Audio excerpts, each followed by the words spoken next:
What's good, the peoples? How's anybody doing tonight? Just opening some windows on my end here, so I've got all my information that I need for my stream, including the spreadsheet and the hardcore pornography window, which is just a live feed to my neighbor's house. They're pretty wild over there. I need my Bitcoin wallet open and a directory simply labeled illegal eggs. Alright, we should be good. You're going to see a glitch for a second. Oh, hold on, let me make sure my peaks are good. Yeah, they look fine. Alright, you're going to see a glitch for a second as I switch my input over. Make the screen not so dark. We got Zelda second quests happening here. Do I have drank? I have some drank. Okay, well, we're not gonna buy new drank until the old drank is gone. Fortunately, the level that we're going to is somewhat, well, not really. I was gonna say it's a little bit close to the fairy fountain here, but that's not actually true, I guess. I guess what's more true is that the entrance to the green forests in Eastern Hyrule is fairly close to the fairy fountain. But there is a drink store, I think 2 screens away from the level we're going to, if we need it. Levels 7 and 8 are miserable, is my recollection. They are just... like, the shape of the levels are basically pointless, because you cannot traverse the level in the shape that they are. I don't know if that makes any sense, but do I want to go this way? Yes.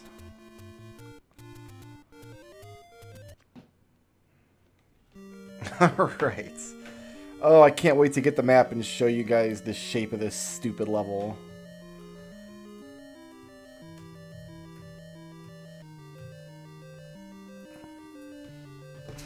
Level 7. What's our enemy set? Probably Wizrobes. It's probably Wizrobes from here on out, is my guess. Let's check the block. The block does move. You know what? Yeah, you know, I'm going to take the block. No, I'm not. No, I'm not. Not until we've... It's enough to know that there is a block there raring to go. Oh, I might need to leave and buy more meef. Oh, it's a Dark Nuts set. Okay.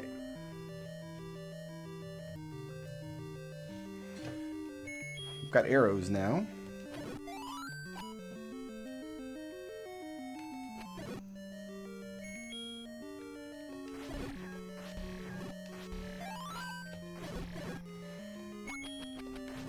I'm almost certain we're going to need to buy some more meef before all is said and done.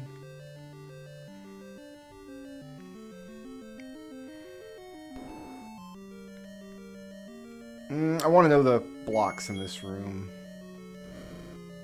Oh, okay, good. No, this is a fine room. This room is just great.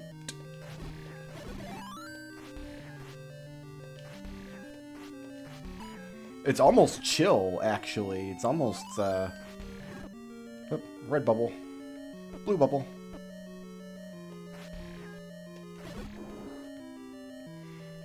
That's almost like a nice little break room.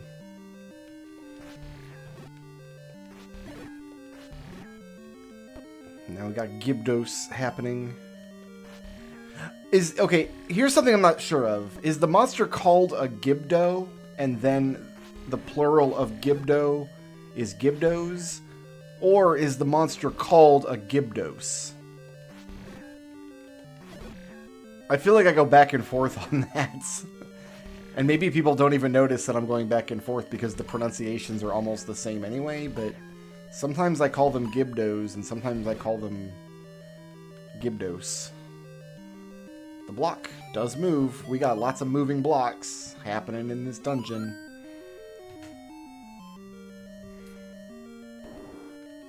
Here we've got a manhandler.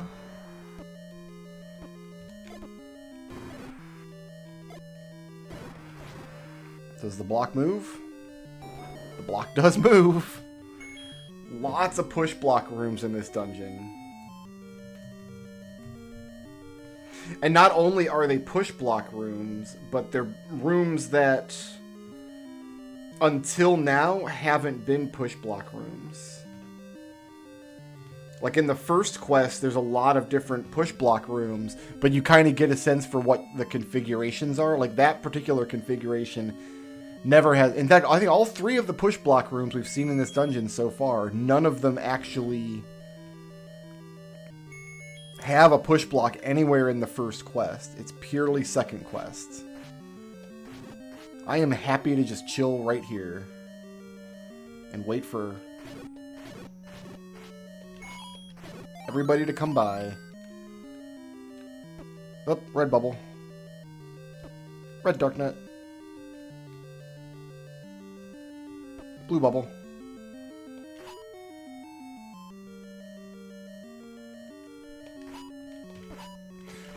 Please. Oh, red bubble.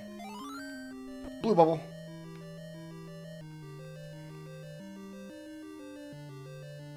And it's just Dark Nut and Bubble City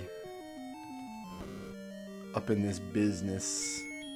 At least there's a lot of rivers to stand on. Rivers make Dark Nuts considerably easier because there's no chance that they'll just turn right into you. Up, red bubble. Blue bubble. The map. Look at this stupid dungeon!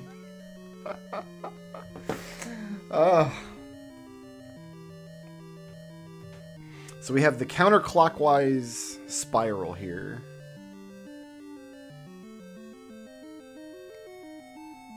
I guess both spirals would be counterclockwise, wouldn't they?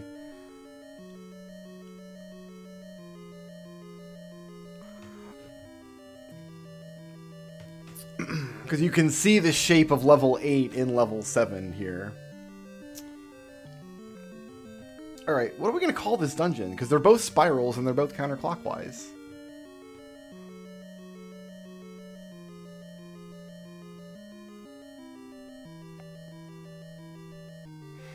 I don't know. Spiral A and Spiral B. I guess. Because they're both just these weird, dumb spirals. We haven't found... Oh, here's a Dark Nut room that more in line with what I'm expecting. Ah, here we go. Big boy Dark Nut room. We haven't actually been blocked yet, though. So you can see that a lot of these push block rooms are just not going to go anywhere useful. They're just going to lead to other push block rooms we've already found, right? And I guess that's one way that you can discover which rooms can be push block rooms, because if you take a tunnel and it goes to a room, there has to be a way to get into it from the other side. So you can kind of start to learn using these useless tunnels. There's no reason to fight you guys. You can't drop anything that I want, and there's not a push block. So every time you take a tunnel and show up in a room, you're like, oh, this must be a push block room. So both Manhandla and Goma are in this dungeon.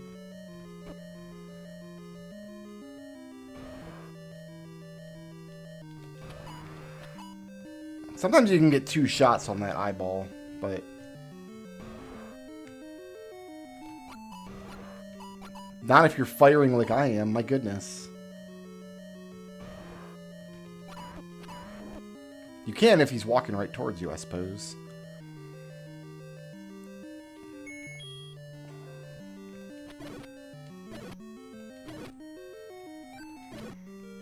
Push block. So are we blocked here? Is this actually the end of the line? This is the end of the line. Alright. So we have to start using tunnels now. So the tunnel at the end of the line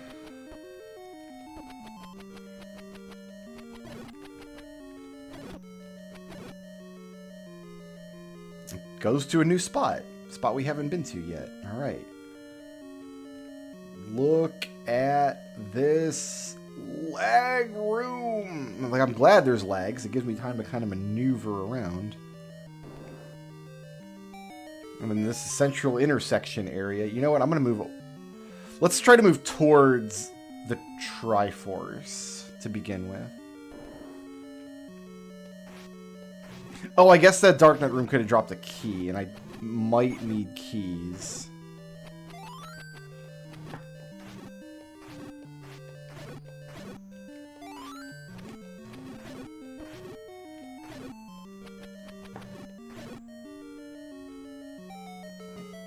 You know, I should poke my head in the tunnel just to see if it's the treasure, right? I should have been doing that all along. This is a trap room. I can't get out of here unless we can go to the north. And it's a tunnel. Let's see if we can escape to the north. Not by pushing. Nope, this is a trap room. So wherever this tunnel goes, we are trapped here. So we have trap one-way tunnels.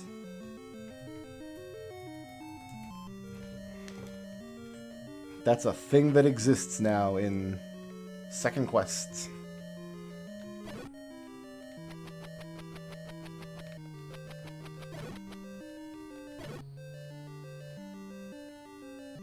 So this was the one-way trap room. It goes all the way back to the beginning. Ooh, I love it. That's so mean. You step into that room, you're locked in, you're going back to the beginning. Enjoy it, forehead. All the way back to the beginning.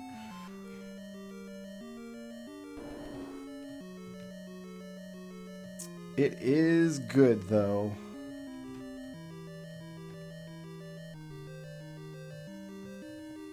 Alright, so let's take this block, then.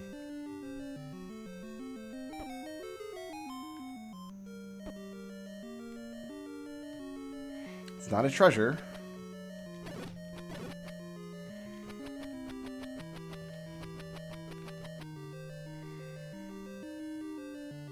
Okay, so this is not the boss room. Boss room's on the other side. We can go south from here without going into the trap room, but that looks like a dead end. I'm just seeing if these bats have a key or something.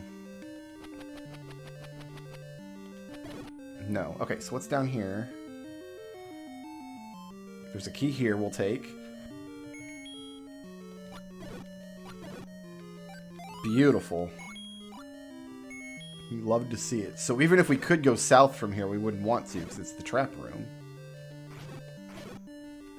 It almost feels like that whole center area is just designed to move you into the trap room.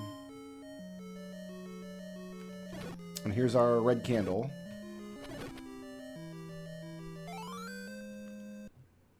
For what that's worth, which is, I mean, basically nothing. Red candle's not that exciting.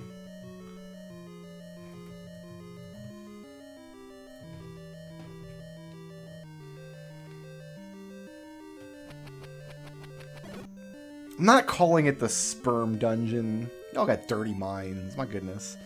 Okay, so...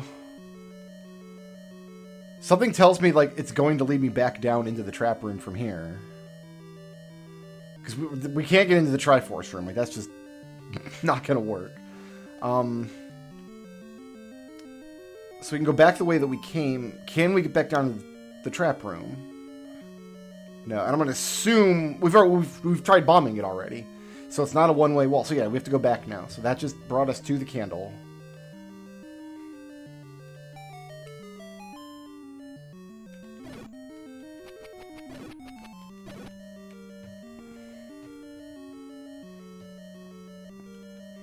So we're just going to continue onward here.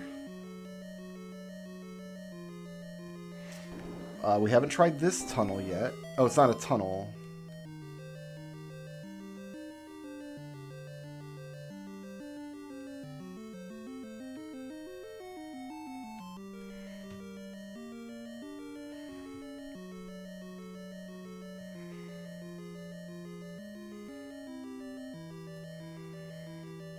Oh, we've got to fight through these dark nuts again?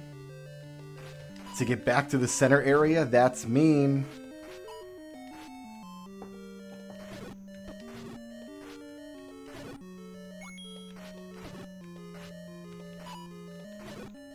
There were 2 of these rooms, but I didn't clear one of them. So maybe this is the only one we have to clear.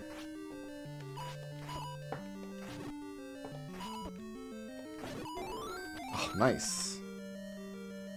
Lucky Fairy. Yeah, we didn't clear these guys. And you know what? I've got 2 keys now, so I'm not really interested in it. This was a Goma.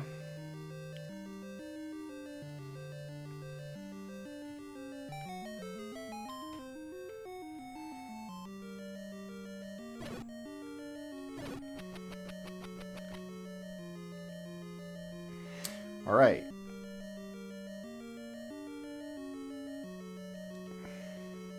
Let's try to not use the key, first of all. Let's... Oh, we're just... Okay. Okay, we're leaving. We're out of here. Ugh. We haven't tried going left. There's a key door... Or we have tried going left. We haven't tried going right. There's a key door to my left. There's a door to my up as well. Something tells me I'm going to get funneled into the trap room again. Okay, so there's a mugger here. I'm just going to pay him because I've got the money for it. And because we might have to.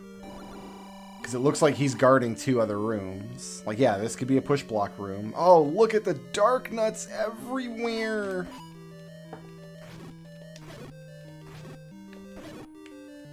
Let's get Drank out. Because we're going to need it in a second.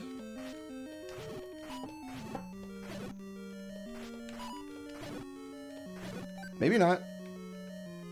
Maybe I'm the greatest player of all time.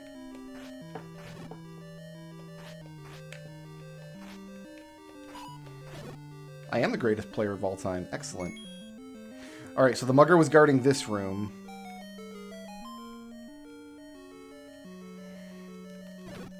And we haven't connected to it from another tunnel, so where does it go? Okay, this looks good. This looks good. We're headed right for the boss now. Look at this gross room. This is very reminiscent of level 8 in the first quest. Level 8 has several blue dark nut rooms like this, kind of interspersed with bosses.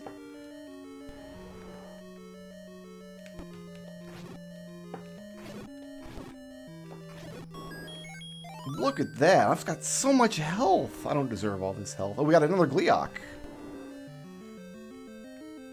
A 4-headed Gleeok. This is our 3rd Gleeok.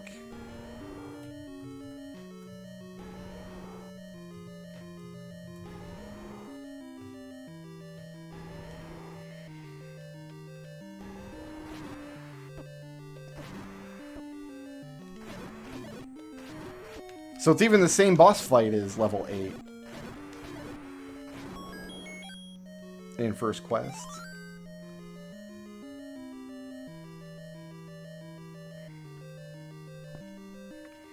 Alright, you know what? I think I enjoyed that level. We ended up not using any drink.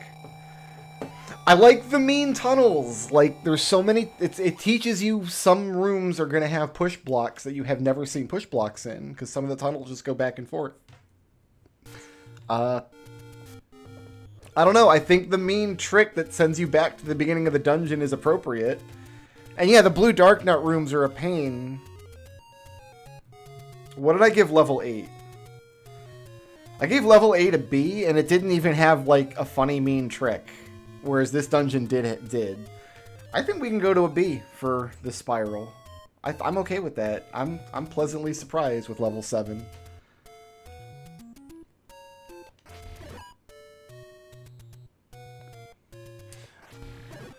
But now, the fun times are over.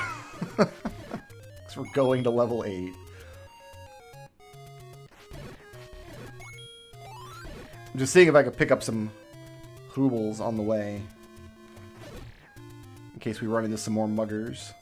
And yet, we could have left that mugger room, too. We were not trapped in there with the mugger.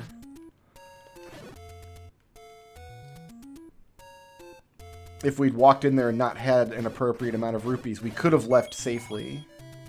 Which is... I mean, I still don't like the mechanic, but at least it lets you leave.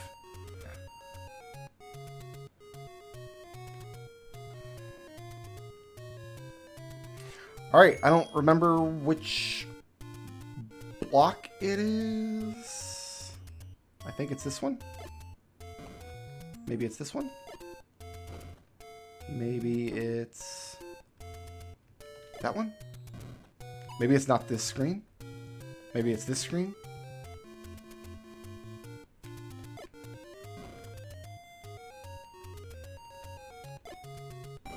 Ah, there we go. See, we actually found this dungeon as a kid because we wanted to bomb all these walls on the other side of the lake here, other side of the river. Okay, level 8.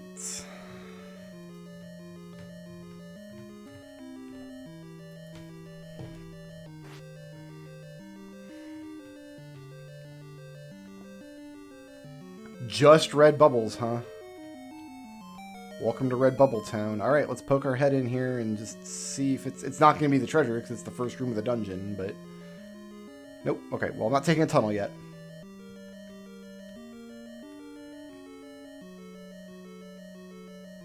We've got Goriah set happening. Oh, we can kill ropes in one shot with the magic sword, which is nice. Wait, really? Goriah set? That seems... Okay.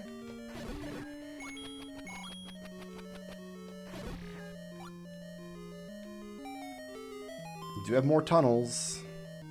We're not taking any yet. I just want to poke my head in to make sure that we're not leaving the treasures behind.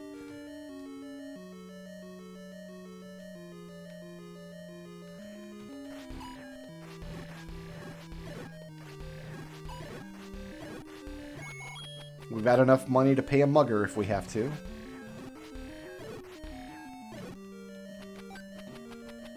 Oh, I wonder if the other room guarded by the mugger in level 7 would have been a bomb upgrade room.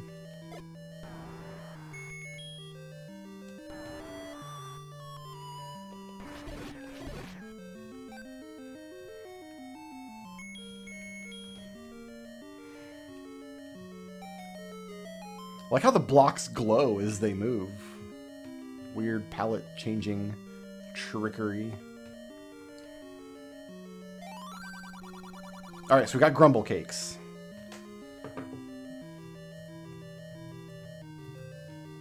Oh, you know what? I wonder if grumble rooms can only happen in Goriah set dungeons. Because the other grumble room was level 3, and that was a Goriah set. Okay, well, let's start taking tunnels.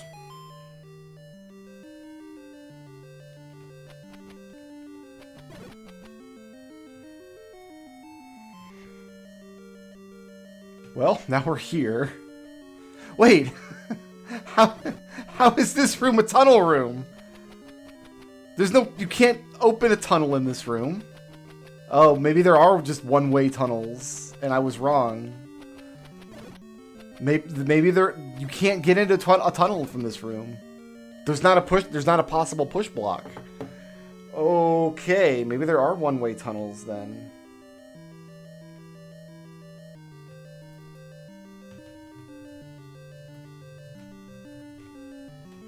So that just leaves this wall.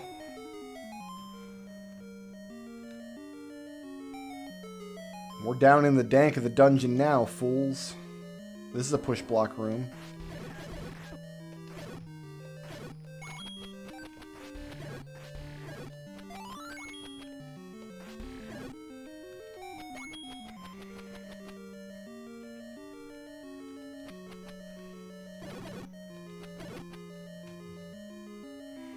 Now we're way up in... That's me in the corner. That's me in the spotlight. Slaughtering these moldworms. I've got enough to buy meef if we have to go out and get meef. Here's another push block room. Really? They're going to do red Goriahs? Why?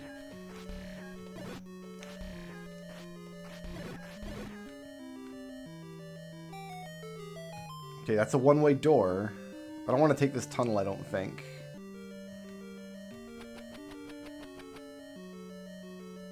Here's another push block room with blue bubbles. See where we're going.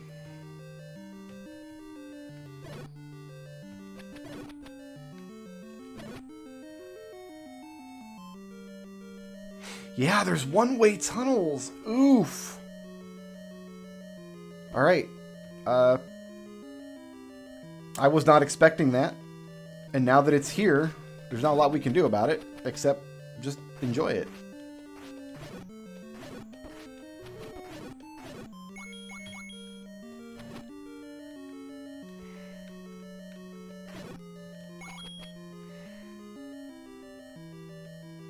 So the rope trick room.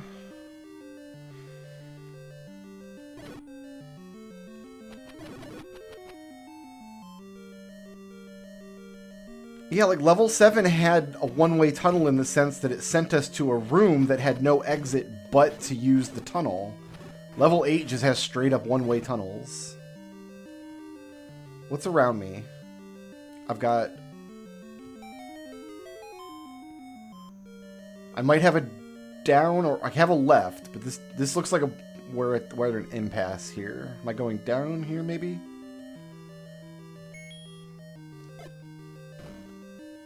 We are going down. Okay.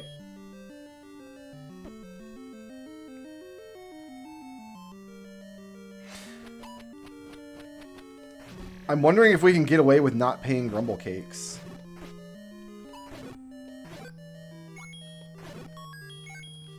There's our map. So we have a left and a down here, and I'm going to try both.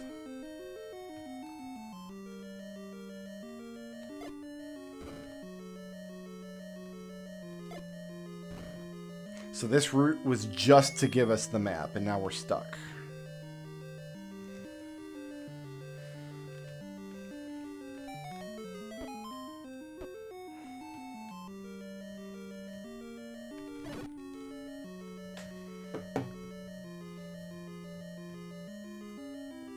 Oh, you know what? I'm going to call them outer spiral and inner spiral.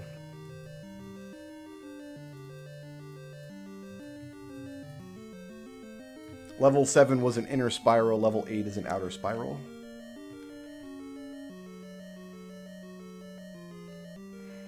So you can, I mean, you can just see the map of level 7 is right there. It's really funny. Did we check this room yet? No, I don't think we've gone down. Oh, we've locked. Oh, I don't have a sword now. We didn't find a wand anywhere. We're going to find it in this dungeon. It's going to be wand and key, right? What's this mess?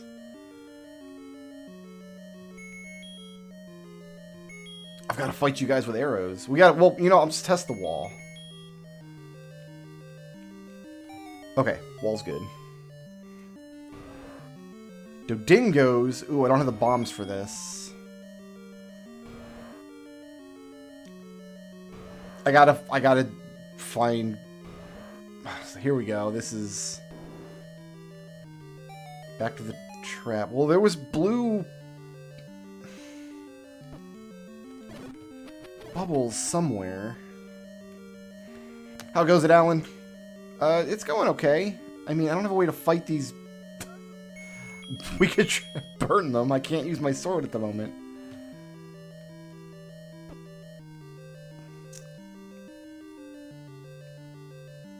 There was a blue bubble room somewhere. There's probably one blue bubble room in the whole dungeon, I'll bet. It's like the hospitals in Kid Icarus, how there's only ever one like hospital room in the whole dungeon. So if you get eggplanted, like you've got to trek all the way back there. I think what I'm gonna do is go to the Dodongo room. It's down here.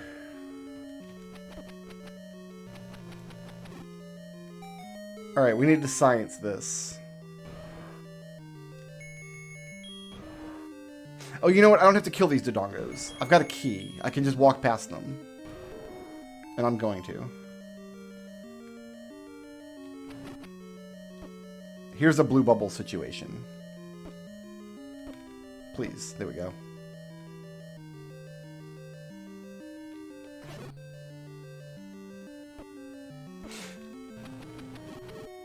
This room's awful. This is the worst possible configuration of this room, which is why they made it, right? Like, that's no secret. There's a reason they chose this configuration for this room. Alright, red bubble. Blue bubble. Wand. Okay, so the bubbles are going to be less of an issue now, because we have wand.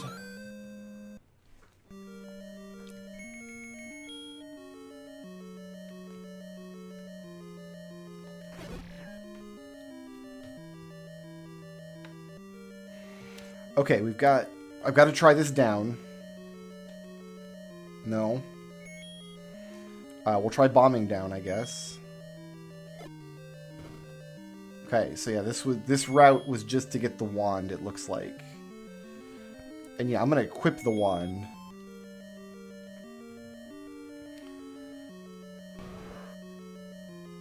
These Dodongos could drop a key that I need, but I don't know.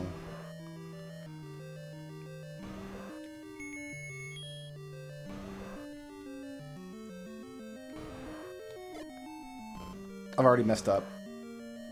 Nope, I can't kill him now. Alright, I'm gonna leave the Dodongos alone then for now. Let's go back. Why do I keep going back to Boomerang? Let's go to the wand.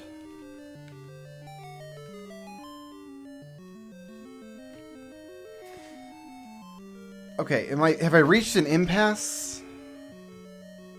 There's a room in the bottom left that I've been in that has a door, but I didn't go through it. Why?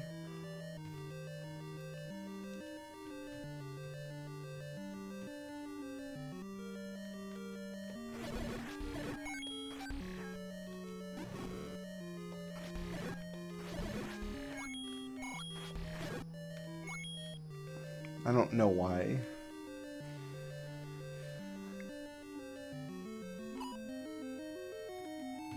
I'm glad this is a Goriah set and not a Wizrobe set dungeon. This dungeon would be very miserable with Wizrobes. I'm fairly confident that we've gone as far as we're going to go without Meef.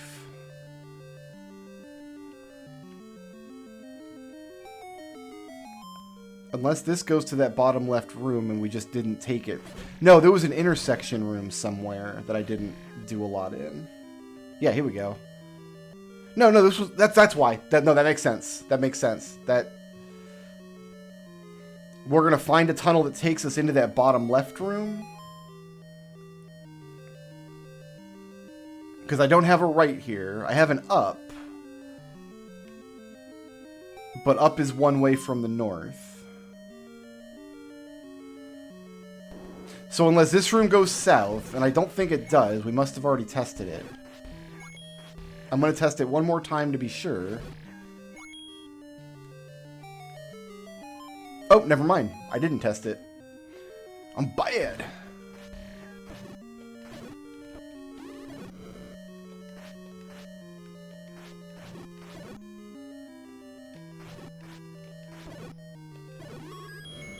I'll take it. I don't have a key! Shoot. The Dodongos could drop a key. We could feed Grumble Cakes. Because there's a magic key somewhere in this dungeon. And I think I can see on the map where it is. You see the blank spot a couple of spaces north of me there?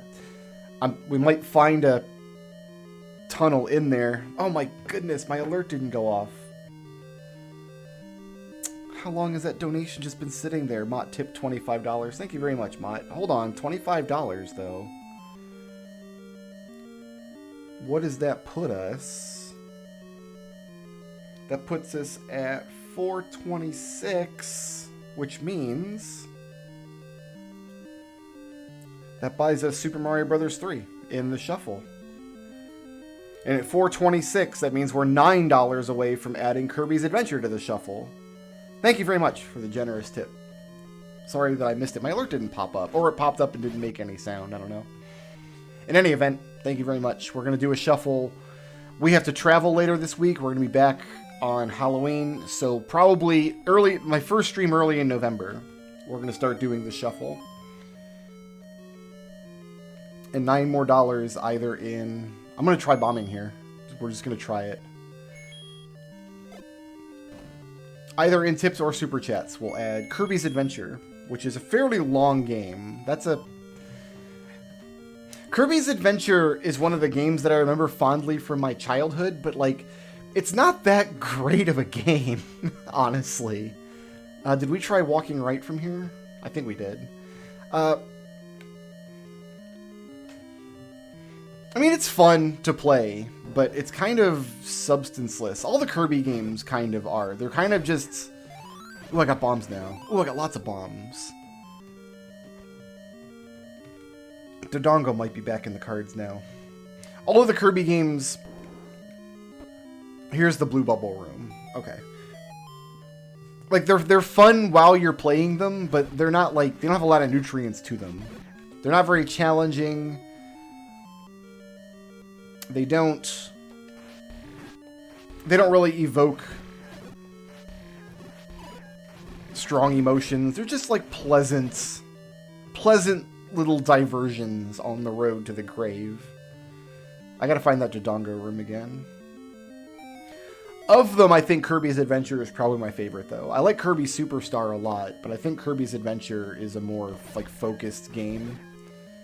You just play the levels, man. Play the levels, and this is not the right way. Shoot. I gotta find my Borbongos. But Kirby's Adventure is also very long. It's like 8 worlds.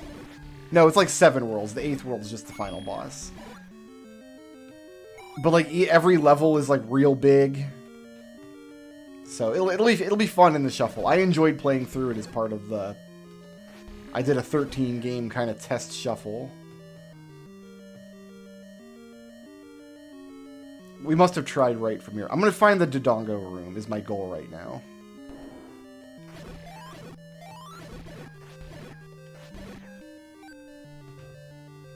It was south of me. This is it. Borbongos. There we go. I can kill them all normally. Let's see if I can salvage some bombs out of here. Here, son.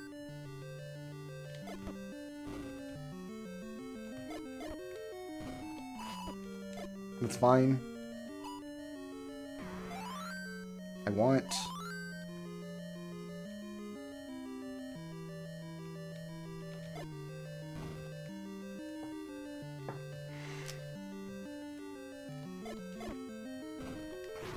Alright, we walked out of here with fewer bombs. They didn't drop anything! Those Dodongos sucked. Alright, I think that was it though. That's the last thing I can do. I need to go buy beef.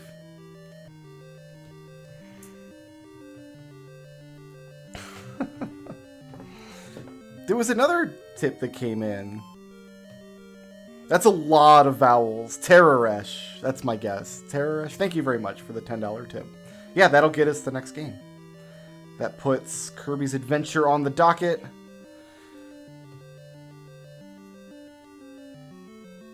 So I think it's another $30 to the next game, which is DuckTales 2. Thank you very much for your generosity. Right now, all of the money is going into my bank account, and I'm going to use it all to make our holidays very nice for me and my wife. That's where it's... What is this? No, this was the wand room. Yeah, this was the wand room, and then next door was the map room we determined. Don't worry, we're not going to make Castlevania. We're like $100 or so like away. We're like really far away from Castlevania, so I won't have to play Castlevania, which makes me happy.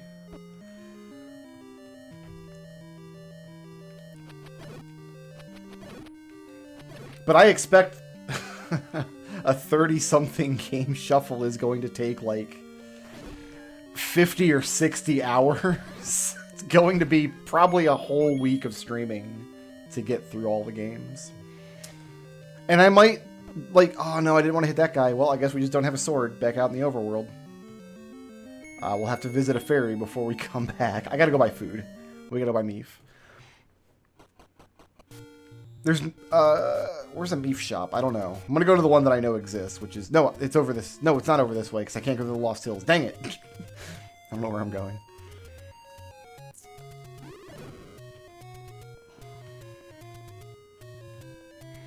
But yeah, I'm estimating it's gonna take like 50 or 60 hours to complete the shuffle. With as many games as we put on it. I don't have a sword! This is so weird.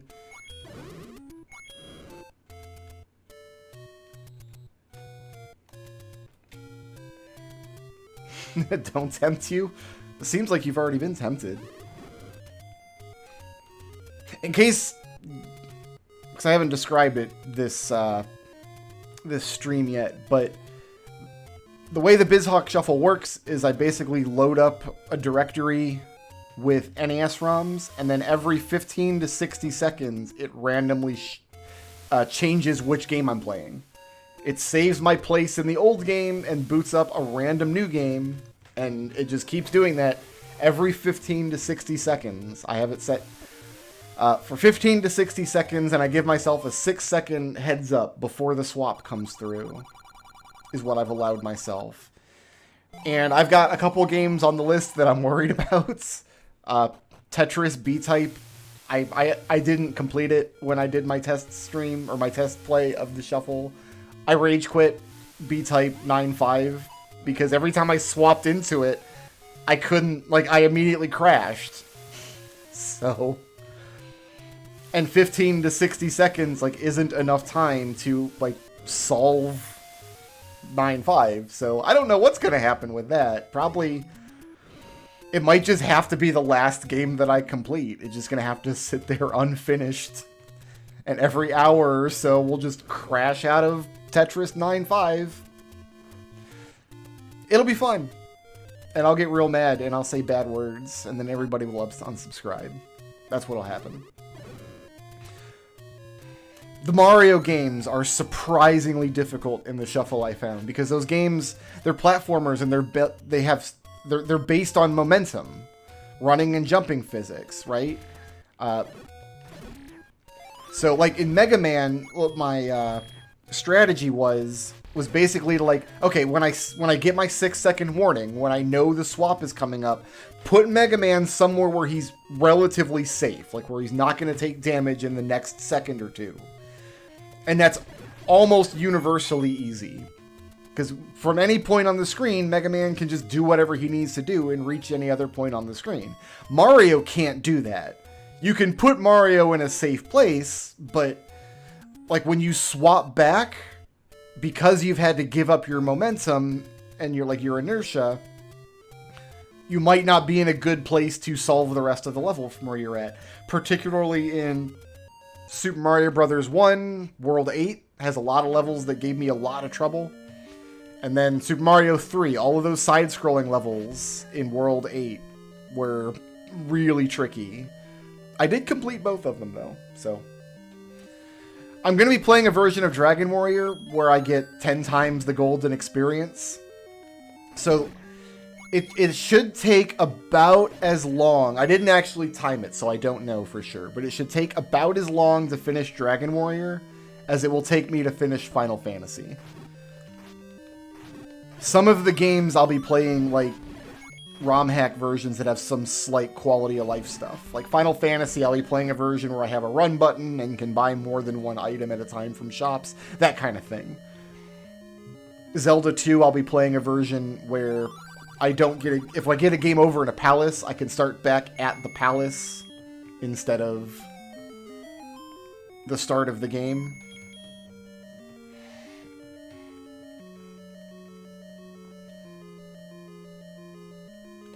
Is this a... No, this doesn't... Oh, it's a compass room. Well, I think I know where... You know, I don't need a candle anymore. I've got the wand in the Book of Magic. I light the room up like that. Yeah, that's exactly where I thought the Triforce was going to be. So yeah, Dragon Warrior in the shuffle is like just a chill time, because it's just a lot of... Like, the combat is so trivial when you can basically just afford whatever equipment you want, right? There's the key that I need. That's good. This room can have a push block. So we're going to look into it.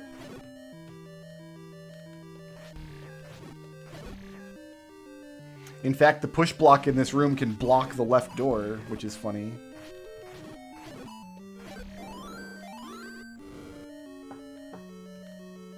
I don't want to block the left door, but... Okay, it's not a push block.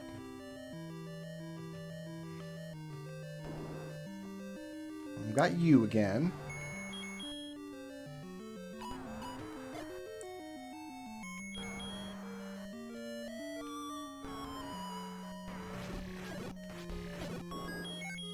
I'll take it.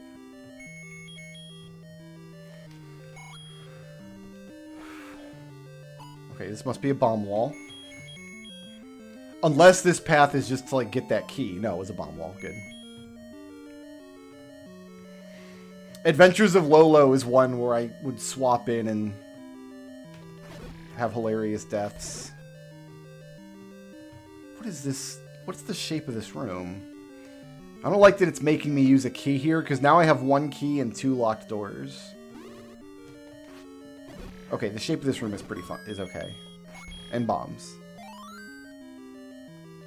I'm going to use the blue bubble. I'm going to use the key here. Is Marble Madness on the list? No, I don't know how to play Marble Madness. I do have to stick to games that I already know. Like, these are not conditions under which to learn new games. So there are a lot of NES classics that I just don't know, that I'm not going to be able to put on the list. Like Ninja Gaiden is another series that it's a classic, but I don't know it. So I will get a link to the list, though, so you can see.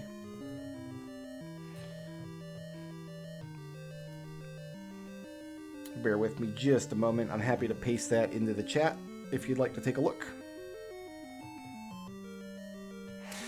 Yeah, you can put the same game in the list twice as long as you have 2 copies of the ROM. And in fact, I'm doing that with a couple of different games. Like I will simultaneously be playing Tetris A-Type and Tetris B-Type. There's another key.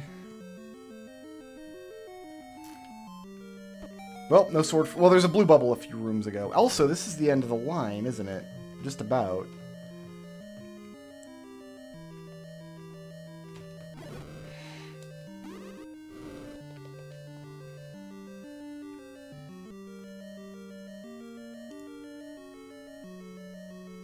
Okay, no, this makes sense.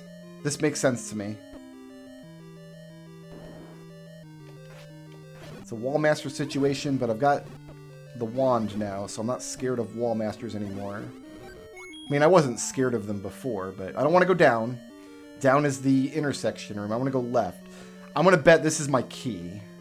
My magic key. Let's go ahead and finish up these Wallmasters first.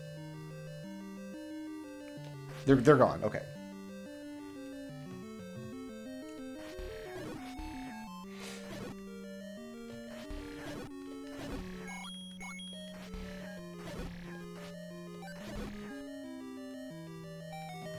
This ought to be my key. It is. Look at that. Just in time, because there's one more door that I need to open down there. In the bottom left corner. And now I have a magic key. Also, the shuffle isn't necessarily limited to NES games. I've just put that limitation on just to kind of keep the theme steady. Now I want to go down here.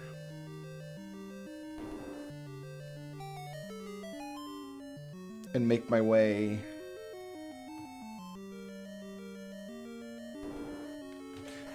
No, I didn't. Oh man, not only is this not the way I wanted to go, I don't know where I want to go. I don't remember which way it is. But yeah, the emulator can handle like SNES games, N64, a couple other consoles.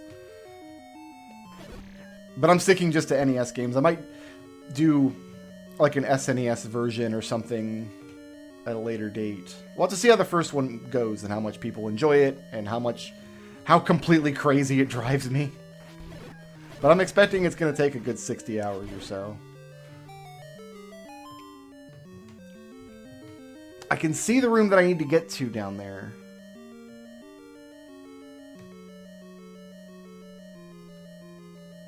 Wait, it wasn't up here, was it? Oh, I can't get up there.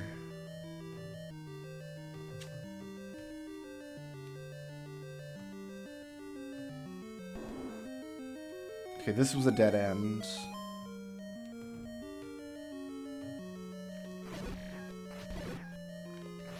Man, I haven't even like attempted to play Marble Madness since I was very young. But it's not a game that I owned as a kid. I never learned how to play it. A lot of RPGs and a lot of Mega Man games. That was my childhood. I don't know, man. I feel like it's gotta be...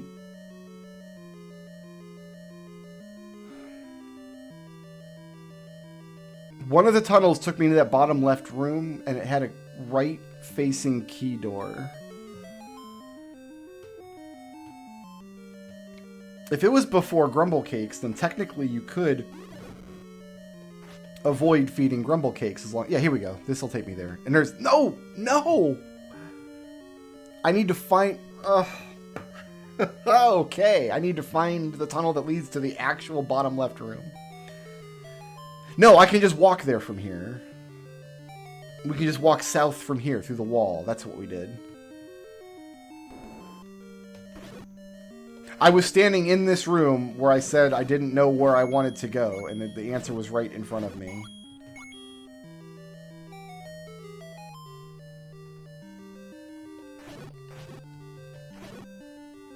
I don't think it's a terribly difficult game. Like, it only has like 5 or 6 levels. It can't take that long to figure out how to play Marble Madness.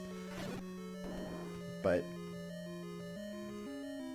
Alright, new territory.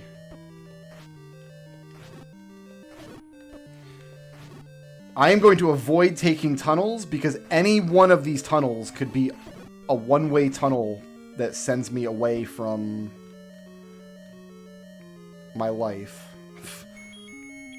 What if this is just a passage that goes... No, we gotta take it. Alright, fair enough. Hey, where's my wand?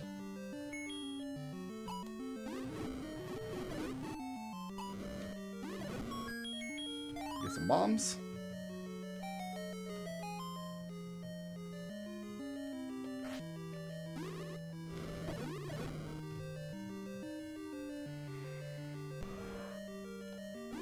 Alright, no, here's our boss fight. So there's like a series of rooms down there that we never found a way into. That can't possibly have anything useful. Because we got both treasures out of here.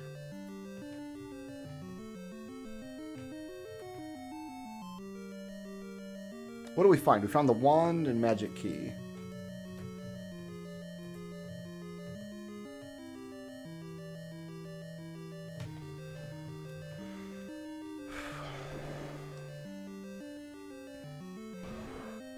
Really? Boss fight is Dodongo's, huh?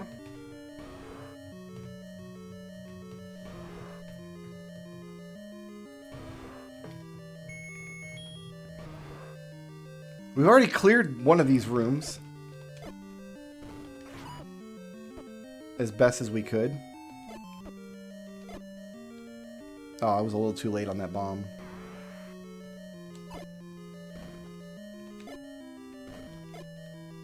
Come on, Dodongo. Oh, come on, buddy. I know you're hungry.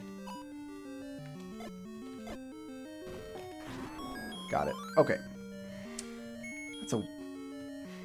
I feel like level 8 was just kind of an extension of the same kind of stuff we were doing in level 7. Just kind of a more extreme version of it.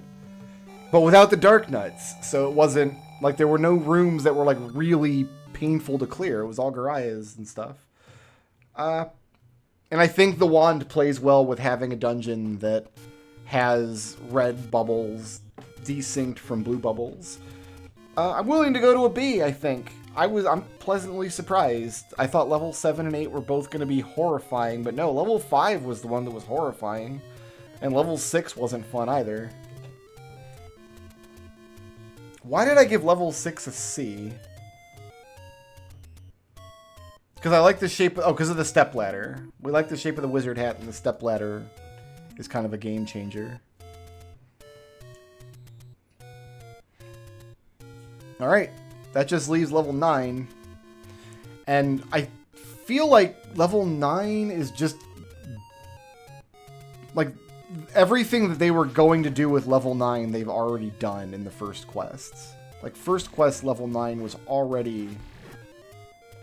like, kind of as extreme as you could make a dungeon in this engine. Maybe that's not totally true. I need to go down and around, I guess. Maybe it's worse, and I just don't understand yet how much worse it can get.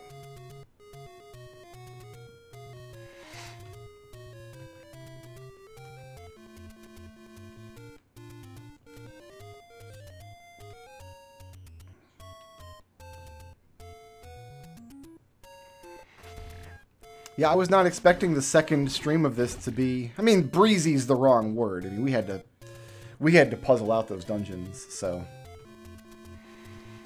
Because, yeah, level 8 was kind of all stairs all the time, but, you know, I got through it. I worked it out. I got some BAMs.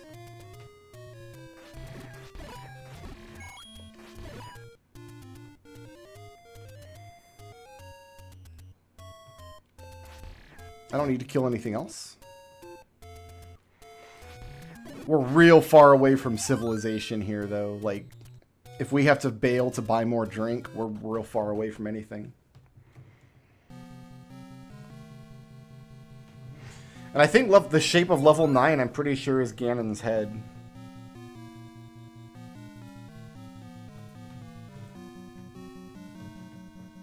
But I'll wait until we get the map to be sure. Alright, step 1 is to find our... Where are we blocked? Well, we've got Wizrobe set. That's not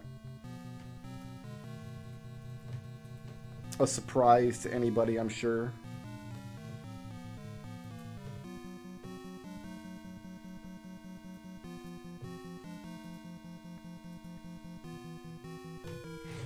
Alright.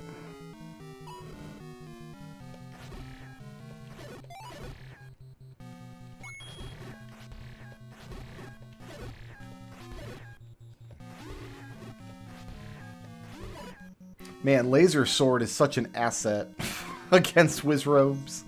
It's like the one enemy in the game where you really want the Laser Sword. This room can't be anything. I'm not even going to play in that room until I'm really stuck for choice. That's such an awful looking room.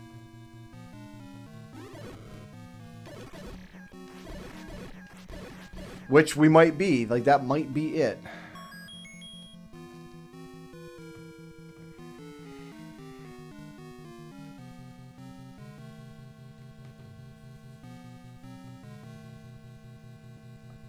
No, that's just the way that I decided to go first.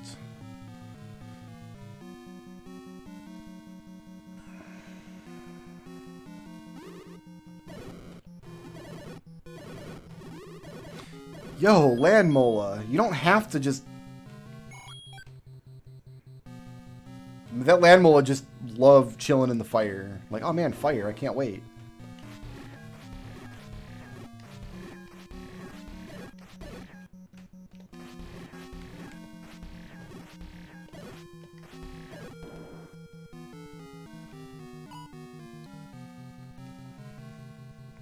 I did not find the second bomb bag upgrade, no. I didn't...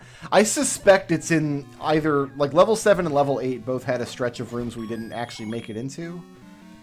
But I also kind of don't really need another bomb upgrade. I'm fine not having it.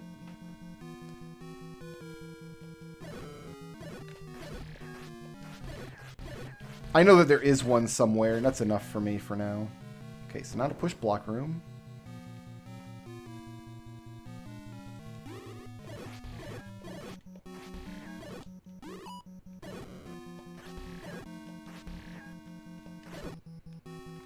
Oh, no more sword beams. Oh, I probably should not have picked those up. Oh well.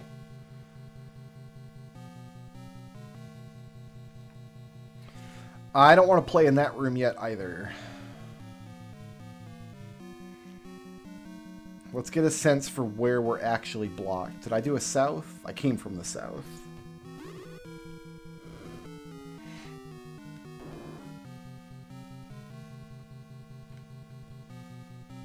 And if I did try to go left here, it would just take me to the red bubble room, which I'm not interested in.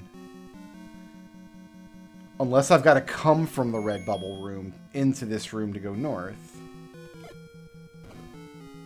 Which might be the case. So let's do that.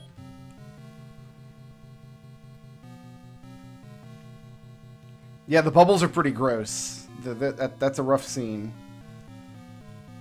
Okay, so they've done some interesting things with this intersection room. I almost never buy the bomb upgrades in first quest, just because I don't have enough money. I don't farm up the rupees before going in there. And you don't really need that many bombs either. Like, they're nice to have, but... Okay, this is not a push block room.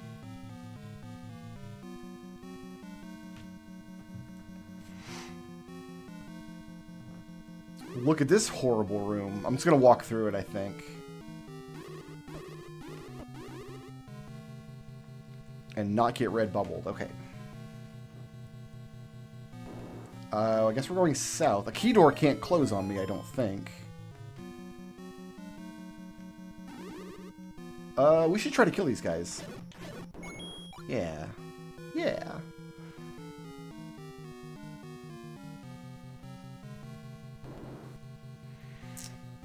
Found Patra. I'm getting bugged.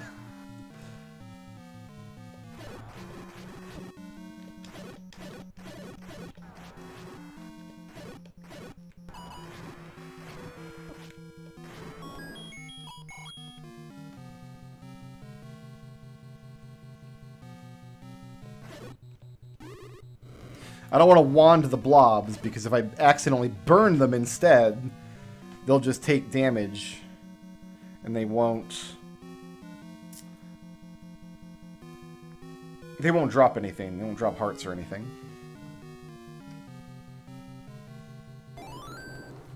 Oh man, look what happened.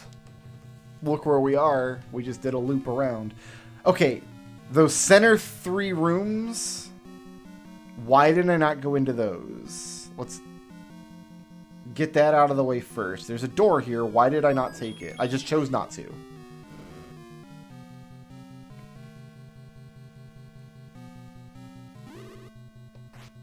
And probably for good reason. Alright, what about down left? Why did I not take that north? I want that heart. Ugh.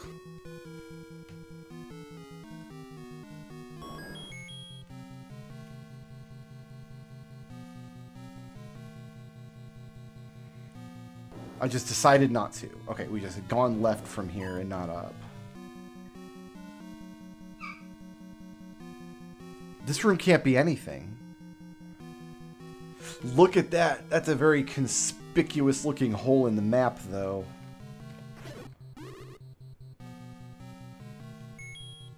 We're going to try to get to that hole in the map. Not from here. Alright, let's take the loop back around here. I don't know if a flashing bubble can restore your sword the way a blue bubble can. I suspect not. But I guess I don't know for sure. Nope, don't burn these guys either, because then they won't drop anything, and I would like some hearts. Just be patient. Use sword. Okay, so... Can we go right from this room?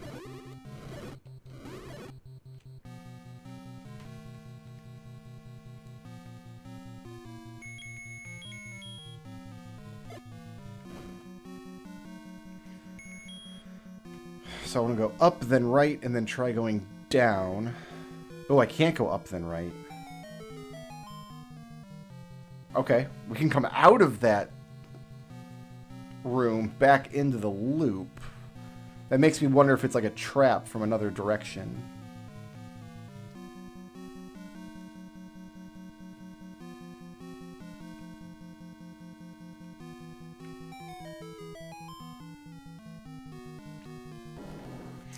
We determined we could not do anything in this room as far as push blocks go. We want to try down here. Oh, blue bubble, please. Okay, it's a bomb room. We need a blue bubble, though. Blue bubble, come here. Okay, we got him. We're in there. We made it.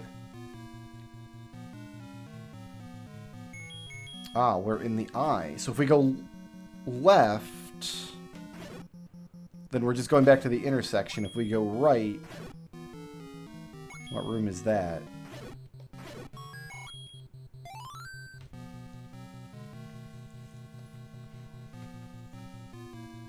That got our compass. Oh, look where our... All up in the top right is where Zelda is. Yeah, that's a one-way situation. Nice. Okay, up and then right.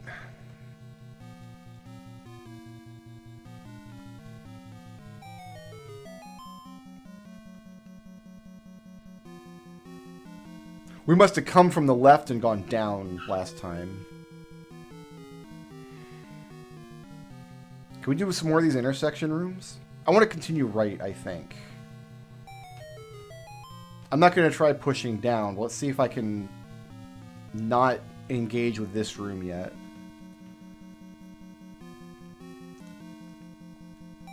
And just keep going to the right.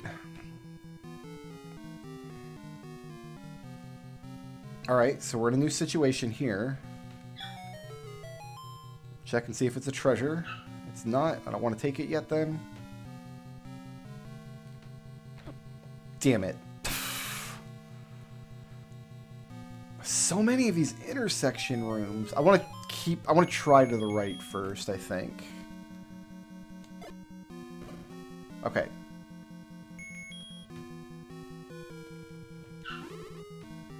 Lulu's real mad about something, you guys.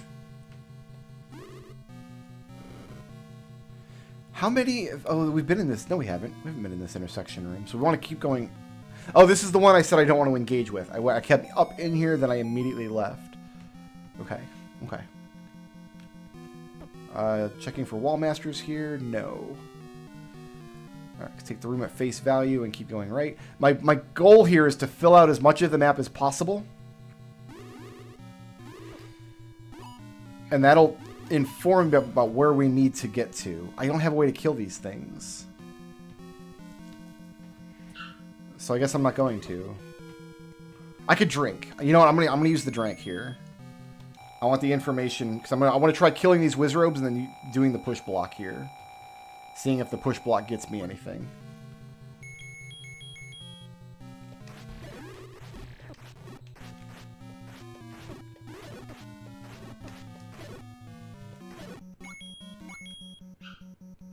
It does. Wait a minute. How, though?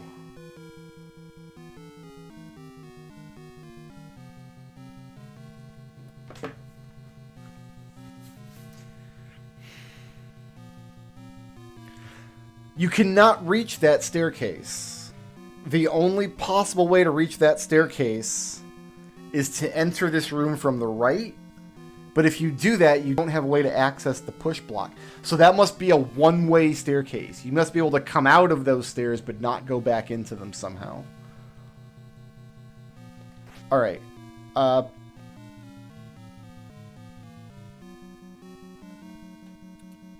Let's start trying walls. Oh, red bubbles are everywhere. Everywhere! I hate them. Do I have a left?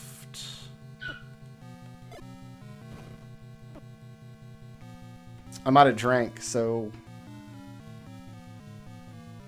No more sword for us.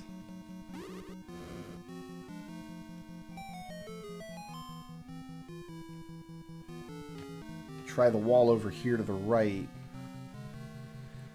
I can't reach... Oh, we've tried the wall over here to the right. Alright, let's go down and try some walls.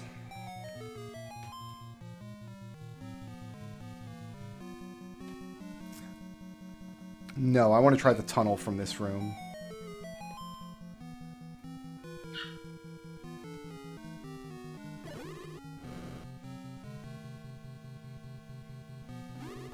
Off.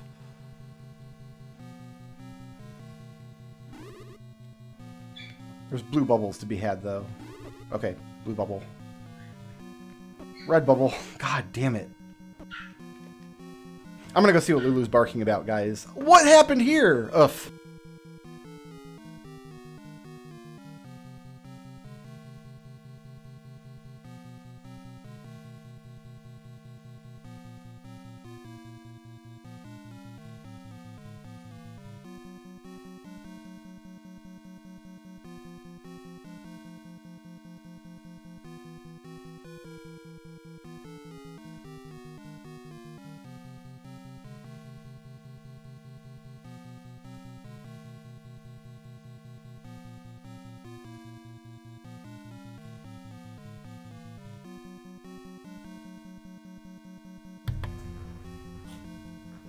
My wife has class and I'm working, so nobody's playing with Lulu, so she's upset. And now you're just gonna have to lay down and take a nap. That's what happens next, is you lay down and take a nap. And no more barking. Look how guilty she looks. Alright.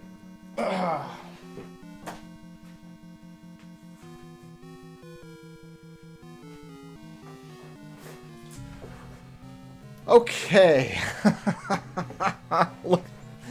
Look what happens. Oh, this dungeon is raunchy. It's just raunchy. We can't go back that way, surely. No.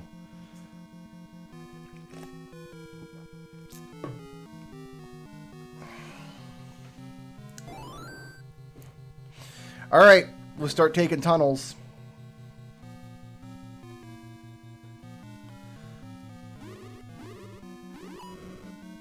I know there was a tunnel over here to take.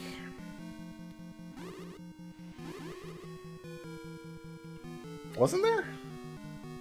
Oh, I decided to piece out of this room, I think.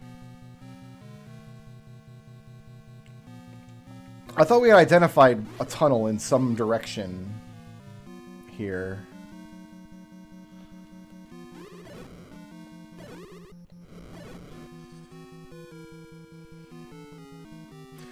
What if I tried to come to the right through here? Left, then up, and then try... What's blocking me to the right? Did I test that wall? Because that would be a spot for, like, a bomb wall or something.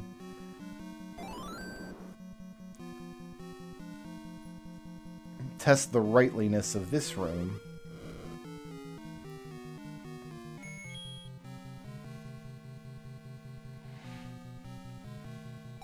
Alright.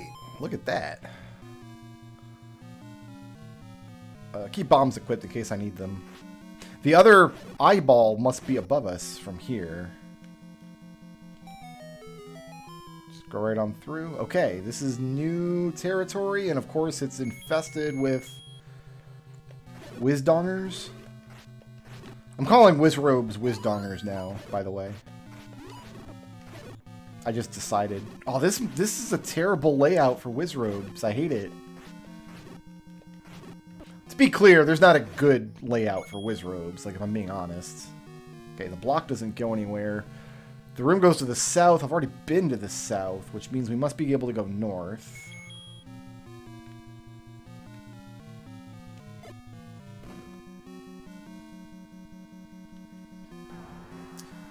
And here's Patra again. Okay, it's the slightly easier version of Patra. I feel like this one's always laggier, though. Maybe the calculations for how the little mini Patras move is harder when it's not just a simple circle. Or no, it's not. It's because we got laser statues happening. Lulu, nobody's gonna play with you or let you out of this room. You're stuck. Everybody's busy. Matt. Yeah, look, it's Ganon's stupid face.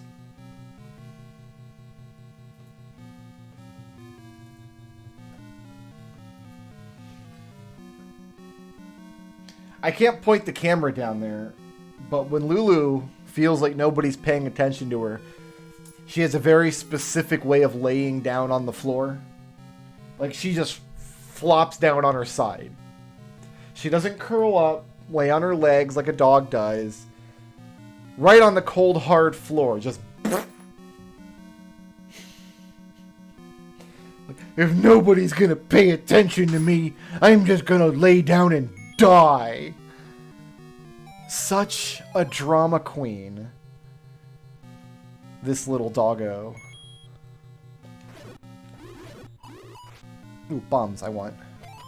So I'm in the other eyeball now.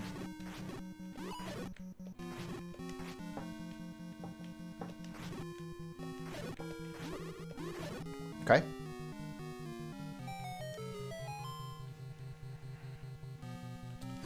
I found an arrow.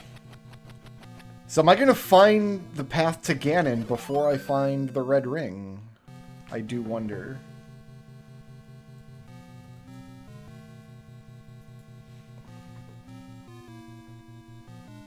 Oh my god. Just... Hold on. Oh, I can't even take a picture of her because my phone's not within reach. Oh well. And if I get up to go retrieve my phone, she's going to get all excited and start bouncing around the room again. Alright, I guess we're going to go back this way and continue trying our up.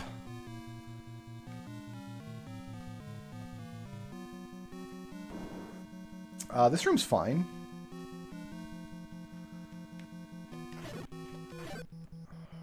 I'm okay with this room. If I find Ganon right now, I won't kill him because I've got half my hearts and no red ring and no drink. Alright, it's not a push block room.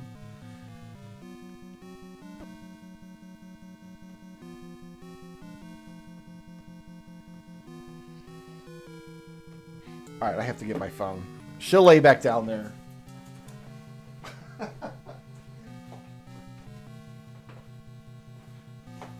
My phone was charging up over there in my tunnel.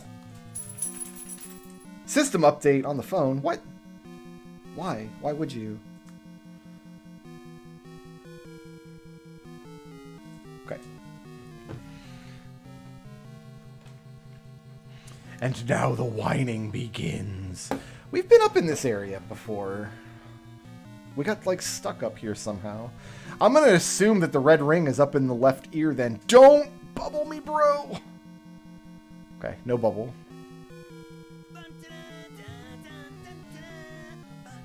Can I go up then right?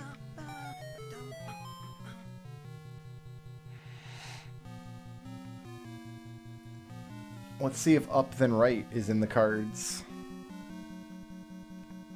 Maybe this is the path to Ganon and... Oh, no, it's this room. That was a zero-sum heart. Yeah, I know. I know. You're looking so pathetic.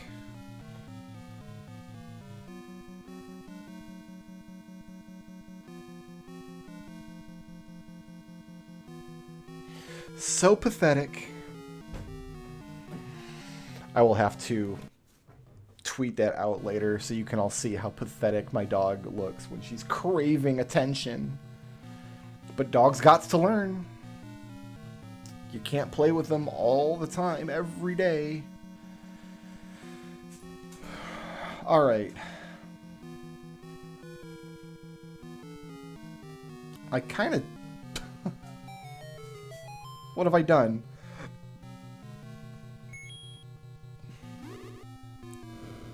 Oh, it's an intersection room. I don't have a left here. So I better be careful once I make my way into that room to not head to the right, or else I'll be stuck back. This is like the infinite intersection area. Let's write that down in the gimmicks. It's a giant maze, as you do.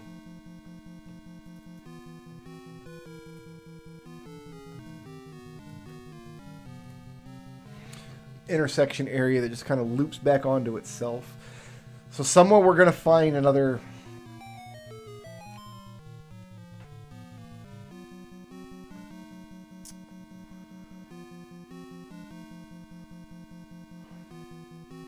up from here? No, I can't. No, I can't. I didn't think so.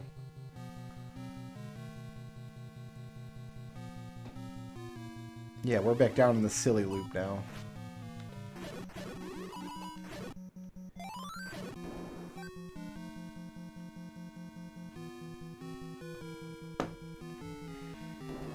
This dungeon might have fewer rooms than the first quest one does.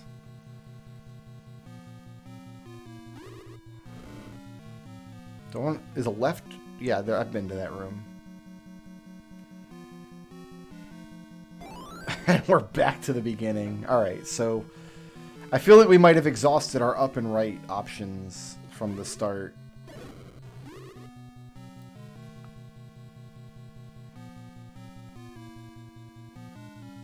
I want to try heading to the left from here. Dude, I love the land molas. They just put their butts right in the fire. Like, please, please burn me. Did I test the push block? Yeah. Yeah, we done did. Okay, what about here? Up looks like nowhere. Unless it's a push block room. It's not. This room holds no interest to me. That there's nothing, there's no possibilities in that room. I could come out of a tunnel there, I guess.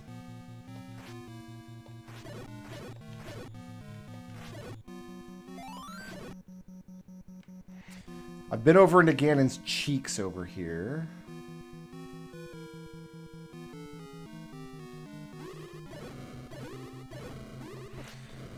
Was this a push block room? This is how we got into the left eye, I feel like, from this area. Not a push block room. The two cheek rooms over here, if they're not push block rooms, we can write them off. This one's not. This one's not. So these... Oh, no, maybe we can't, because... Why did I have to bomb? Oh, we had, because this is an intersection room. Right, this is the only way to go up from here. Okay, so the cheekbone goes to the intersection. The intersection... This could be a push block. No, it's not, though. We tried it. Yeah.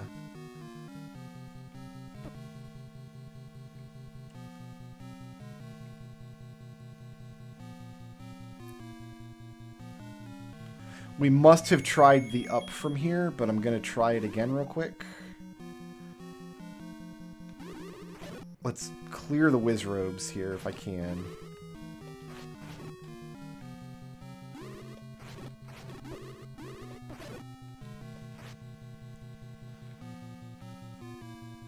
That way I don't have them here if I've got to chase down that blue bubble. Alright, can I push against the wall? Can I bomb the wall? You can. Alright, this is progress. We're moving on. That's a horrific room. I'm not interested in that. We might have to go up from there, perhaps. What's my down from here look like? This, okay, if I go right from here, that's a one-way ticket. Back to intersection land, population, my hot butt. So we're not going to do that.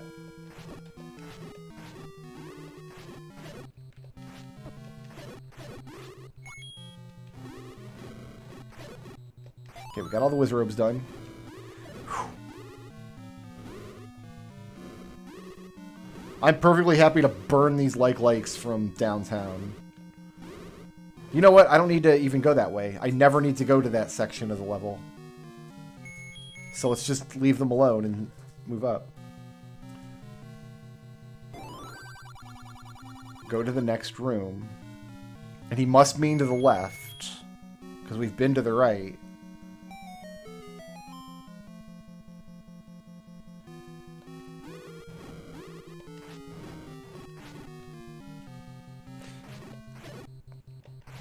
I haven't lost a big shield yet, and I don't intend to start now.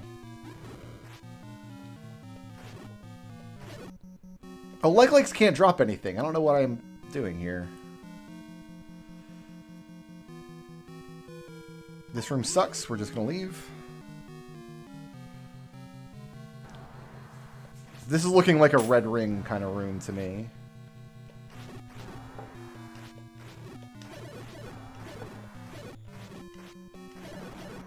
Man, if you've never fought Patra with a wooden sword before, you haven't lived, buddy. Okay, not a red ring. Then what I want to test before bailing on this situation is this wall.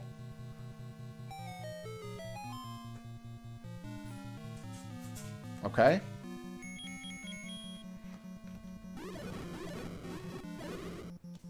They just love the fire so much.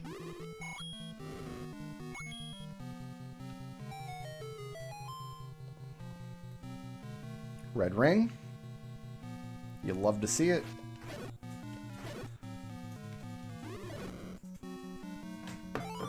Great.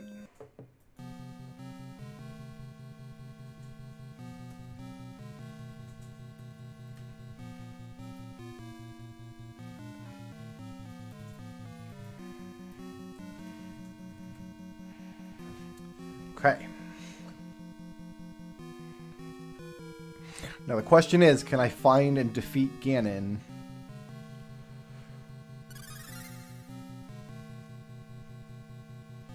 We don't have it down here. Am I bombing through that wall? I'm going back the way that I came. So is this room just going to take me to Ganon then? Because if that's the case, I think this dungeon's an easier version of level 9 than the first quest, honestly. Yeah, look where we are. Oh, no. Oh, no, no, this is fine. We can make use of this.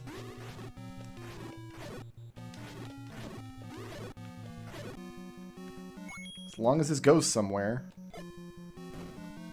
And it does. So that must go to Ganon. We just have to clean up this final Patra.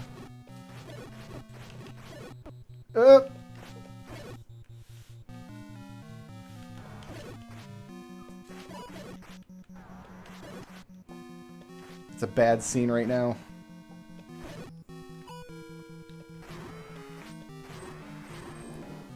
Oh, she's whining now, you guys. Nobody's playing with Lulu. We might... We're not going to pull this off. Not with 5 hearts.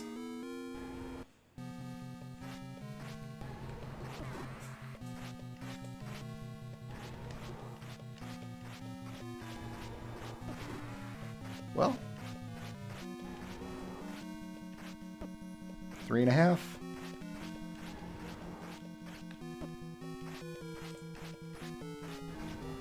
Come on, where are you, man? 1.5. 1. Oh, damn it. He showed up in the same place twice in a row. Oh, that's too bad. Alright. So what I did is I took the left door, went to the cheeks. That path, yeah, there's not a lot of tunnels. The path just goes up there. We just have to make sure we don't go into intersection hell. Great.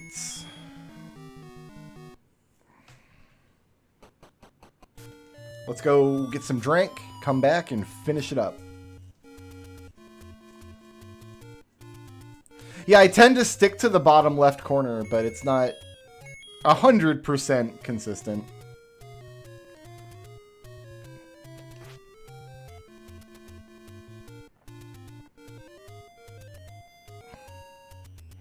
I have gotten lucky and just kind of locked him down there. Oh, we're actually making use of the McLean bush. Fun. This is what McLean looks like, by the way, guys. Like, that's actually what McLean... I don't know if Nintendo has to pay him likeness rights or anything, but that's actually literally McLean.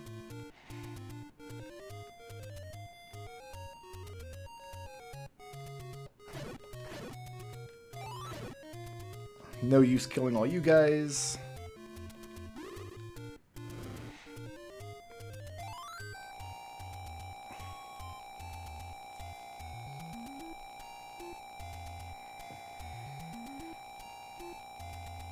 But yeah, I think second quest level 9 might actually be easier than first quest level 9, all things told.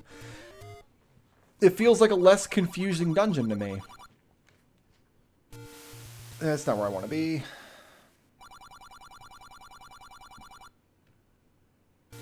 Nope.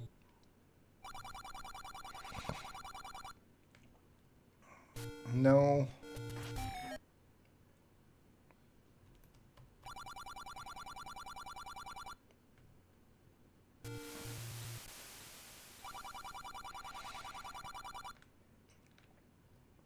Ah. No.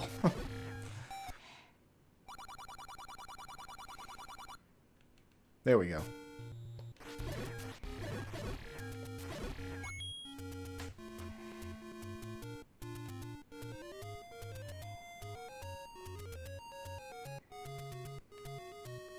But yeah, like the red ring is right next door to Ganon. Because in first quest level 9, you've got 3 objectives. Red ring, silver arrow, Ganon.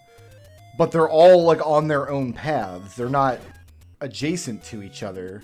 The path leading to the silver arrow is within a couple of rooms of the path leading to Ganon. But they're 2 different paths.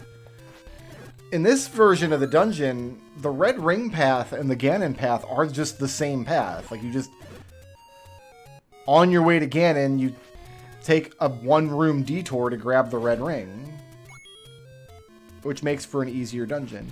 Also, in the first quest version, on the path that leads to Ganon and or the silver arrow, if you take a wrong turn, you get locked in this big, ugly turnaround that just goes on forever.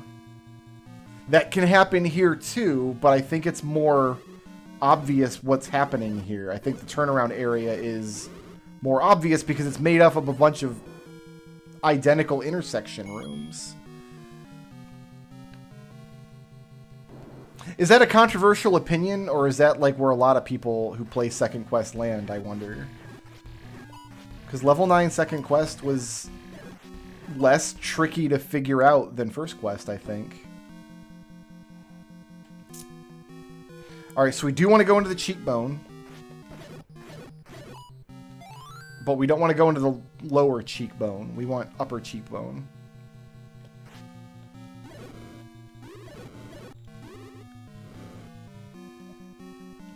Because we need to go north out of here. But the way to do that is to go through this bomb wall. I like how they make use of this bomb wall here. How you have to make use of the bomb wall as a turnaround position for the intersection room. I forgot this room had whiz robes in it. Go, Link, go through the door. What are you doing? He got his foot stuck. We're going north? Yes, we're going up, right, up. Go to the next room, man lives there. Don't red bubble me. I guess the red bubbles make it a little... Or actually, the red bubbles that probably make it considerably more difficult. You can't fight whiz robes if you've been red bubbled, unless you use bombs.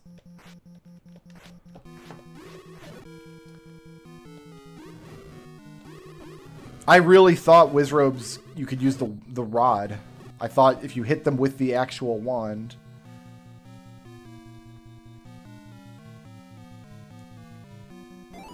Yeah, go to the next room, man lives here. I wonder if there is a path to the right here. I'll bet there is. I'll bet you can go through that wall, because if you go through that way, you end up in intersection hell.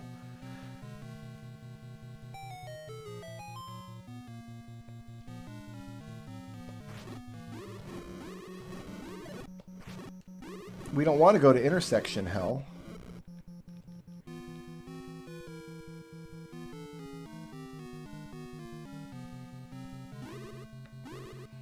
Like, yeah, this room goes to Ganon, and then the room right next door contains the red ring. They're right next to each other. And I don't think at this stage of the game, like, the walk-through wall, like the trick wall, is sufficient enough to hide that. Like, you can't get to this point in the game without becoming very proficient in identifying the trick walls.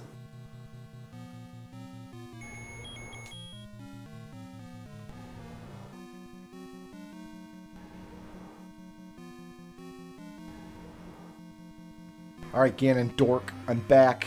I have infinite lives. You cannot...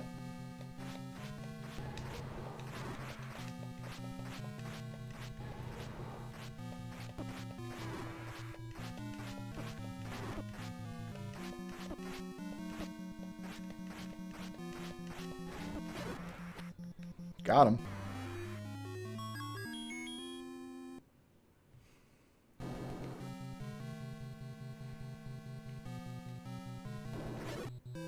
Hurrah!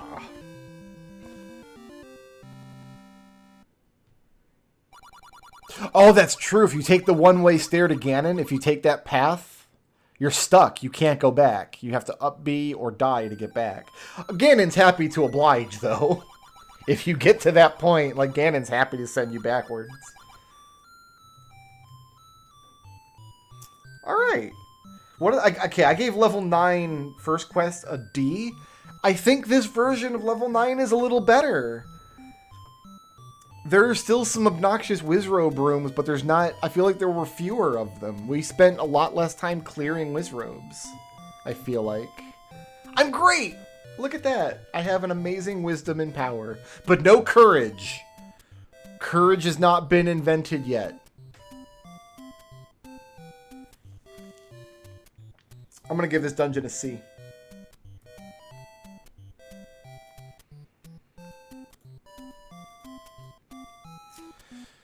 You're gonna see a glitch for a second as I switch something over here. Alright, that brings us to the end of Zelda for a little while. I don't think I quite want to be done streaming yet, though.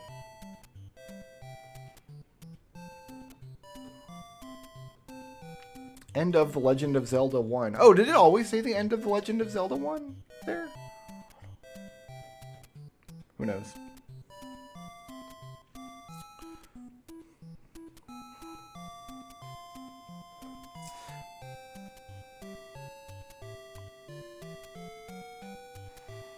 Alright, I have an idea for what to do for the rest of the night.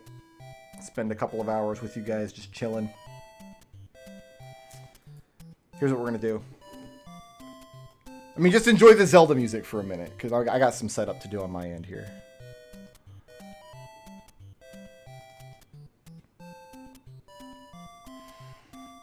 Yeah, I feel like they might have changed that ending at some point.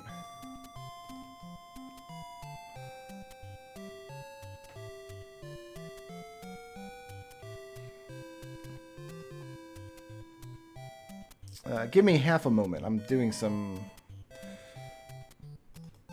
What am I doing?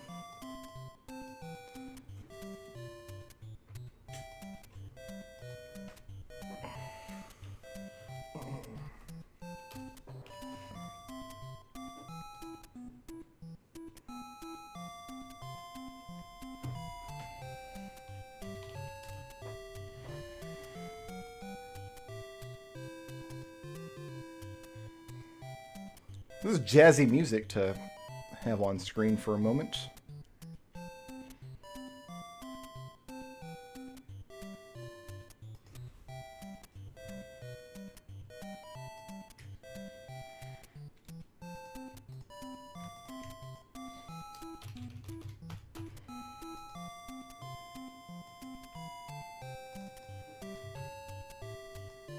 All right.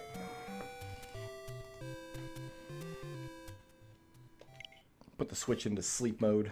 Let the Switch take a much-deserved nap.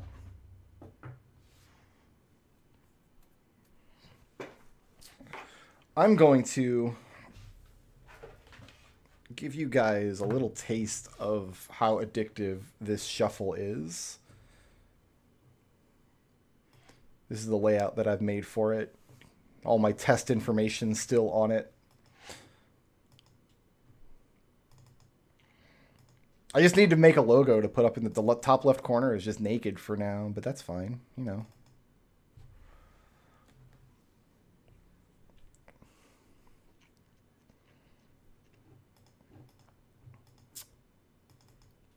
Because I've got a couple more hours tonight with nothing to do. We might as well play a couple more NES games.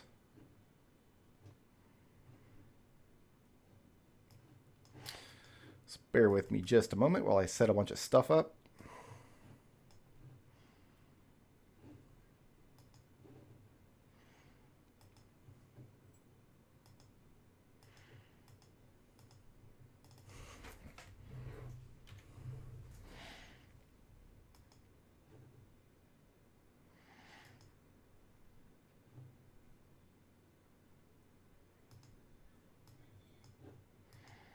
All right, so this is how the shuffle works. Oh, I don't have volume turned on for this. Why not? Did I have it muted? Oh, I must have it just turned down.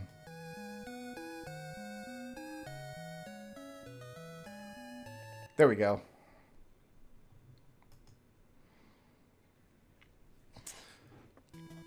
So if I just let this sit here and run for a minute, I only have 2 games put into the shuffler right now. We're going to do a shuffle with 30 plus games. Not these 2. Neither of these 2 games are in the list. I've got Mega Man 3 and 6 ready to go on the shuffle. I think tonight we play Mega Man 4 and 5. And then I have my little clock up there. And it switches back. Alright, let's play Mega Man 4 and 5. In the dumbest way possible.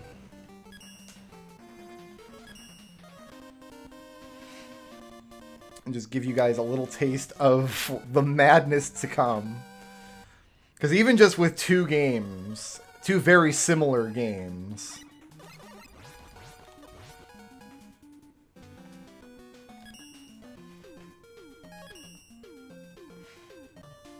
I didn't bother changing my stream info or anything, so anybody who shows up looking for Zelda is going to get this instead. See, I just need to finish making a logo. I've got like a bunch of assets in Photoshop that I'm playing around with.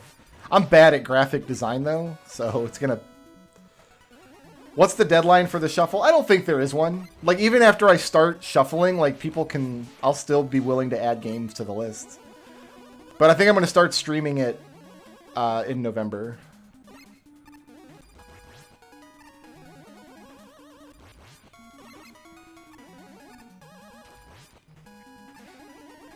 I kind of feel like just a shuffle of the 6 NES Mega Man games would be a lot of fun.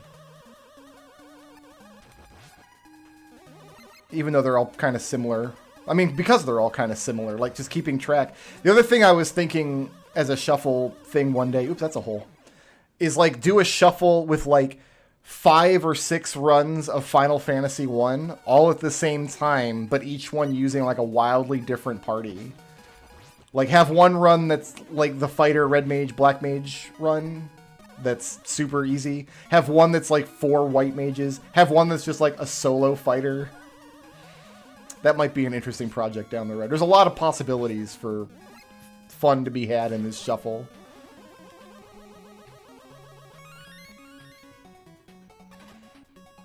That it's so addicting.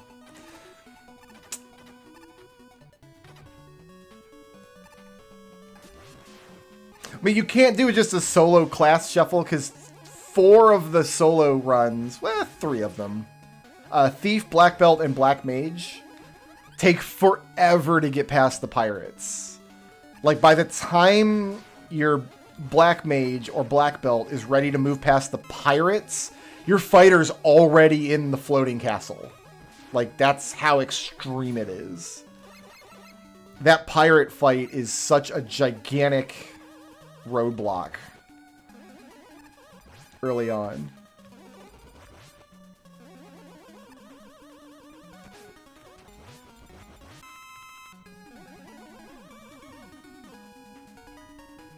But I thought it would be fun, like a fun challenge to... I guess challenge is the wrong word. Like, Final Fantasy 1 doesn't really hold any challenge for me anymore. But like a fun exercise, like do... Like, because each run of Final Fantasy 1 only takes a couple of hours. So if we wanted to spend 50 hours playing Final Fantasy 1, do a shuffle. And like have like maybe one randomizer in there. In the mix. The rat got me. But yeah, play a shuffle with 4 different parties.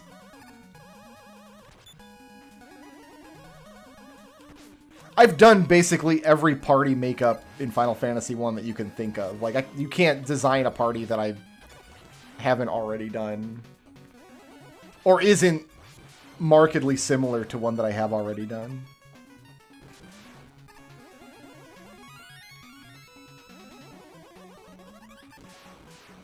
I've also programmed a pause button into the controller. Is the layout functioning? Yeah, it's functioning. It tells how many times I've swapped to this game and how much time we spent in the game. Like, yeah, it's working. Good, good. Thief, thief, white mage, white mage. I'd play that party. That sounds all right. I'd do that. Yeah, you can adjust the shuffle timer. I've done a lot of playing around with it, and I like 15 seconds, between 15 and 60 seconds is what I have it set to. But you can set it to be consistent. You can set it to be any arbitrary amount of time you want. Like another thought I had was do like a bunch of SNES RPGs in a shuffle together, but with like a timer on the span of minutes instead of seconds. Like you get between like 1 and 5 minutes, which would give you time to clear like an entire random encounter or something. Oop, and something like that happens. And now suddenly we're fighting Gravity Man. Switching gears between the games is what's so addictive to me in this shuffle. It's that moment of you don't know where you are or what you're doing, and it can be discombobulating even when you just have 2 games, and I'm gonna have 30 games. So I'm looking forward to it. It's gonna be fine.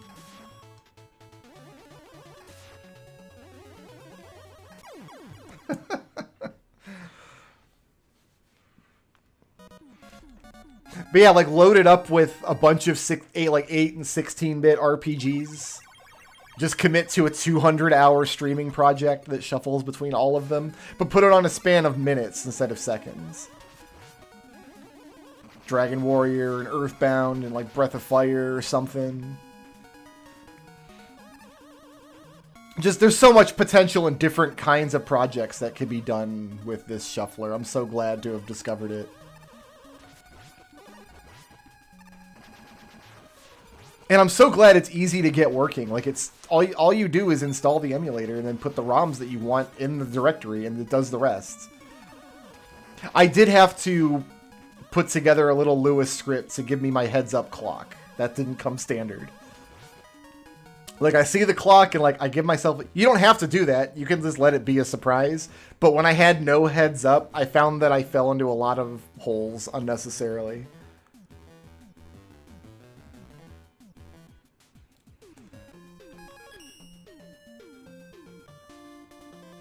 Yeah, that quantum leap oh boy moment.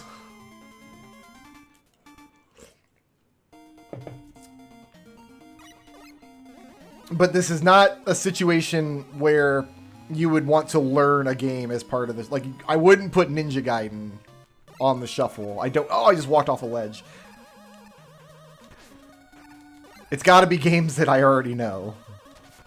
You are just being a... Mm-hmm. Fishman Sam here.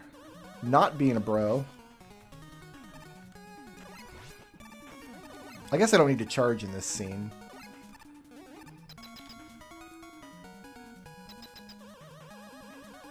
I got fished. It happened.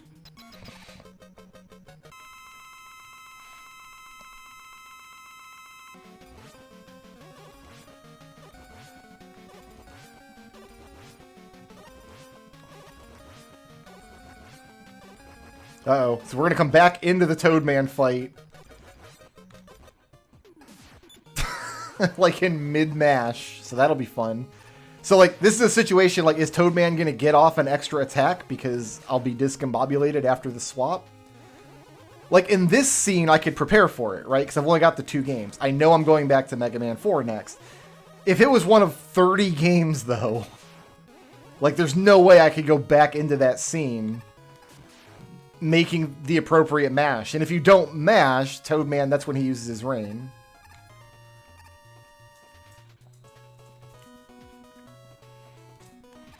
It's also a very clear illustration of how much faster a game Mega Man 5 is.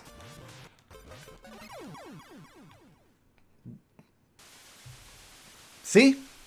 See? This is what we're in for. 50 hours of this.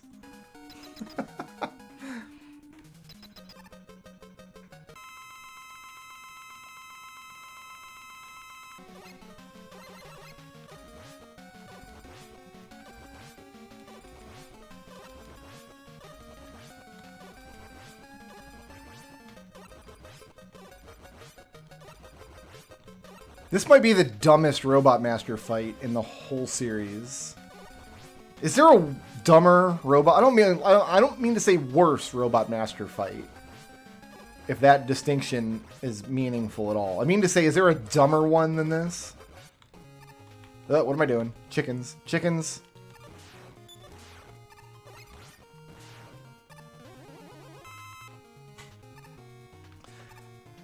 Clown Man is a dumber Robot Master, but it's actually a good fight. Like, I like the Clown Man fight quite a lot.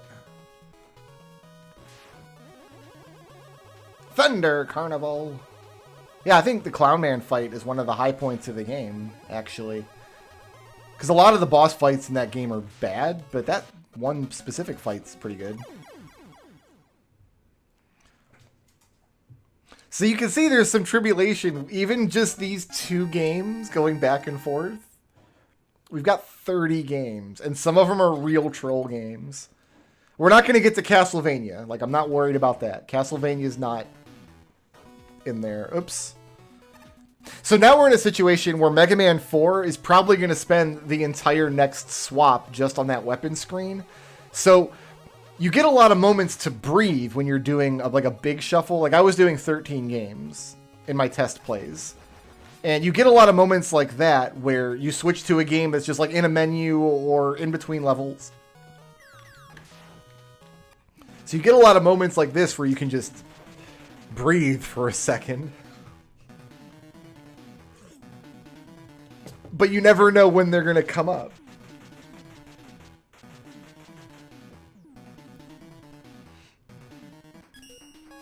Yeah, Mega Man's just going back and forth on his own timeline.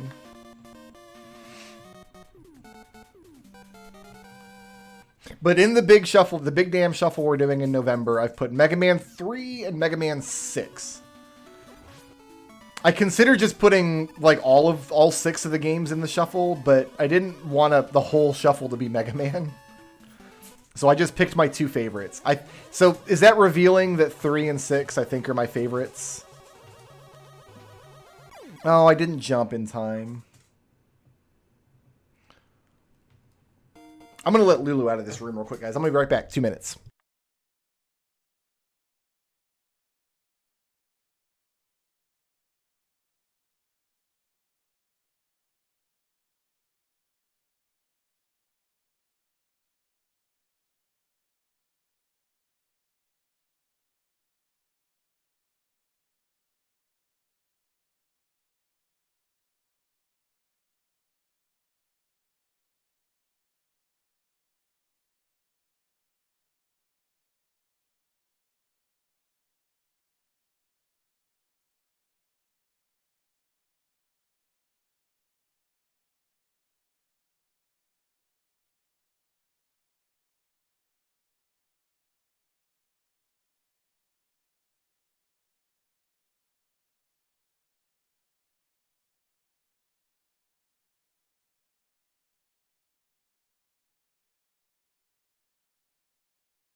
All right. I haven't finished recording the rest of Donkey Kong Country 2 yet. Usually when I do a series like that, I record the whole game and then start editing it and upload it when it's completely done and edited. But sometimes I do a series like that where I'll usually upload in much longer segments and then upload as I go. That's where Donkey Kong Country 2 is. I just have to have time to sit down and finish recording it. So no, it's not complete yet. It will be. I have several other SNES games, because I've been building my SNES collection up the past couple years, because I got a Super NT, and I can like stream and record from the hardware now. So I've been building up the SNES collection. There's a lot of games I want to go back to, and revisit and replay. There's almost certainly a Super Castlevania 4 Let's Play in the near-ish future. for the same reason, because I managed to get my hands on a cartridge of it.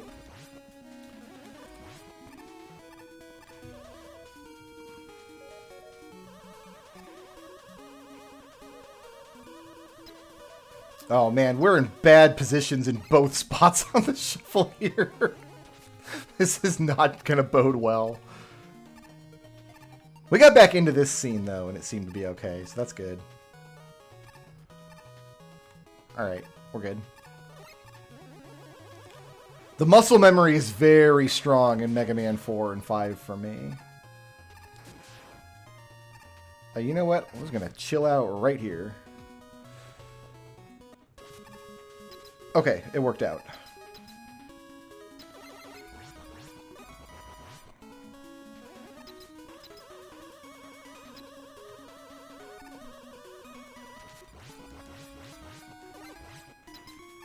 It all worked out.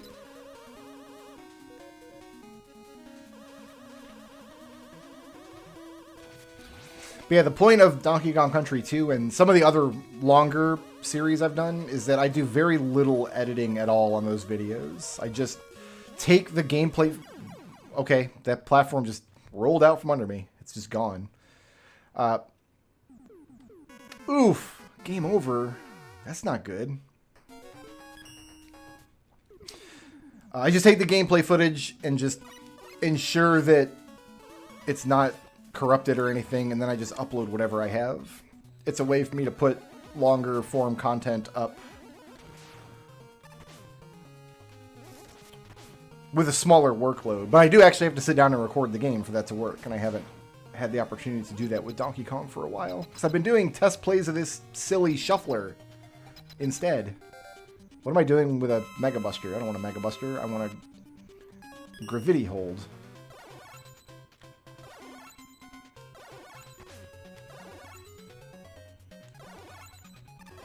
This is my buddy Blawmajor's favorite Mega Man game, by the way. Mega Man 5. He loves it so much.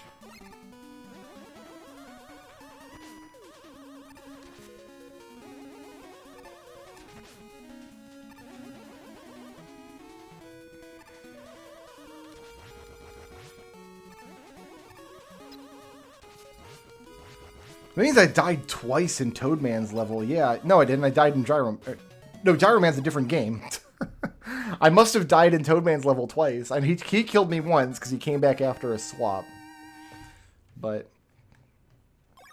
And there are some games, like Willow for NES, which is on the shuffler lists. Willow is a game where, like, if you get killed, you lose a lot of state. You easily can lose 5-7 minutes at a time if you get a death in a bad place in Willow. So yeah, that's gonna happen. And then 5 or 7 minutes is like several swaps. So it can feel like you go a long time in Willow where you're not making any progress if you're eating a couple deaths.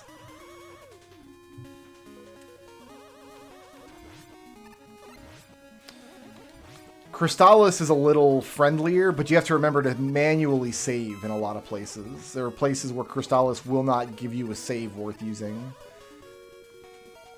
It doesn't auto-save. Zelda always auto-saves. Like, you never ever lose state or... You can lose state, but not progress. In Zelda. In Crystallis and Willow, you can lose progress. Who is that? Gyro Man? Crystal Man?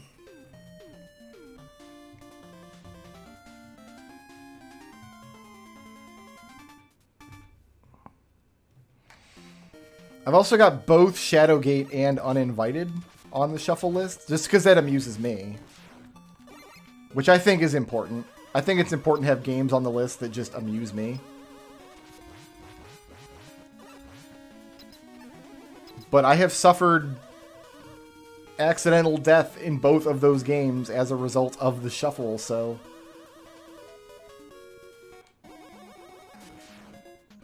Oh, good. I was charging my Buster in 4, and I needed to hold a charge in 5 as well, so I didn't lose my shot when after the swap.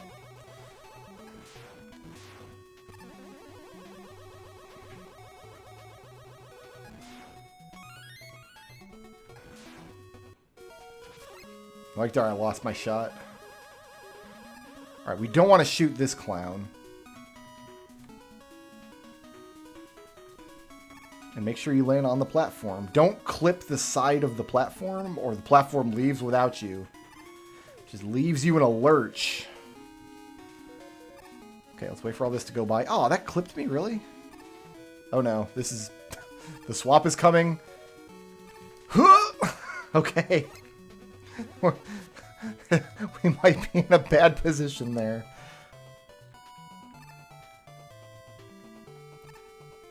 This is the screen that people who don't like this game are always like, this screen is so BS. It's impossible. It's totally random. First try every time. You just got to know how to do it. If you know how to do it, it doesn't kill you. Just like every video game. No, some video games are legitimately BS. Oh, he just walked into me. Oh, he walked into me twice.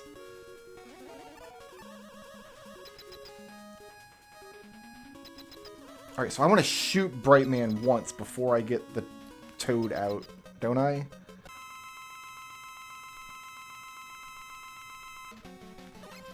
I missed. Oh god.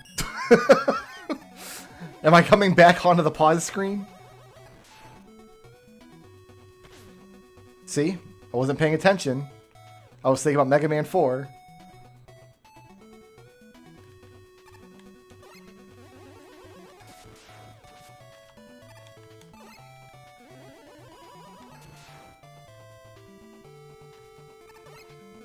First try every time. It's so easy.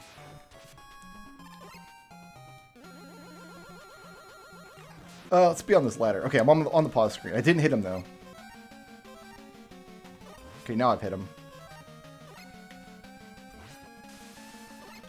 So the reason I do that is at certain health levels, Brightman will use his time stop attack. But you can pass the point where he uses it by hitting him once. If you start using Toad after putting one lemon into him, he'll never be at the correct health value to use his time stop attack. What am I doing? I dropped down onto the ladder because otherwise I was going to take a hit from those guys. Okay, makes sense.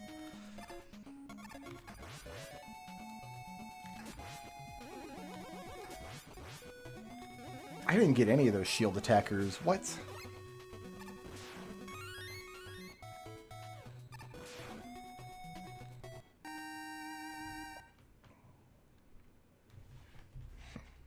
So it's looking like I'm going to complete Mega Man 5 first. The question is, like, where will I be in 4 by the time...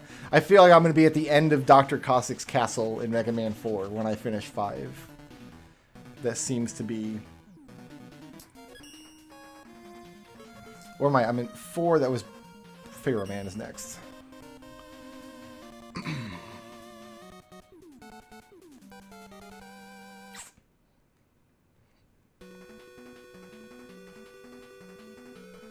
See, I still have to work on the layout a little bit.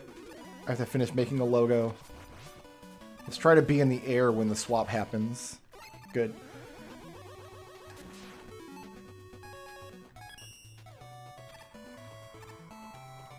Excuse me.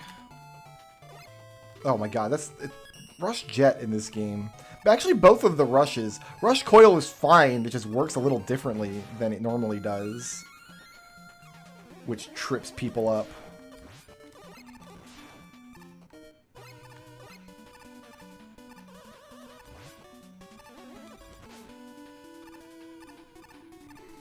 It's my favorite part of The Legend of Zelda is when you play Mega Man 4 and 5.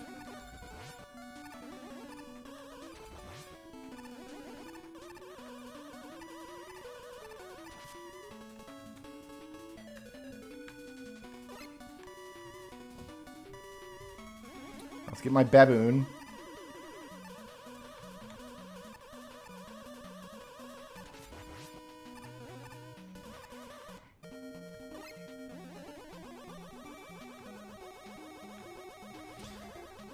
McLean, it's very...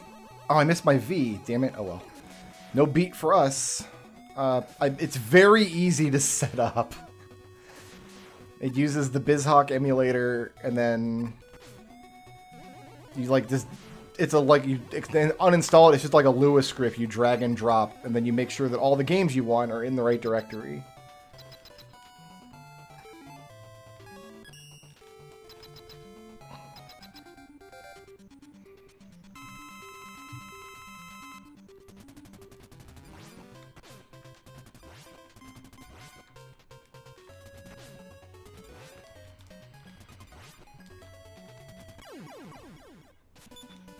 Whoa, okay.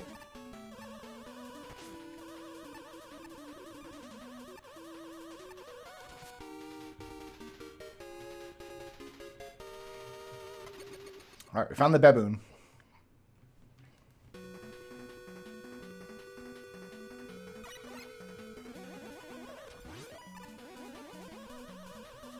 And as far as I can tell, there's no limit to how many games you can put in a shuffle. There's plugins for Link to the Past and Ocarina of Time randomizers where like you could do like set it up so like you generate multi-world ROMs and then shuffle them with yourself. So you're playing like a single player multi-world. I haven't tried that, but I'm going to at some point. I'll do a Link to the Past multi-world with myself.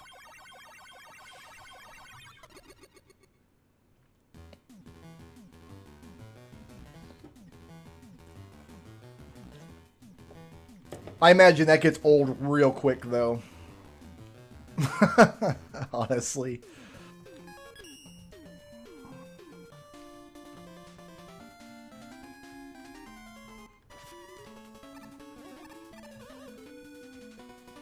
Yeah, Mega Man 4 is just such a slow game.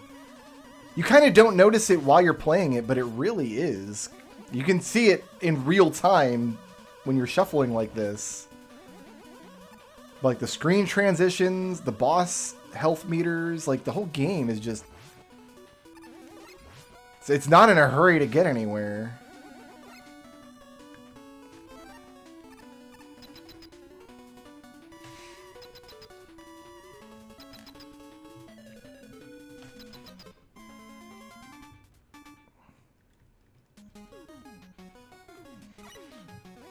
Yeah, all it's doing is it's saving a state and then loading it later. That's it.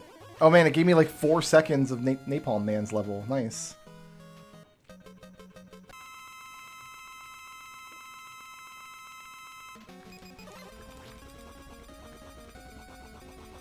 I don't want to be that close to him. I'm going to take the damage here, I think. Mash it out, Scooter!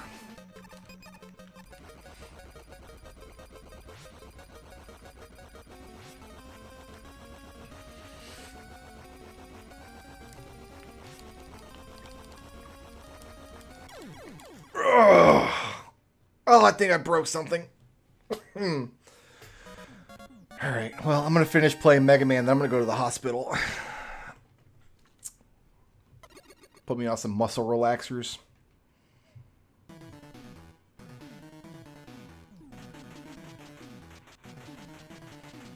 But I'm like late to the party on this shuffler. This has been a thing for years. People have been playing with this nonsense for a long time. Just I didn't personally know about it until very recently.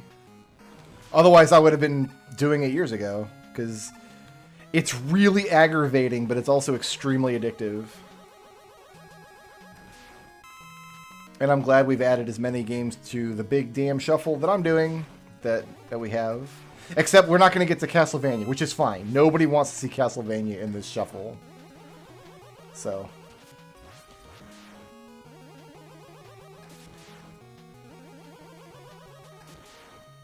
I personally think it works best with games you already know pretty well, but there's no reason you have to do that. Like, the concept is so customizable, you can kind of do whatever you want with it. So. It's like, yeah, just the thought of taking the whole pile of like 16-bit RPGs that I haven't played in years and like putting them all together over the course of a few hundred hours on stream, like that just sounds really chill to me. And I would love to do it. But I want to do the NES one first, then we'll see where we're all at with it.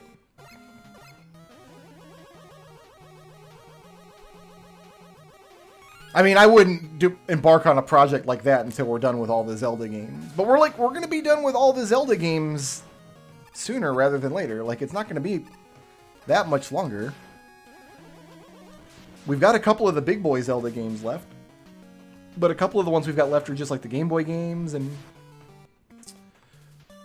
the only one we have left that I don't know is... No, I've got Oracle of Seasons. Oracle of Seasons and Skyward Sword are the two that I've still got that I don't know.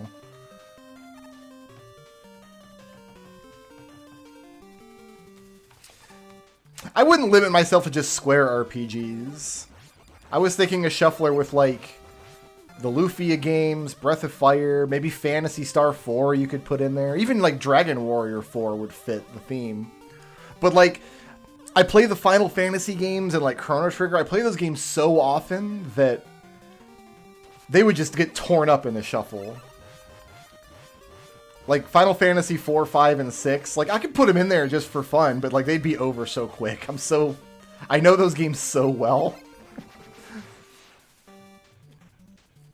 Also, I already play Final Fantasy 5, like, twice a year. Do I really need to... I mean, I guess, yes. I guess I do need to put Final Fantasy 5 in the shuffle if we're going to do RPGs, but, like, I'm I'm focused on NES games right now.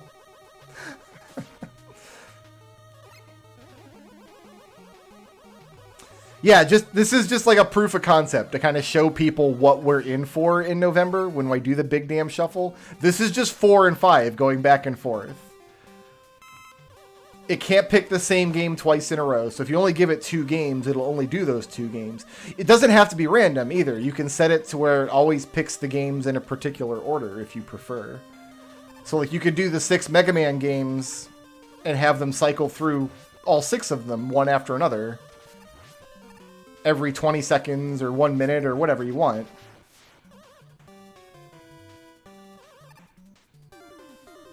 Multiple Fiesta runs in the same shuffle. Oh my god, that sounds incredible. That sounds incredible. I might have to do that next year. The problem is I really like doing the Fiesta on a modern version of the game, but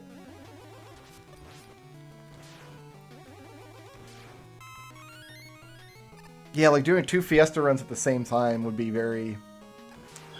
The thing is, like, any 2 Fiesta runs would desync very quickly. Like, you wouldn't be doing the same content in both games. You know what I mean? The party, because unless you get very lucky and get 2, like, very fast parties, you know?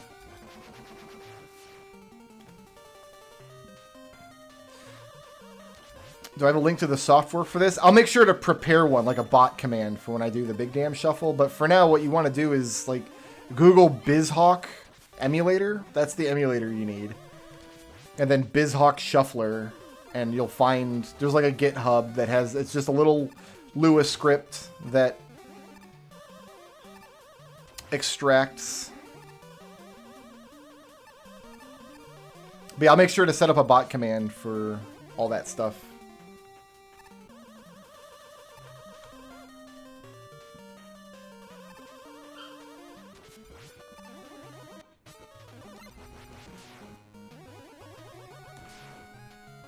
Oh, God, that's right. You don't want to backtrack here. Life is bad if you backtrack there.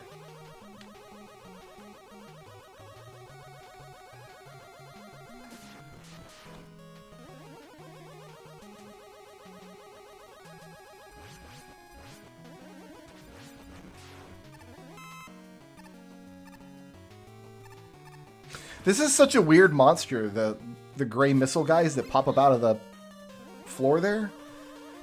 Because they take damage, but I've never actually seen one killed. Like, your shots don't just tink off of them. You're damaging them, but I feel like they have too many hit points to be killed.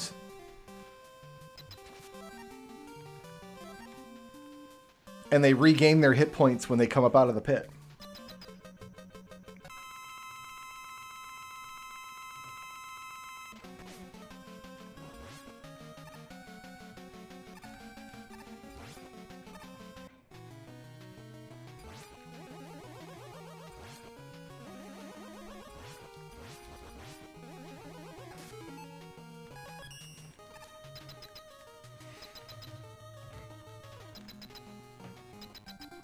But yeah, most people I've watched do streams of this, they don't use any kind of little timer like I've got.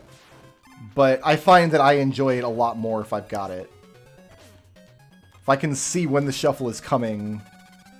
Of course, sometimes you're just paying attention to something in the game and you don't see the clock in the corner. Oh, what am I doing? My brain was still in... He killed himself! That should count! He jumped into my Pharaoh. Cake? Is it a cake?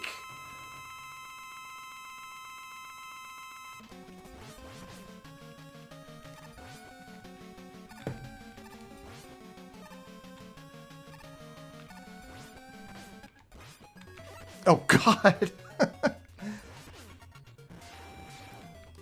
This is where it gets trolly. So I'm in 2 different boss fights at the same time. Who knows what buttons, like what inputs need to happen on the far side of it. The Pharaoh shot is just an idea. It's the idea shot.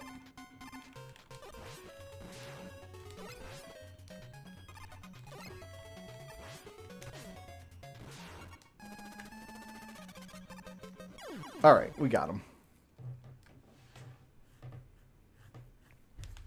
Some Fiesta parties don't bottleneck, though. Some Fiesta parties just cruise.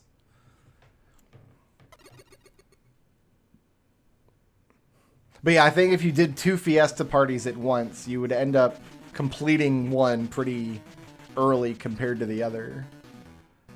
And then still have, like, most of World 3 left on the slower party. Who am I going to? Dustman.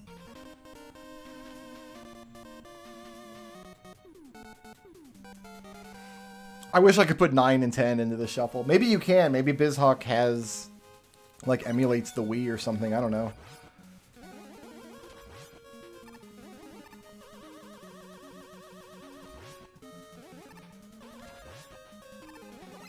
I love Dustman's level music.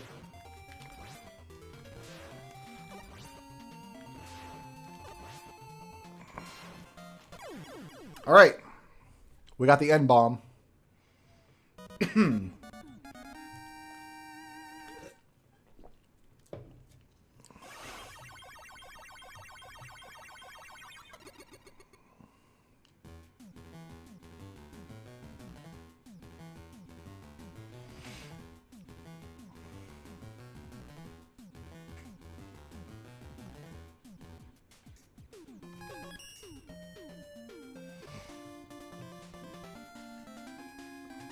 This guy looks familiar.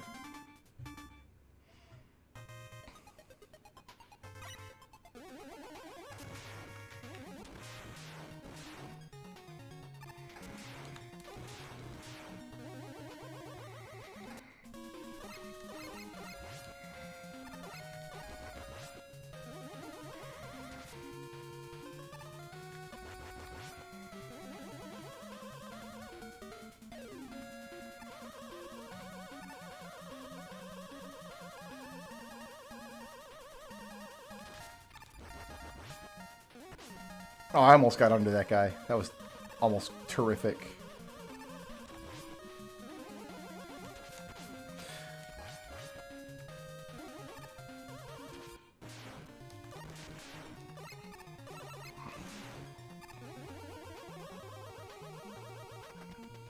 But yeah, I tried the shuffle with like as little as 5 seconds.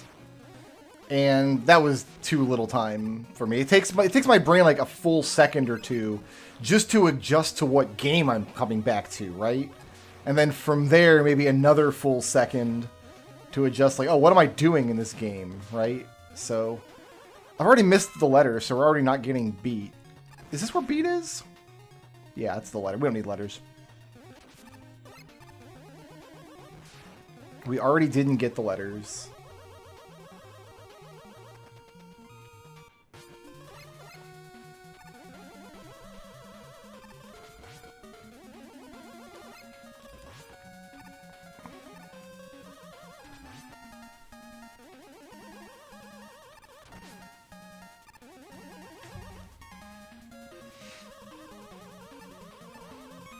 To say nothing of shuffling between like completely different genres of games. Like, you don't have to do that much of a gear shift between two Mega Man games, right? But going like Mega Man to Mario to like Adventures of Lolo is a much bigger jump. Lolo got real trolly sometimes. I'm looking forward to going through it again. It didn't help that I had forgotten some of the puzzle solutions to like some of the later floors in Lolo.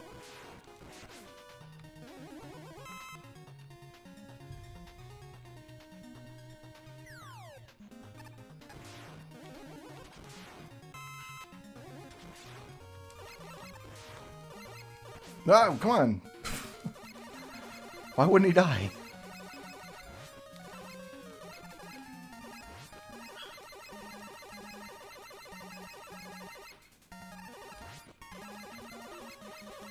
Alright. This would be a good spot to die and coming back from a swap. I haven't put Mario 2 in the shuffle, but yeah, Mario 1 and 3 became very challenging. I thought for sure, like Mario 1, I was like, oh, it's going to be one of the easy games. Nope. I had to play through World 8 like 5 times in Mario 1.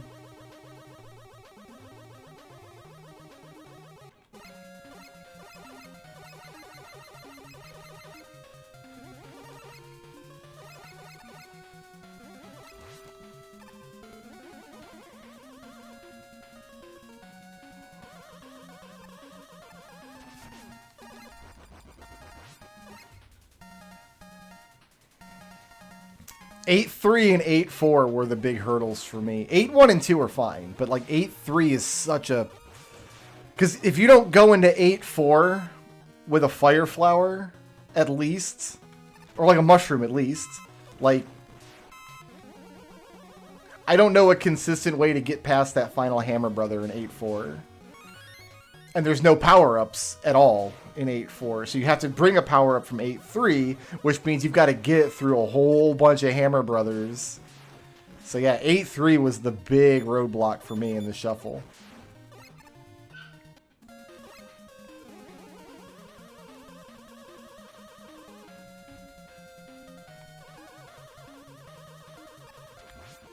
Yeah, I haven't really played around with the clock too much, except to kind of play with a few different colors, but there's not a really good place to put it on screen that's going to be consistent across 30 games. Like,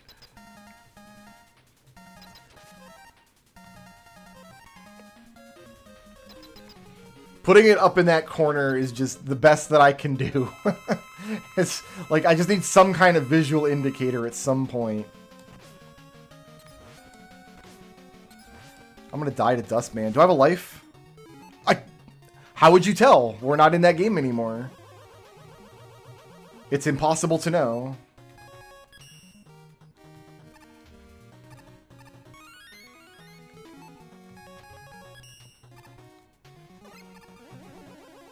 There are 2 power-ups in 8-3. Yeah, you can start the level small and end with a fire flower.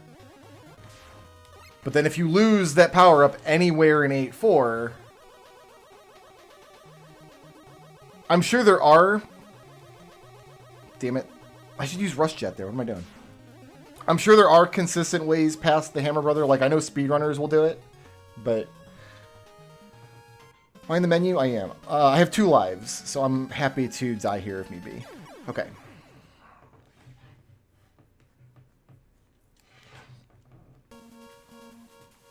But yeah, it's maddening. It was maddening, dude. Doing the shuffle and like losing somewhere in 8-4, like getting hit by a cheap that you weren't prepared to dodge because a second ago you were playing friggin' Legend of Zelda. And that's all it takes. And then it's like, oh, well, now the Hammer Brother kills me and I'm gonna have to start over from 8-1. That happened to me several times in a row. It was maddening.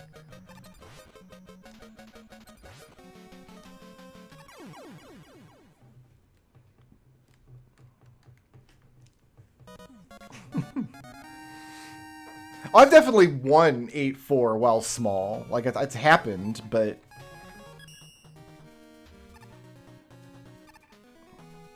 I feel like getting all the E-Tanks I can find is going to be pretty important. Just seems like good strategy to me. I already have an M-Tank, so there's nothing in the next room.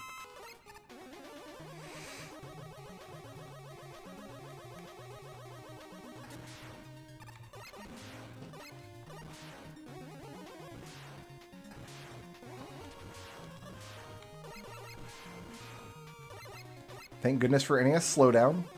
Being a bro right now.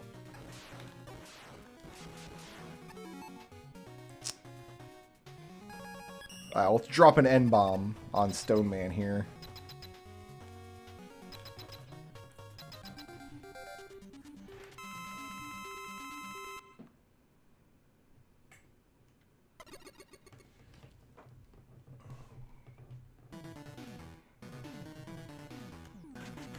Castlevania 2 was fun because I kept getting lost. Because when you've got... I had 13 games in the shuffle when I did Castlevania 2, and like... Where am I going? Skullman. So you would spend like an hour away from Castlevania 2. When you come back, no idea where you are or what you're doing. The whole game looks exactly the same. So, like, what am I even doing in this game? What's even going on?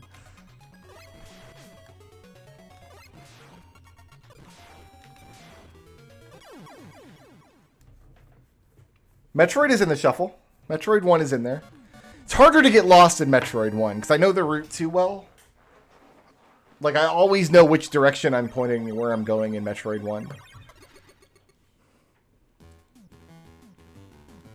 There's a lot more variety in Metroid 1. If you have a critical path that you're following, there's a lot more variety in the level graphics than I think people give the game credit for.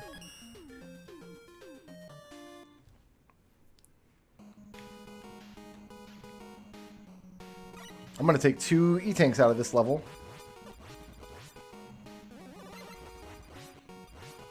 But yeah, Metroid 1 is already in the shuffle. I am quite comfortable playing Metroid 1. In fact, that's almost one of the breezier games for me.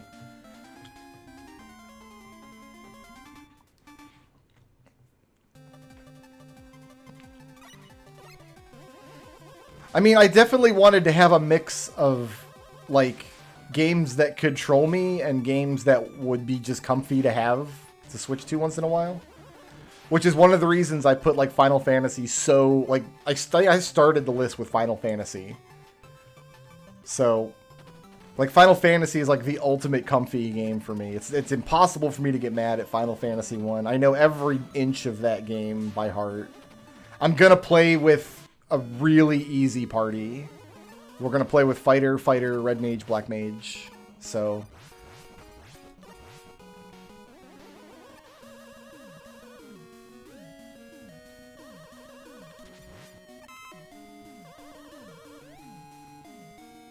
Super Dodgeball is another one. That game is literally just the same input over and over and over.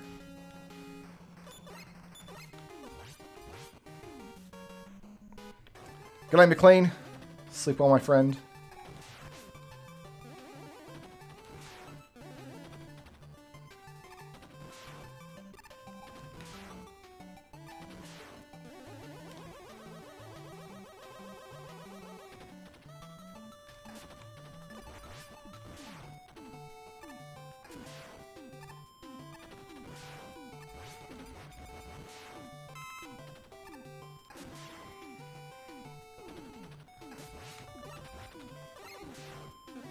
You know what? I actually usually use Beat to fight one of the forms of Wily at the end of this game.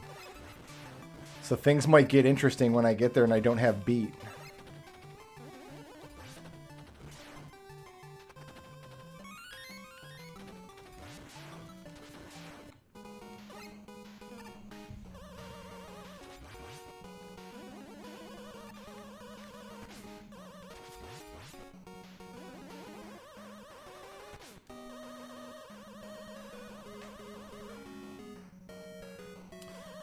Good night, Uka.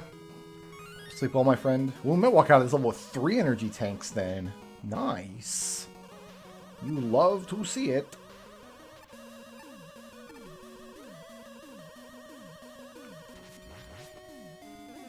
We used to always farm up to 9 E-Tanks.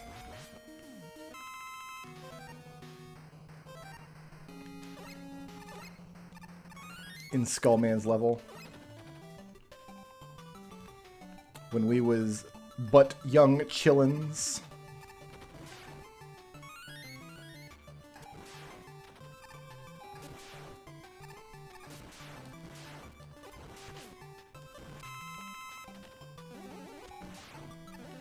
I know you're supposed to do Starman first and Super Arrow across every single level, but I've never sat down to learn where all the Super Arrow spots are.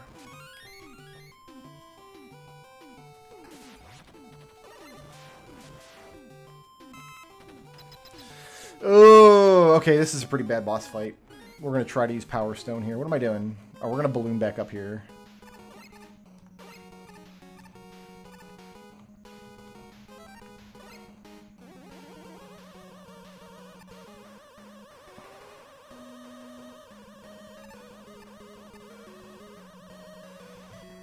I did not want to go down. I want to go up. What was I doing? Power Stone. Let's just get hit a lot. By Charge Man.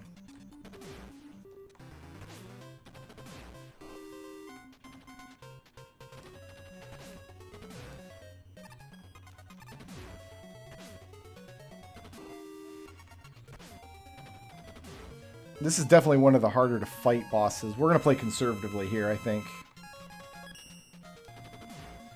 Because he can go into any part of his attack phase from any other part without warning. And he's got iframes on some of his phases, and he never jumps. So the crossover is always, always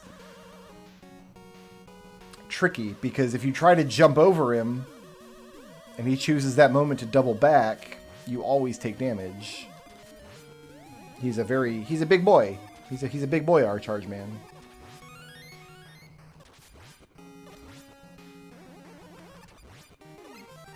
Yeah, we're gonna go get another E-Tank.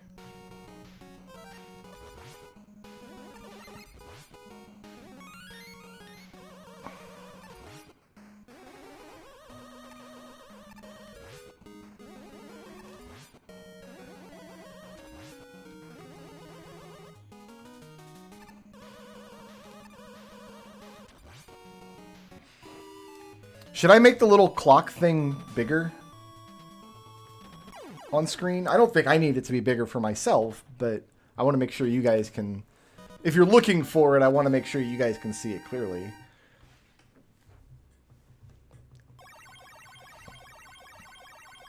I've already included all of the data that the shuffler keeps track of, like how many swaps, how much time we spent in each game, etc.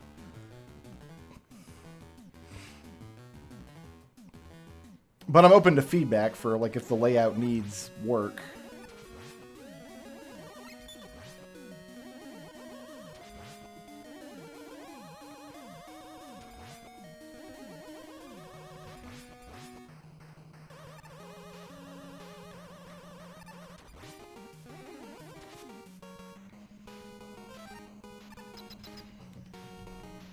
I played around with a few different sizes and positions. That's just a spot on the screen that is unobtrusive enough that it won't, like, get in my way of anything.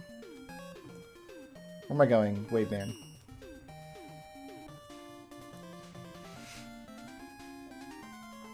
But it can be easy to miss if I'm focusing on something else on screen. That's just all part of the fun, though.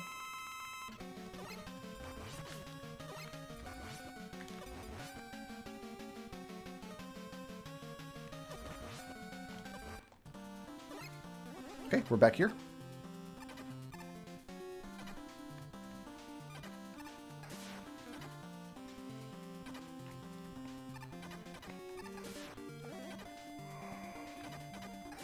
But yeah, I figure when we start the shuffler, I'll just... Like, I'll leave the little tip jar thing open, and we'll just figure out what to do with... It strikes me as bad business sense to be like, okay, nobody give me more money now. Like, I still want people to give me money, you know? So once the shuffler's going, like, we might as well keep incentives going. As long as you guys want to watch it and are willing to support the channel to see it, like, why not keep it going? I have played Demon's Crest. I have an ancient Let's Play on the channel of Demon's Crest for SNES, which you might enjoy watching. It's from like 2010 or something. It's really old now. I had never played it before, so it's a blind playthrough of the game, and I was playing it on emulator. It's interesting. It's definitely an interesting playthrough. It's a really old series. Oh, this is a bad screen to swap away from. Yeah, if you go to like my channel homepage and like search for it, you'll find it. The game I had as a kid was Gargoyle's Quest 2 for the Game Boy. Was it 2? Maybe it wasn't. So I played Gargoyle's Quest as a game on Game Boy as a kid, and I can't remember if I finished it or not. I feel like I must have. Oh, we're gonna get fished again. It's not gonna be fun. Oh, we're down here now. This is also a bad place to be during a swap.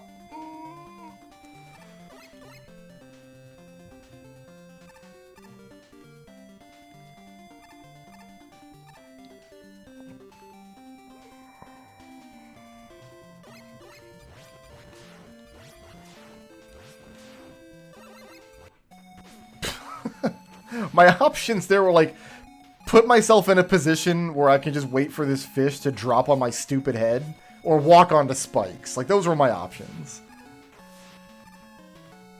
I guess my third option is to turn off the Nintendo and go to bed. Like, that's always an option.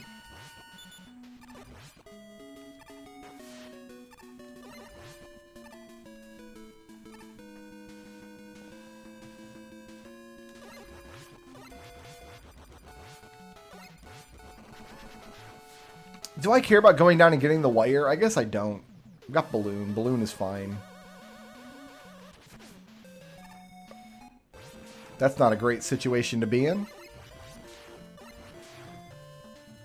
I like how the two water levels lined up. That's pretty cool.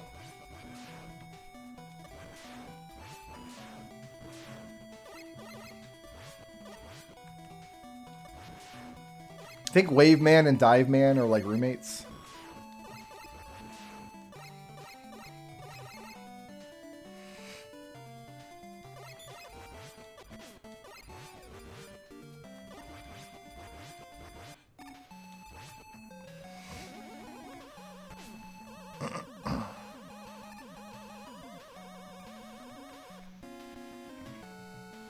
I have never finished Terranigma. I remember not liking it that much when I tried to play it many years ago. I don't remember why, though. I mean, it's just like the third Soul Blazer game, right? Like Soul Blazer, Illusion of Gaia, Terranigma. You'd think it'd be fine, but for some reason I didn't finish it. It's been many, many years since I've attempted to play it, though.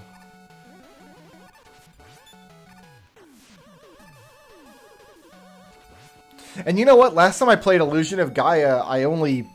Like, I kind of thought it was a little annoying in a lot of parts.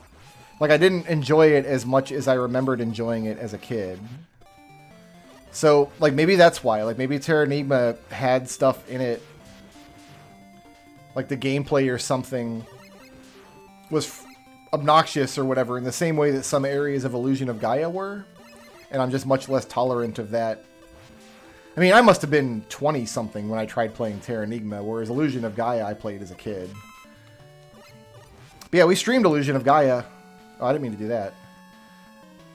God, this is a long time ago now. It's been probably 6 or 7 years now, but yeah, I remember there were a lot of areas of Illusion of Gaia that it's like, oh, this game it's still fun. I still kind of enjoy it, but I guess it's not as Spikes. I guess it's not as fun as I remembered it was. The Mushroom Forests. And there was one other level in Illusion of Gaia that I remember when we were streaming it, I was like, wow, this is a bit of a pisser of a level. And I wonder if maybe Terranigma just has more stuff like that. Whereas Soul Blazer is a much tighter experience overall, I think. Not Toad.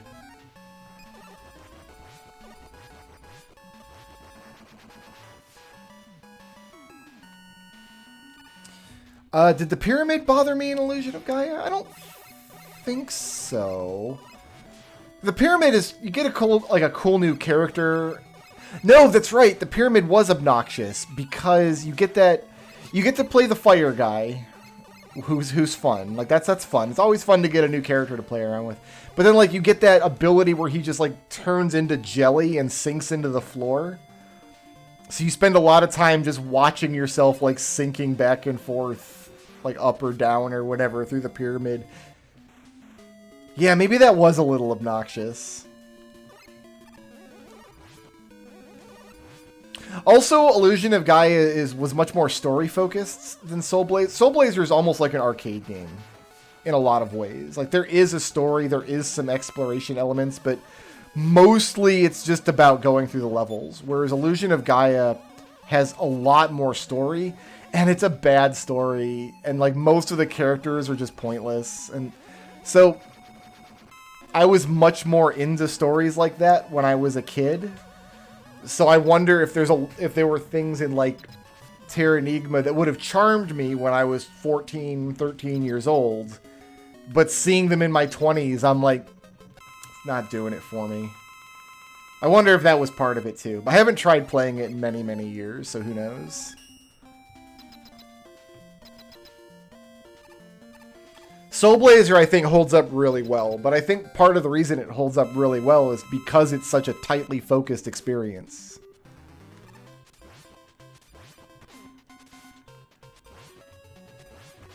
Almost the whole game is just going through the levels. Cool, we squeezed the whole Waveman fight into one swap.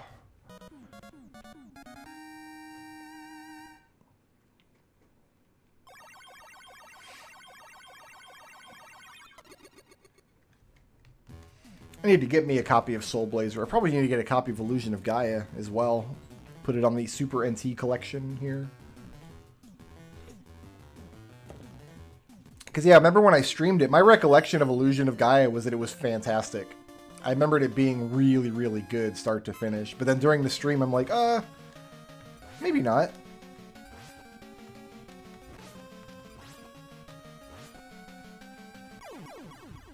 But yeah, the mushroom level. I think the Great Wall of China was another one. It was another level that just got really obnoxious.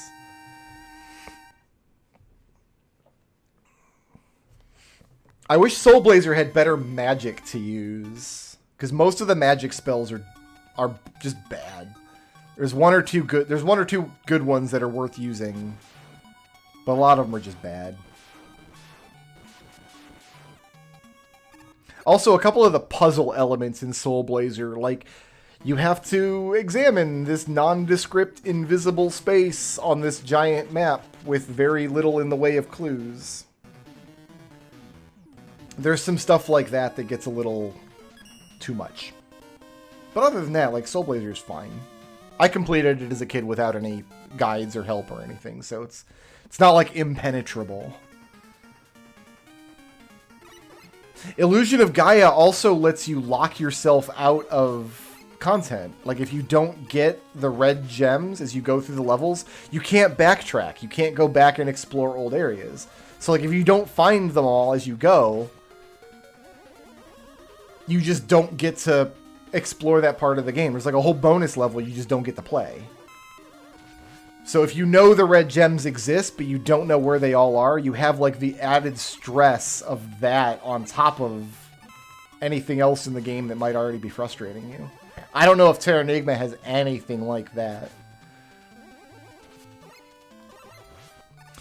For like $30, I should be able to get a Terranigma repro cart. I'm sure those exist. Maybe I'll just do that. Maybe if I get... Next time I sit down to buy SNES games, maybe I'll look into a Terranigma repro cart.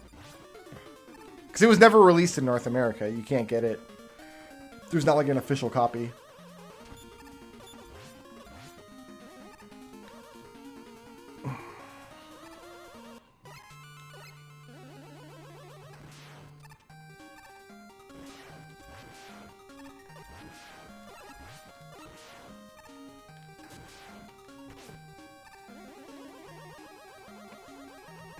But yes, for all Soul Blazer's faults, it doesn't have any content that you can get locked out of. At any point in the game, you're in a position where you can full clear and like complete your collection of everything in the game if you so desire.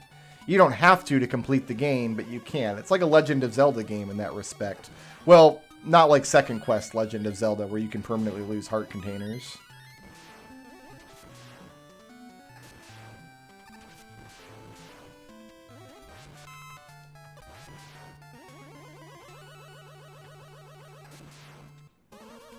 Ooh, I almost jumped into spikes there. I kept my charge, though.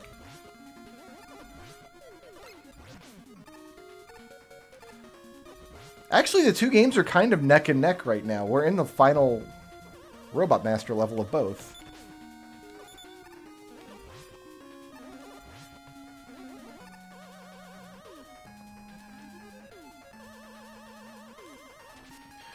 I think I do want to go up there and get that E-Tank, though.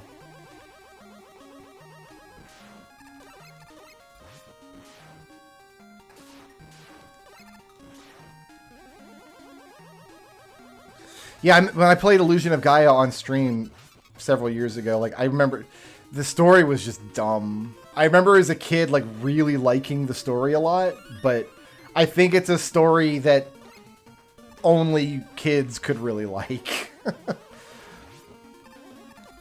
It's not very well written. Most of the characters just don't matter to the plot. A lot of the several, maybe not a lot, but several of the characters are just totally unlikable.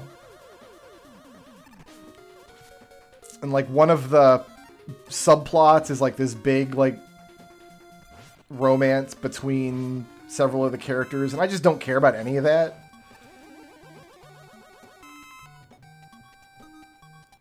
Like, a bunch of relationship drama stuff between 12-year-olds. Like, I don't care about any of that.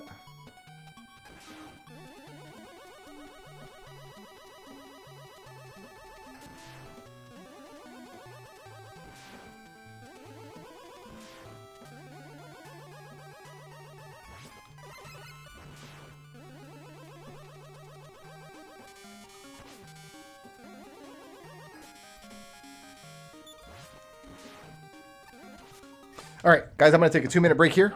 I'll be right back.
All right. Yeah, I'm glad I programmed a pause button.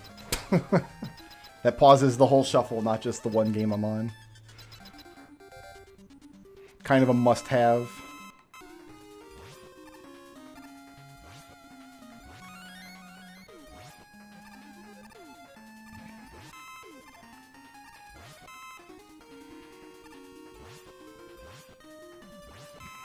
That's a hole. I had to decide which button to push, my shoot button or my jump button, and I chose wrong. I chose poorly.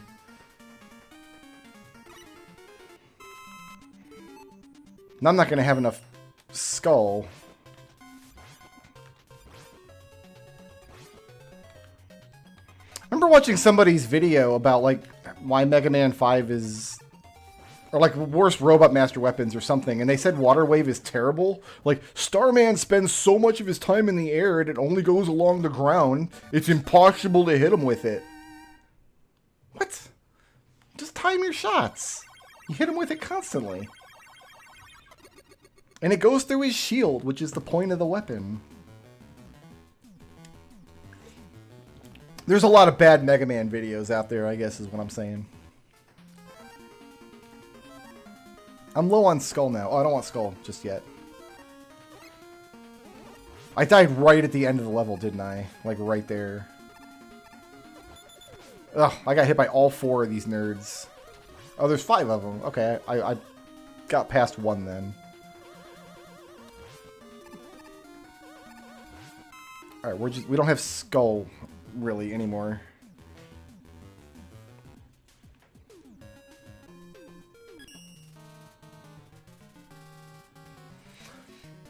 Well, see, I don't think the ideas presented in the Illusion of Gaia narrative have much merit. Like,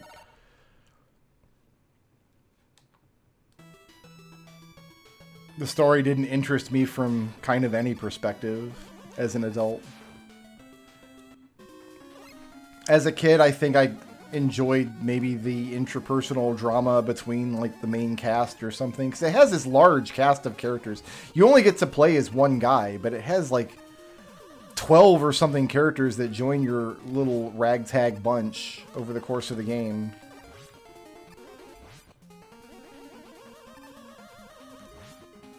I'm doing okay without Skull Barrier. Could be doing better. No, we're gonna use Skull here.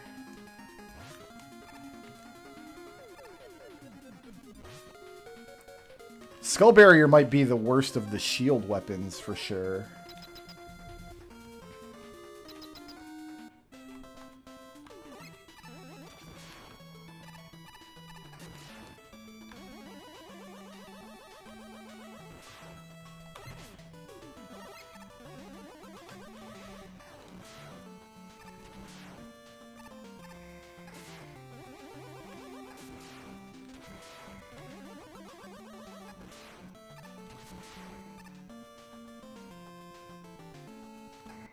That's right. He always jumps over that one.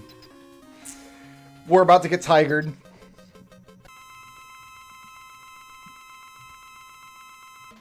As soon as we go back to Megaman 5. Megaman 5 is not going to be fun for us.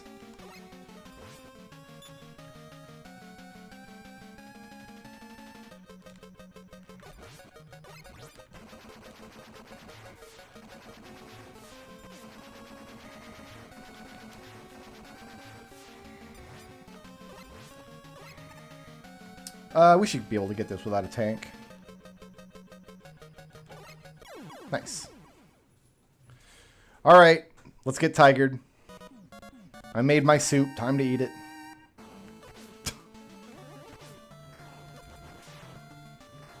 Oh, I don't know! They're everywhere! Leave me alone. It's Life of Pi all of a sudden. I use Super Arrow in this room, I think. Well, I've only got 2 E-Tanks, and I'm not going to use one here, so...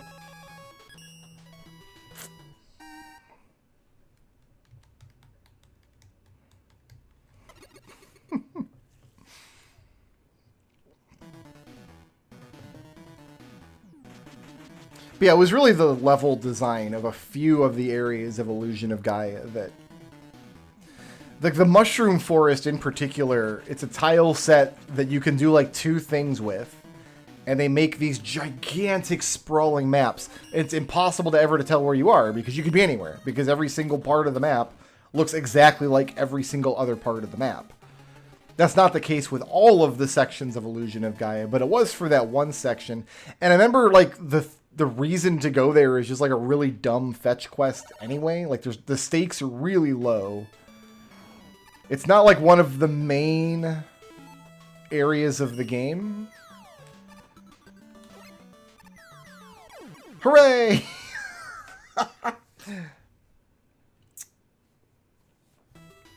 We're out of super arrow now, so I can't do that again. Alright, let's treat Mega Man 5's castle with a little more respect. What do you say?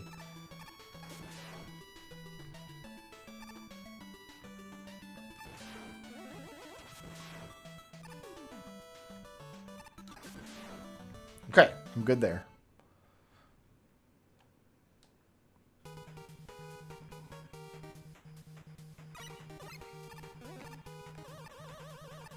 But yeah, Terra Enigma, I don't remember why.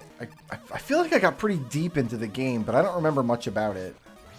I remember I didn't finish it. I remember I didn't like it very much. Because at the time, one of my buddies was, like, obsessed with it. He loved Terra Enigma. Like, he insisted that I should play this game. And that I would absolutely be floored by the ending. But I didn't make it to the end, and then he was, like, disappointed. But I don't remember now why I couldn't make it to the end. There's a number of reasons. But it could be anything. It might just be that the game was too anime for my tastes. Because my buddy, the guy I'm talking about, was like a big anime guy. And that was a disconnect between our two sets of tastes. Is like, if it was too anime, like, I'm not into it. But he would eat it up, so. What do I do here? Gyro attack? Nope. Power Stone.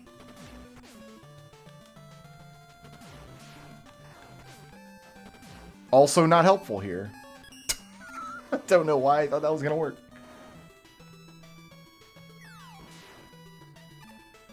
I should just jump across, right? I don't need any kind of arrow here. I do to get up to the ladder, but I can do that from here.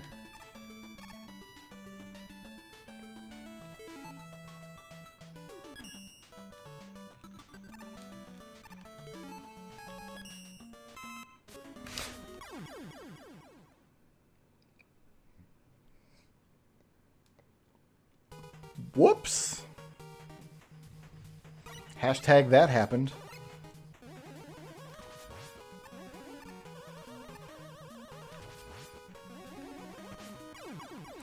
Oh, no, that's right. You shoot them and then go across. You don't wait for them because they can go to variable heights. Throwing away all the lives. There they go. Say bye, lives. No more farming for E-tanks at this point either. You're stuck in the Dr. Cossack levels.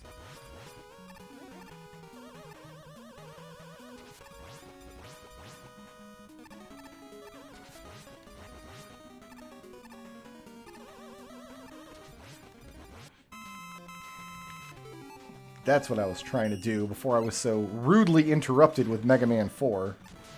How dare you interrupt me with Mega Man 4? So yeah, the two games were kind of neck and neck, but now Mega Man 5 is pulled back into the lead.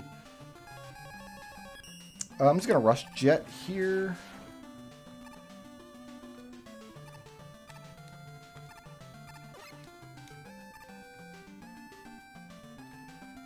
Is that what I want to do? I could have navigated that without a rush Jet, I guess. Slinkies have too much health. That's too much health for a Slinky.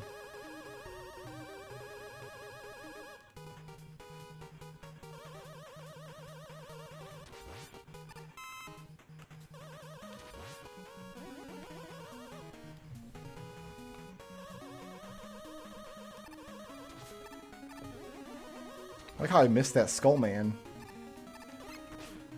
Okay, it was good that I got hit by that guy, because otherwise we would have gone into the hole.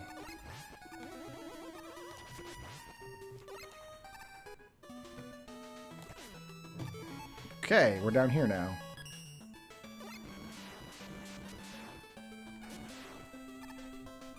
These levels are so much easier where you can focus on one and then... But you can't focus when you're playing two at once.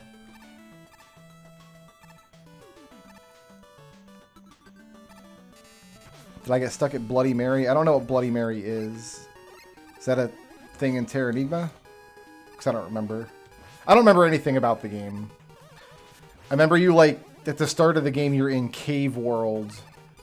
And then later you go to, like, South America or something. And then the world map is, like, supposed to be the actual world map, but not. Does that sound familiar? Am I even talking about the right game? That's a hole.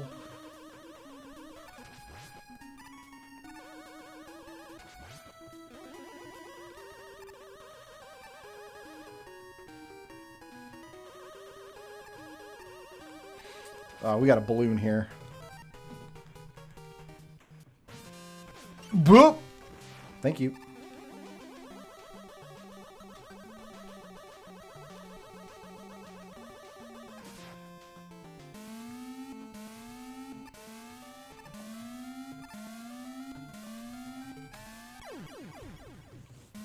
Well, I don't know what to do in this room. Fall on spikes. That's what to do. Oh, that's the solution. Fall on the spikes. Duh. Not under the spikes, not into the spikes. You know what? Maybe we'll wait for the swap.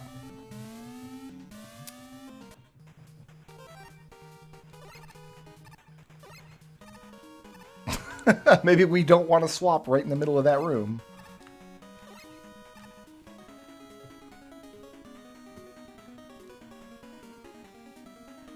Oh, this part's dumb, isn't it? Oh, no, it's not. We're fine.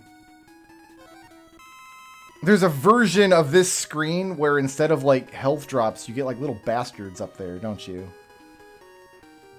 Oh, wait a minute. No, how does this go? Like, how can you grab the... Maybe I gotta use Rush Jet. Yeah, we're going to use Rush Jet. That's what we'll do. And grab the bottom of that far ladder.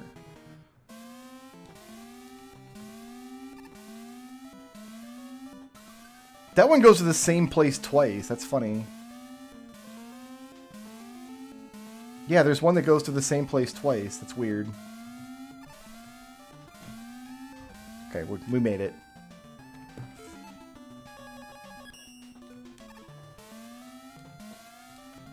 I'm going to go ahead and skip that screen if you don't mind.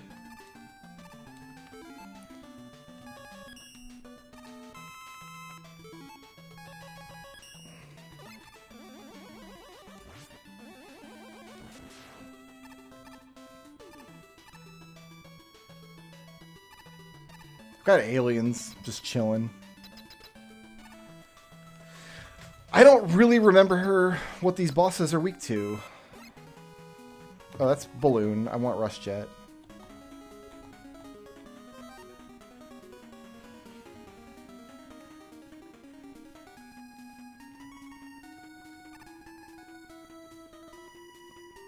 There we go.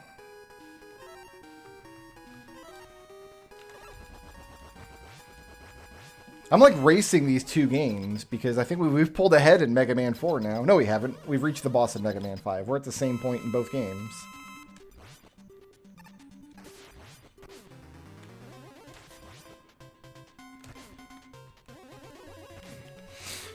Alright, let's find a weapon you like. Water.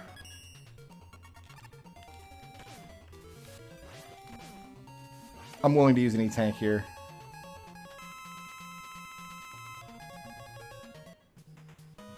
Which boss are you? You like Ring.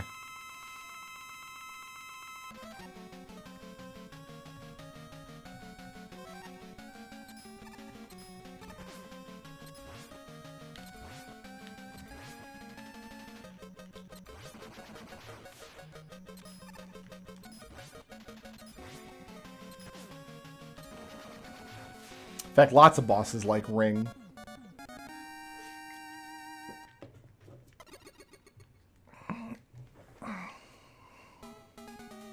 I mean, that could be it. If you have to stop and grind at all in games like that, I don't like... That's why it took me so many years to record Soul Blazer. Because Soul Blazer is a game I loved from childhood, but you do have to do some grinding in the sense of, like, just standing in one place, killing 30 monsters in a row so you can seal the thing, right?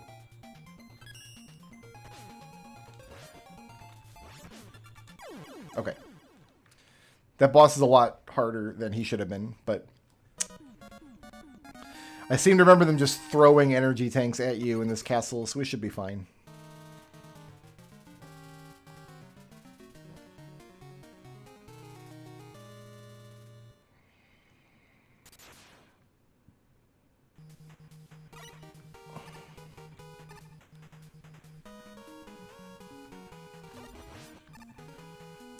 Let's charge a shot here, I think.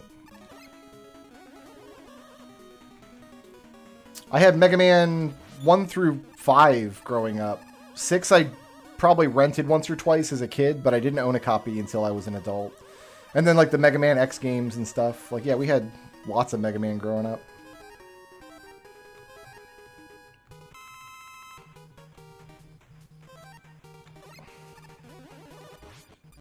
I guess we're using Rush Jet.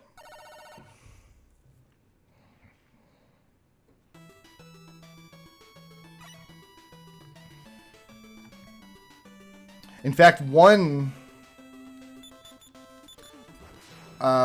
is probably one of our least played. I personally owned 2 and 3, and then I had friends that owned 4 and 5. So we played all of those.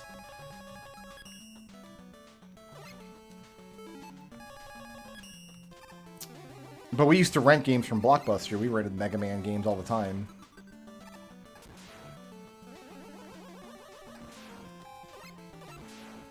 And then later, my same friend had a copy of Mega Man X 2 and 3. I think I had X1. That's the only one that I had. So, yeah. Rush Jet's like, I'm up here, dude. What's life like down there on the spikes? What a jerk.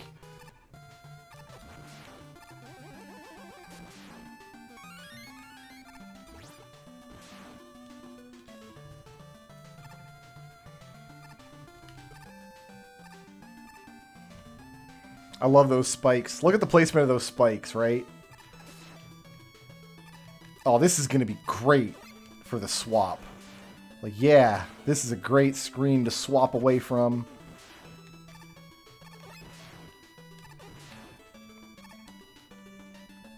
I'm cool right here. We made it. We made it to safety.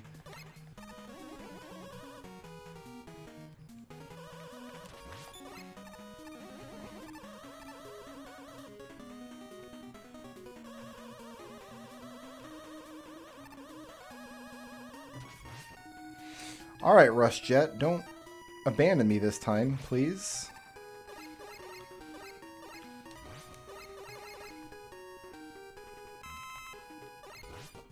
Is this good? Or, you know what? We're going to jump off Rush Jet here. Okay.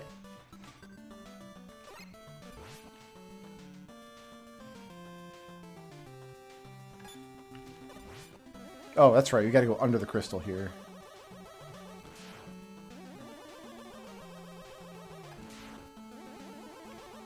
This one we can go over.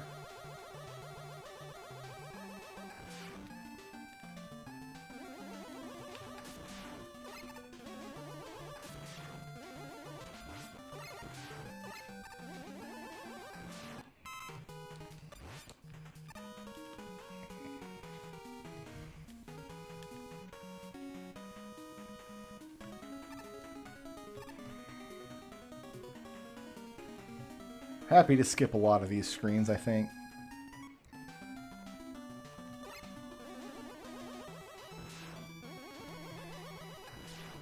But we want this E-Tank, probably.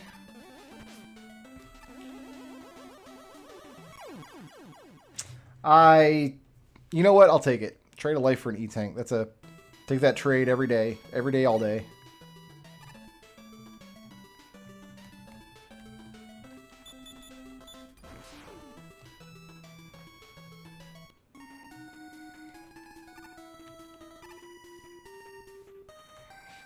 That's bad. Why did that happen to me? We should use Balloon here, not Jet. Get equipped with item 1. In fact, I remember we didn't understand how NES passwords worked.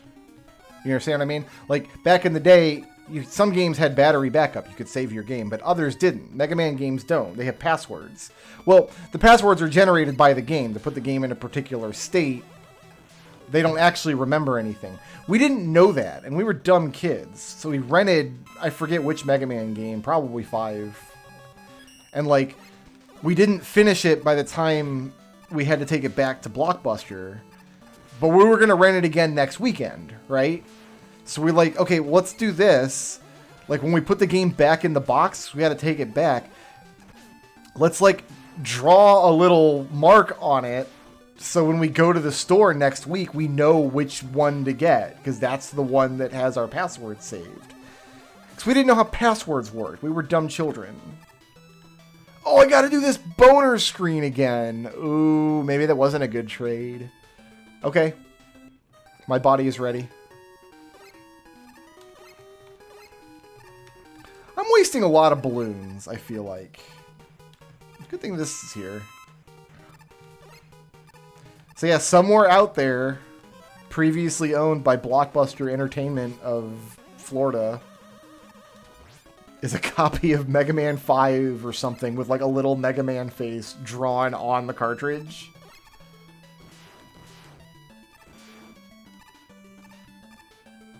We defaced Blockbuster's property.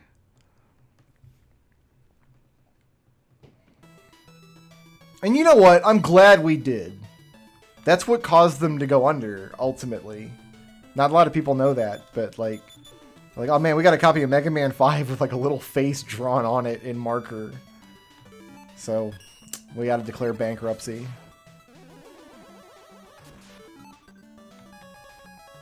Give me more jet.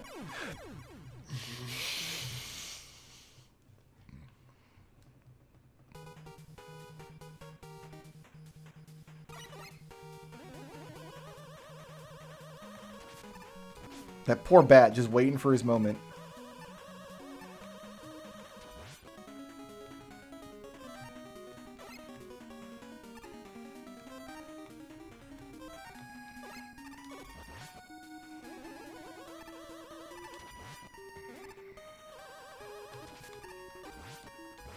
This looks like a rush jet situation. Yup.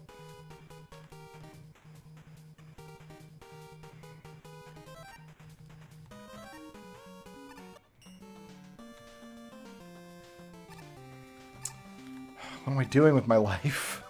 I forgot which rush I had out.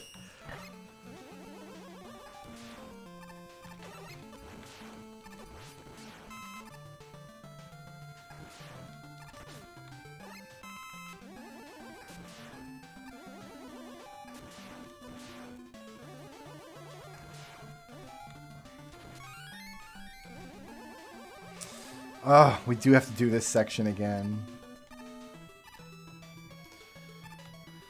I'm sure there's a spot where you can just safely super arrow across the whole section, but I don't know where it is.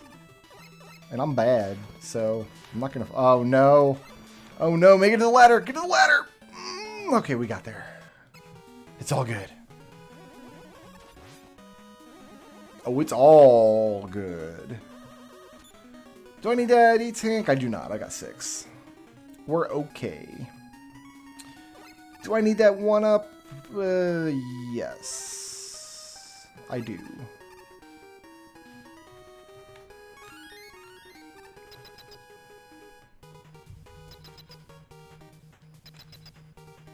This boss likes dust, I think.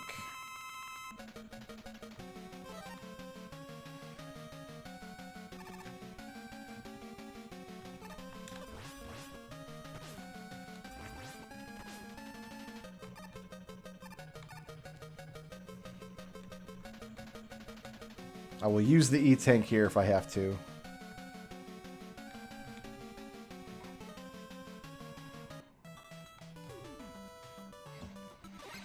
Alright, Mega Man 4 pulls ahead. Because we are at the boss in the second fortress level in 4. Whereas in 5 is still stuck back here in Crystal Snail Hellhole.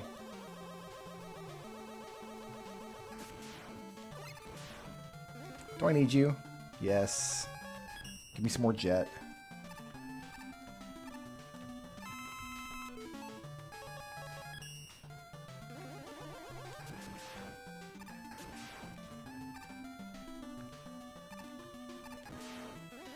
How many lives? Oh, we got plenty of lives here. We have lots of lives and few energy tanks in 5. Lots of tanks and few lives in 4.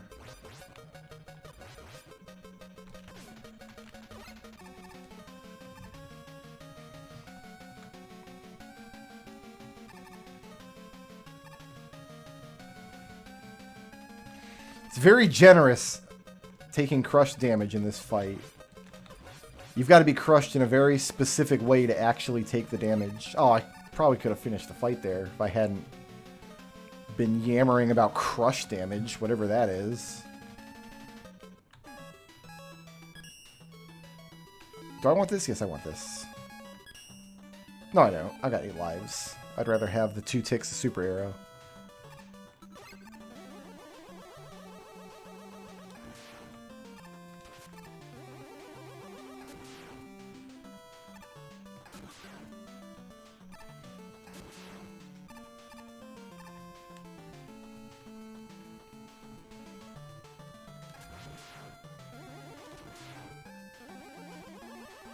Don't need to deal with you.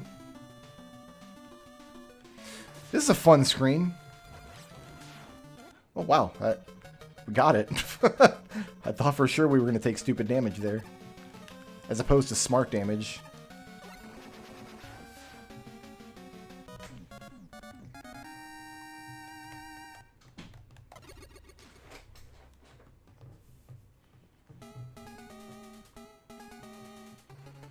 Later this year, we should be getting that guy's ROM hack of of Mega Man 5 for Game Boy. Like the full Game Boy Color ROM hack update thing that should also work on cartridge. I'm looking forward to that if that actually happens. Tiger, no! Oh, I got Life of Pied. Oh, good. We got a checkpoint, though.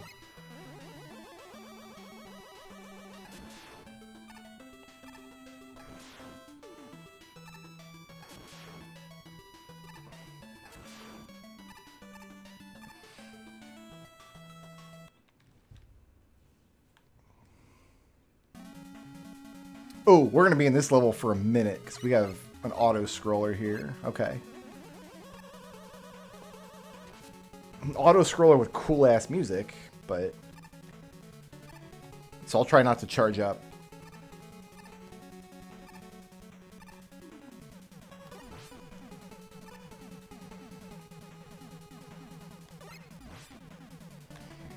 That's why nobody likes the Mega Buster, is because it ruins the music. What do we need? We need dusts. Not sure that I wanted to make the whole trip right there. You know what I mean? Not sure we wanted to commit to the whole flight. Man, I did that screen so well, and then this happened to me.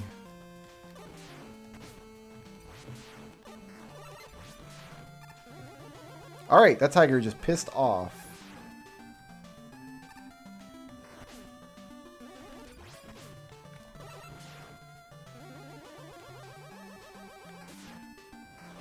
How did I miss you? Why didn't you jump? Oh, the tigers, bro. The tigers.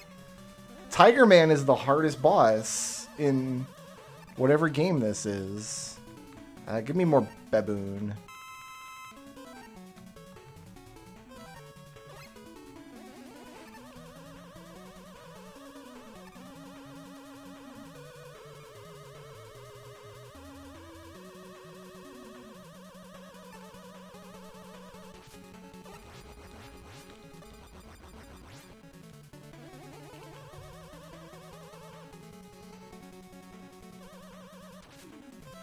I want Toad here.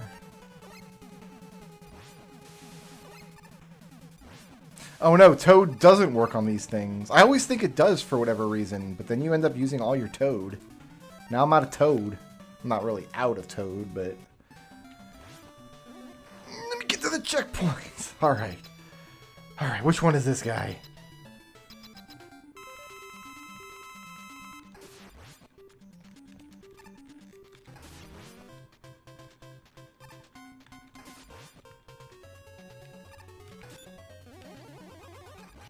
Okay, so this is the easy. There's one of these guys that's really easy. I think it's this one. Because I think all he does is put up that barrier and then walk back and forth. I don't even know what his weakness is. We're just going to hit him with Mega Buster.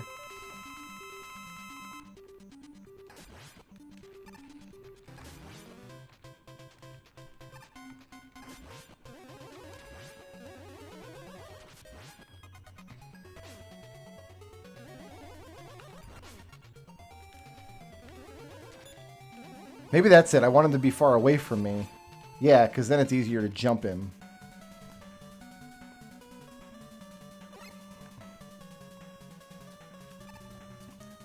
The auto-scroller resumes.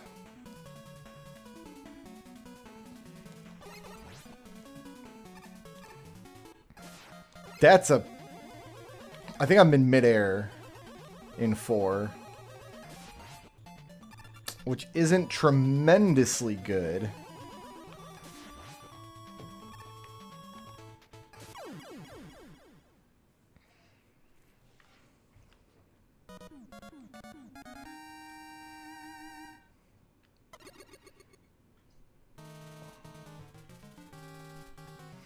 Proto Man spent a lot of time polishing his head base. It's very shiny.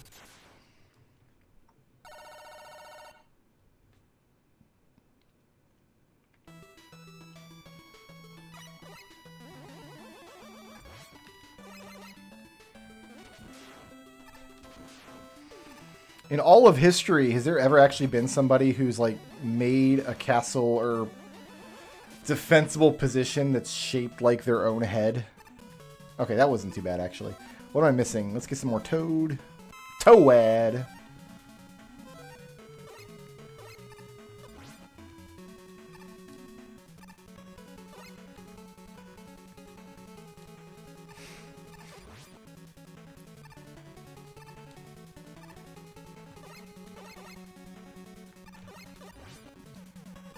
I think we want to be up. I'm in midair again. Okay, no, that's a decent-ish place. I don't think there's a great place to end on that screen. I think I did the best I could. That's all anybody can ever ask of anyone.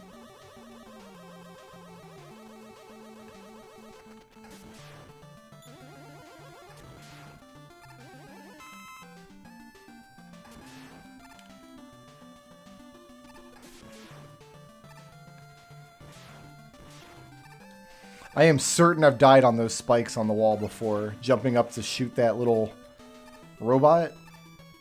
Because if you touch the bottom of the spikes, you still die.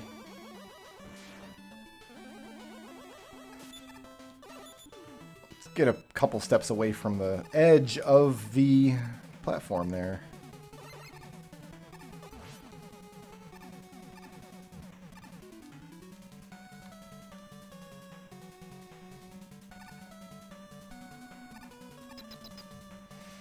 Okay, we like Pharaoh shot in here, I believe.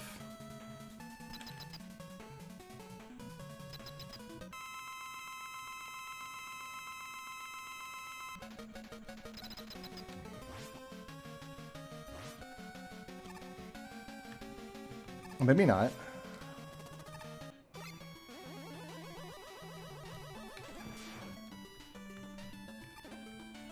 Can we jump over here? Oh, pfft. Oh, no, we're still fine.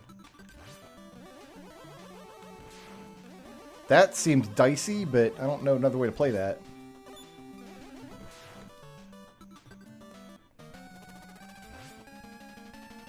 No, that's not the right weapon. What about drill?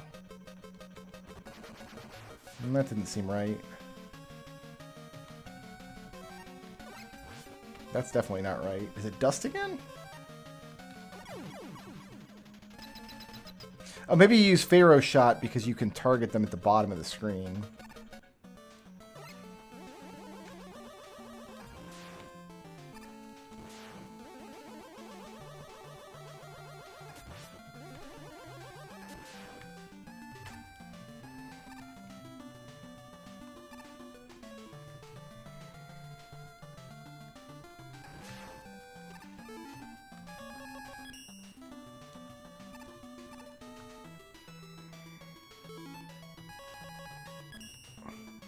Alright, I think this is the part that I usually try to super arrow across, but I'm not... So we got kind of an auto-scroller here, too.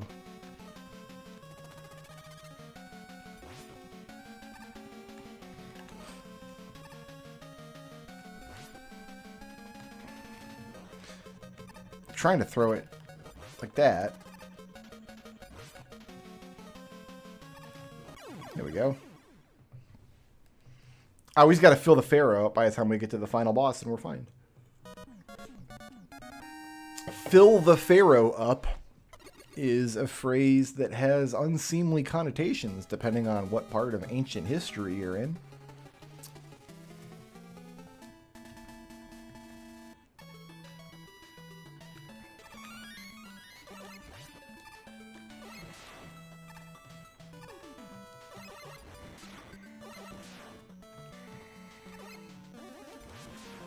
It's got to ride the stupid platform. That's all this level's about.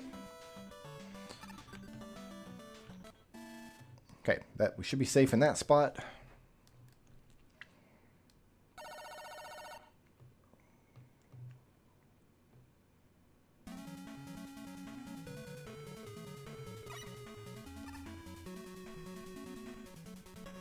Do we need anything? Yeah, we need to fill up Pharaoh.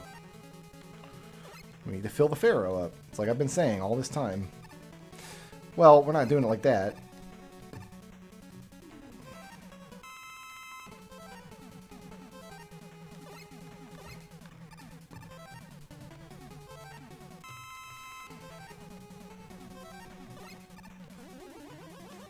There's a glitch you can use with Pharaoh Shot to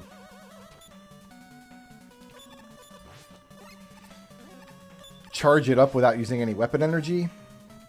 But I find that if I try to do that, I end up splitting my attention too much. And then I end up fail at whatever fight I'm in.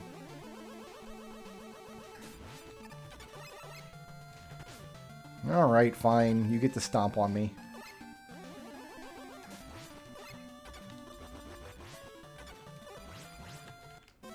Why did I jump there? Ooh, I'm in the air. I'm going to get hit by Stompy Man. It's just Stompy Man all the way down right now. Just stomp, stomp, stomp. Stompy Man McGillicuddy's Boner Time Jamboree. What? We're not going up here, I don't think. Are we? Maybe we are.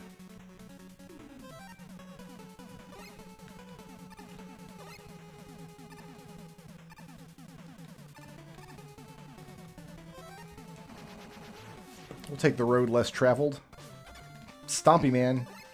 Oh god, this is... I didn't have a chance. I did not have a chance there. Stompy Man does not even have the good grace of character to jump into the hole after I'm dead. What a toad.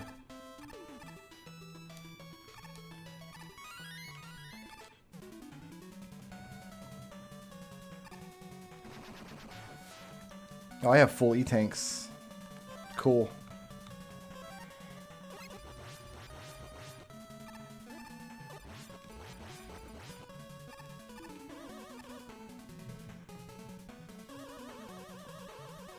Wait, this is where the two roads reconverge. Do I want to go down here?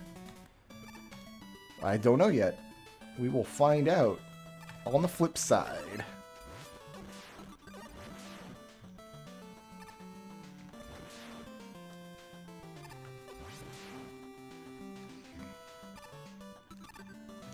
I wonder if you can get crushed on the edge of the screen there. Really? That wasn't enough to kill you? We're just going to chill right there. There we go. Alright, make sure to kill the second Stompy Man when we get back to 5.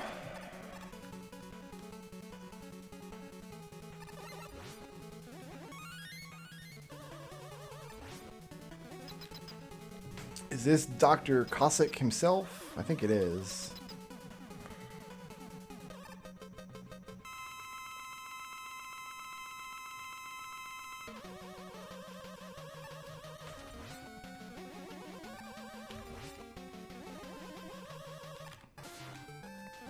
Okay. I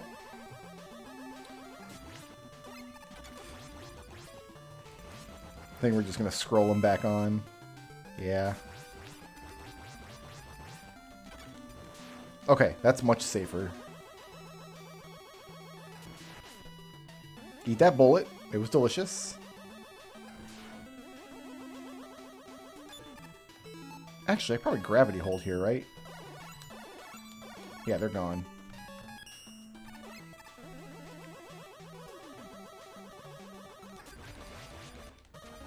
Oh, goodness.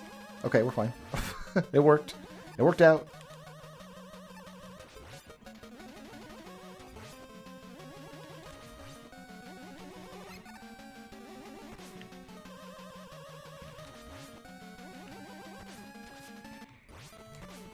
That didn't work. Get me out of here! Alright, this screen is more obnoxious than the first, as I recall. So I think we do this.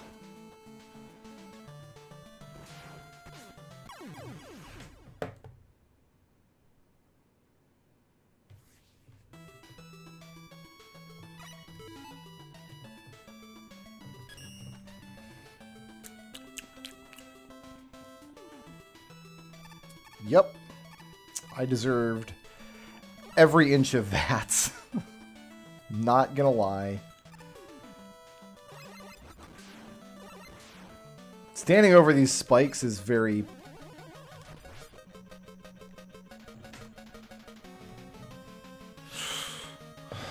sketch.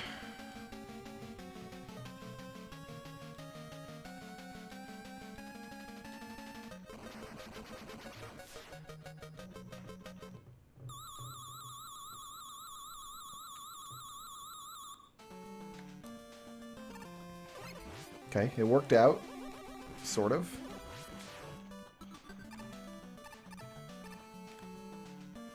I mean, if I was gonna get crushed on the side of the screen there, I feel like it was gonna happen right there, and it didn't, so...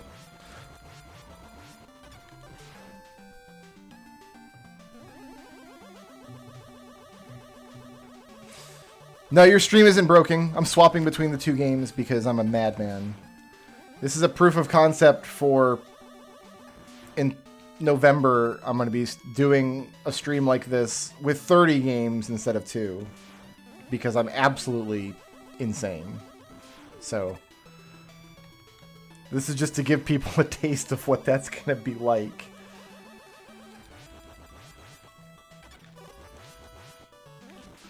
Although, because these two games are so similar, maybe it doesn't quite capture the absolute madness of it. I'm surprised Mega Man 4 is in the lead, though. Honestly. Here, let me pause this for a second. In case you haven't seen the game lists.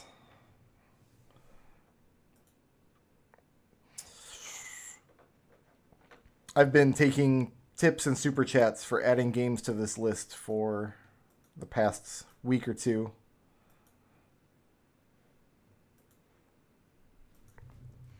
There you go. There's the game list if you want to click and peruse it.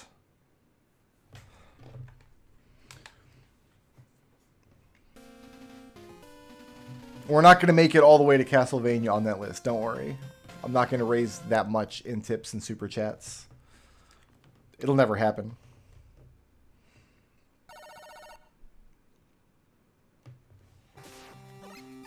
Alright, I guess we just got to take this because... Mamma is not that bad. There's like not spikes or anything.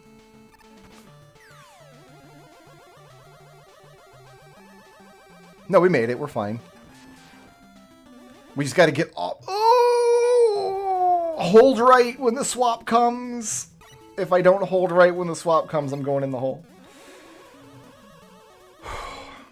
Any new games I'm excited for? No, I only get excited for 20-year-old games. 30-year-old games. I probably won't get excited for a new game release until Final Fantasy 16.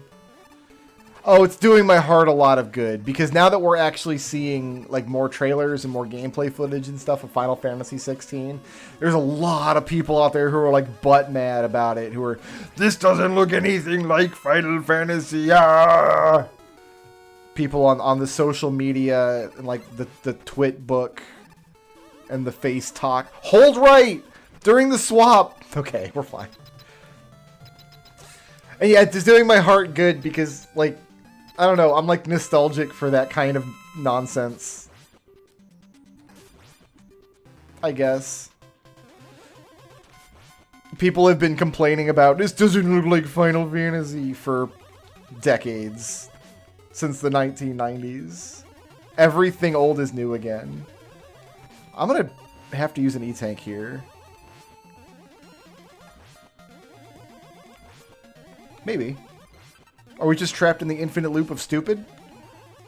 We're just trapped in the infinite loop of stupid. Don't mind us. Oh, now we're dead. Oh, we're hard dead. So yeah, people are up in arms about how it doesn't look like Final Fantasy. They've betrayed my childhood. And I just feast on that kind of drama. It's just so funny to me. What's especially funny about this particular round of it, though, is like these are people who are like 20-somethings, right? So like their childhood Final Fantasy games are like Final Fantasy X or like, oh, I can't use Rush Jet underwater. Oh, Rush, because I got Rush Marine. That's right. In the Gammon 4. It's like the people who are complaining like, oh, my childhood's ruined. It doesn't look like Final Fantasy anymore. Like, it's like by the time you people were even playing Final Fantasy games, they'd already been 20 years old. So I've literally seen that argument made about every mainline Final Fantasy game since 7. And I have to imagine that if I had been like paying attention before that, like if social media had been a thing in the 1990s, like I'm certain there are people who have said it about like 4 and 5 and 6. Those are spikes. But yeah, I think Final Fantasy 16 is the next one that I'm looking forward to. I'm doing a Rush Marine. This part sucks. Yeah, we're not doing Rush Marine through this. There we go. Like, it's an underwater section, but it's got parts that are specifically designed to kill you if you try to use Rush Marine. Bye, Rush. Thanks.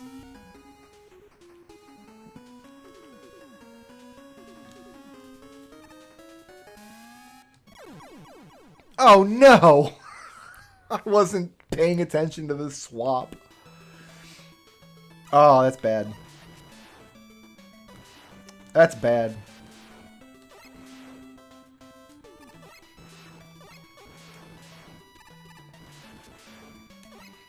I might buy Bayonetta 3. I haven't decided. Because I'm playing another Switch game right now called Astral Chain, which is kind of similar to Bayonetta in a lot of ways. And as I complete it, I might not need to buy a Bayonetta game. You know what I mean? Aw, oh, damn it. This game is so bad. Oh, no. Why am I doing this to myself? Alright. We got it this time. It's fine. It's wonderful. See? I told you it's wonderful. Perfect. Nailed it.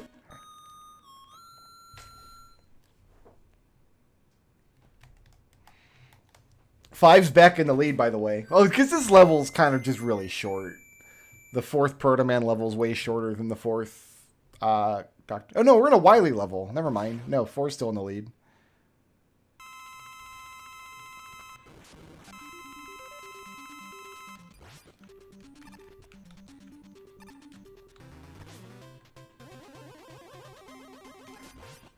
Okay. That's right. This is just Pattern Boss. Pattern Boss, man. Ooh.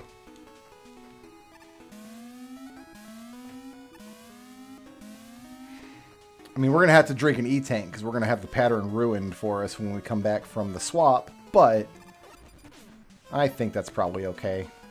That's why we got all those E-Tanks.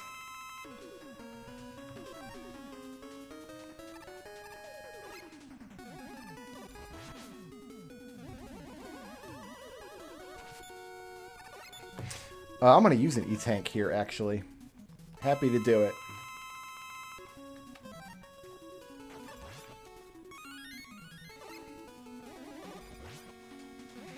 But yeah, mostly I'm just excited to do this 30-game swap.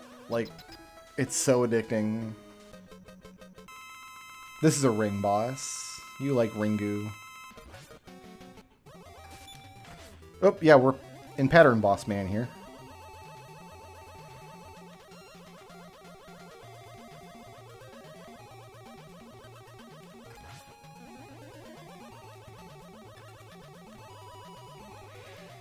whose sprite keeps flickering out of existence because hardware limitations.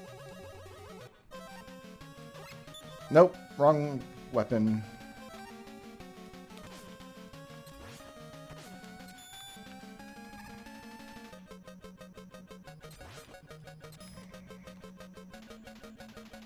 This boss is so hard to avoid damage on.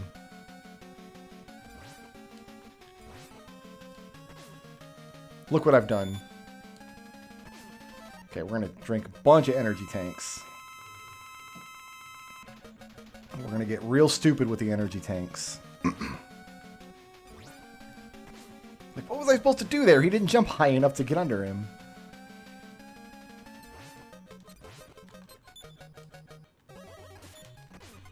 Okay, we're gonna drink an energy tank here now.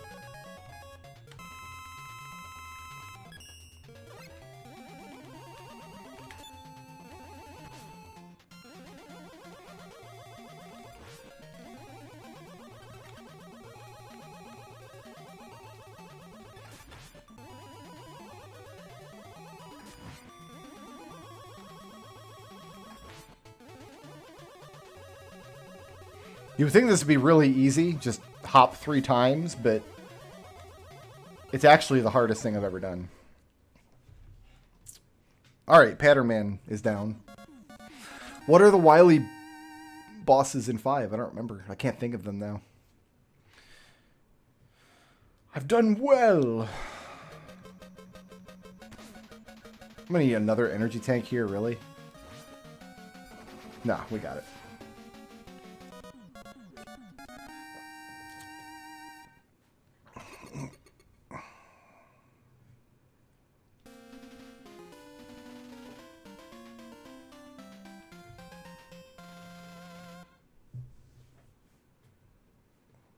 Wily must have spent billions and billions over the years on various fortress construction projects. Frankly, it strains credibility. That's fine.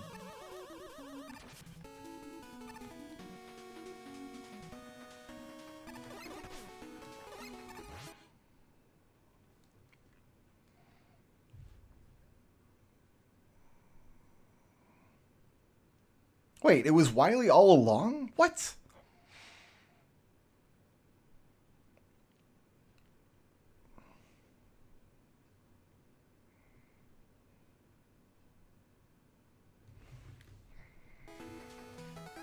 Which raises the question of where Proto Man was before then. Oh, that's right. If you jump in that hole there, you just die because spikes. It's really funny. Oh, I don't need the energy tank. No, that's in 5. In 4, it's safe. Either side is safe. There's a spot in 5. Oh, what are you? What do I use to kill you? Drizzle. Yeah. We drizzle you to death. Maybe not. Oh, it takes 2 drizzles.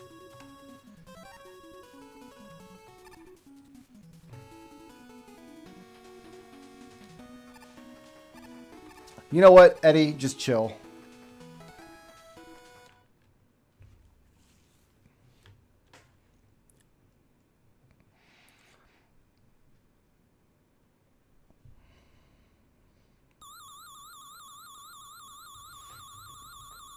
I mean, whatever Wily's doing to raise the money to build these fortresses and robots and stuff in the first place, like, just keep doing that, man.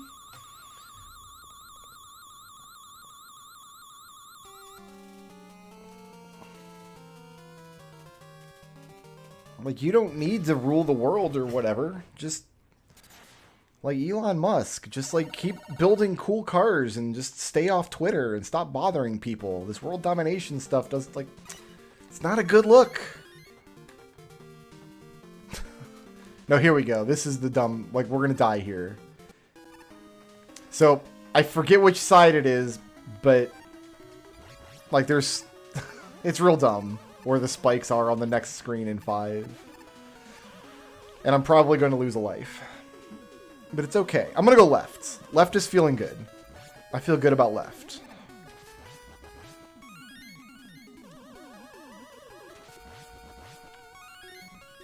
4 just wants me to have all the lives. It's just 1-upsville now.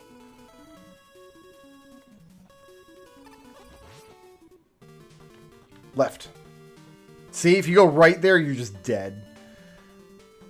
It's really funny. I mean, it's legitimately bad level design, but it's also really funny.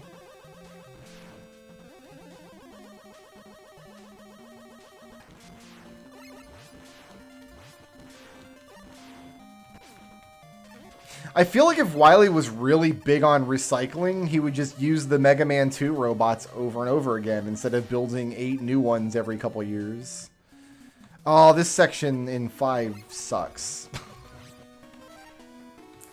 What's my plan here? We went left in 5. Let's go right in 4. Cool, I did it.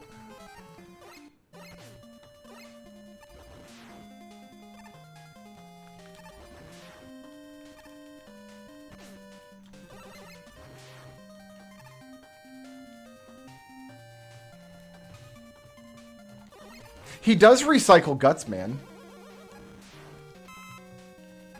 Like, he pulls Guts Man out of, like, the Dr. Wily evil bad guy museum in 7, and then repurposes him as a new kind of boss. So that's kind of recycling.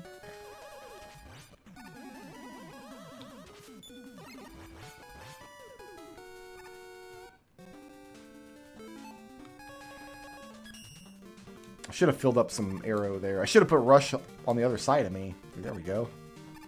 Up, boy. Oh, I'm almost out of Rush. That's not good.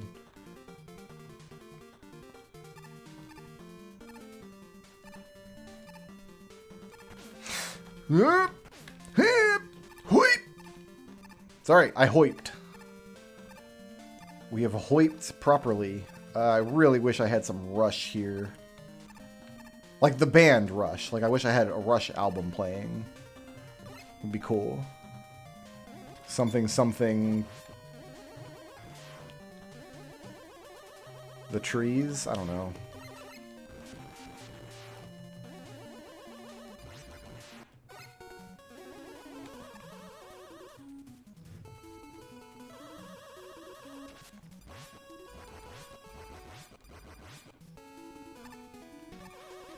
I expected to pull way ahead in 5, and we actually are behind in 5. That's surprising to me.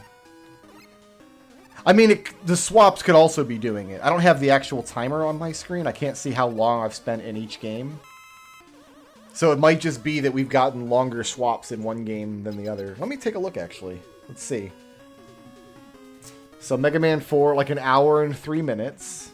And when it swaps back over to 5 here... 1 hour and 1 minute. Oh, also I'm getting shot. What? Damn it.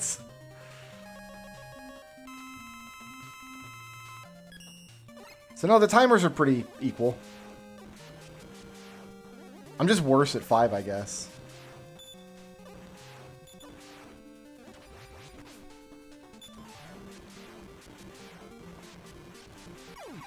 Why did I do that? Why would I ever do that? Oh good, we start back here. This is a crap screen. My favorite. Okay, nope. Engineered hit. That's fine. You know what? I'm going to chill on this conveyor belt and let it just take me back through the swap.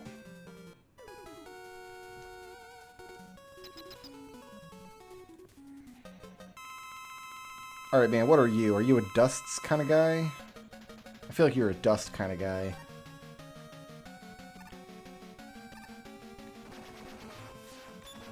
No. No, you're a...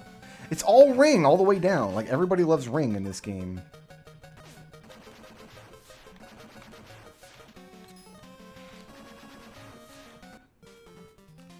Yeah, he's a ring man. They're all ring men.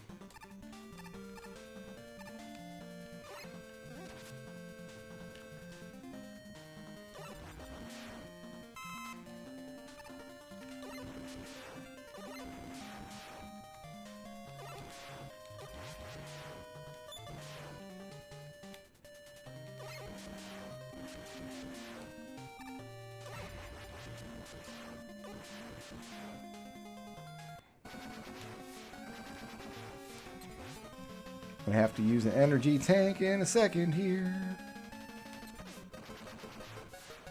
Yep. I'm dead if I don't do this, which is fine. That's what the energy tanks are for.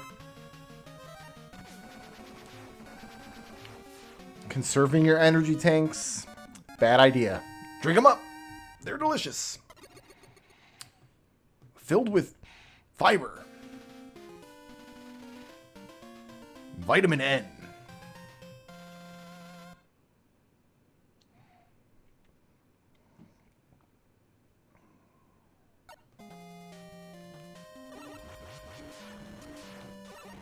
Is this a safe stand? Yeah, this is a safe place to stand. I'm good here.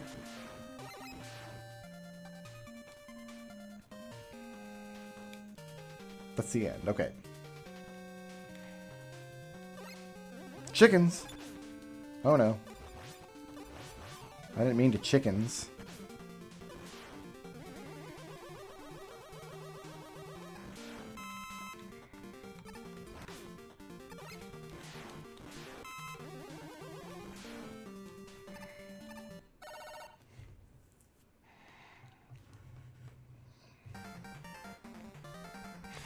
Alright, how's my... I'm actually doing pretty good.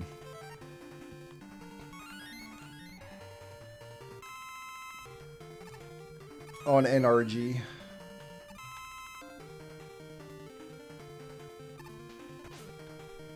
We got shield attackers all of a sudden.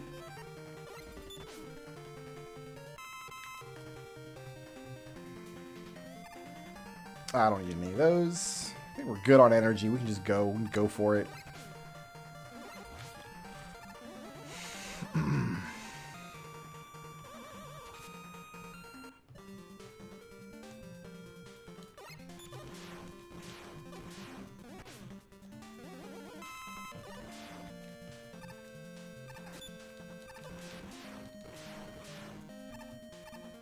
All right, who's this?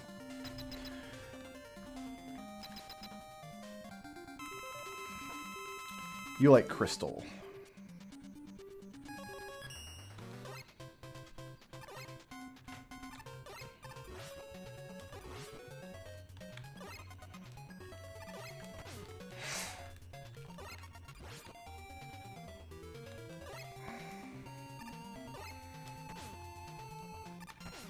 Ah.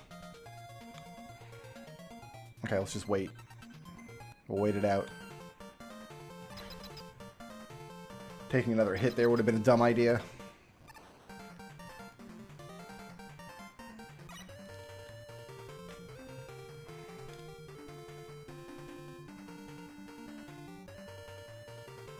On to the refights in 4. Which one is this? This is Springman. Springman likes the divvy missiles.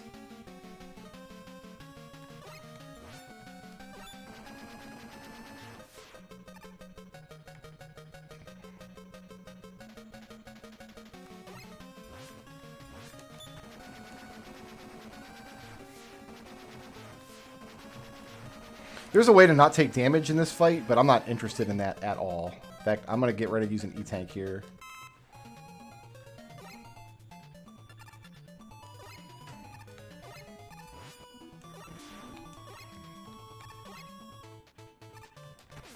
Oh, I hate how they swerve back and forth so much.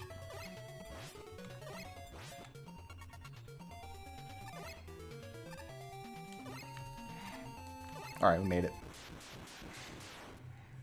If they fell straight down, I think that fight would feel so much better, because then you could like weave in between them and it would feel good, but because they swerve so badly, the hitboxes are much more difficult to judge. Makes the fight harder, which I'm sure was the point, but it also feels worse in my opinion.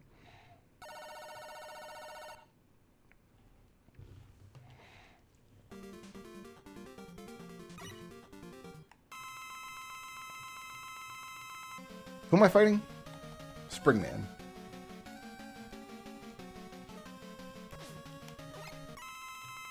Glad I used that E-Tank. That's what it's for. Alright, Bulb Man. We're going to shoot him once. And then switch to Toad. No, we're not. We're going to switch to Mega Man 5.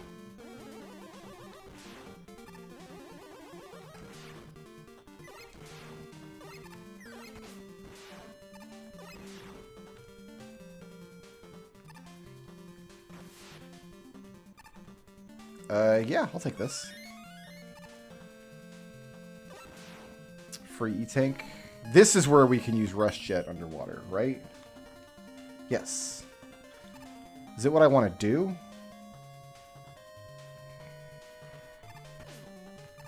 Seems dicey. But I mean, we've done it. Who am I fighting? Bulb Man. We need to shoot him once, which I've done. Switch to Toad.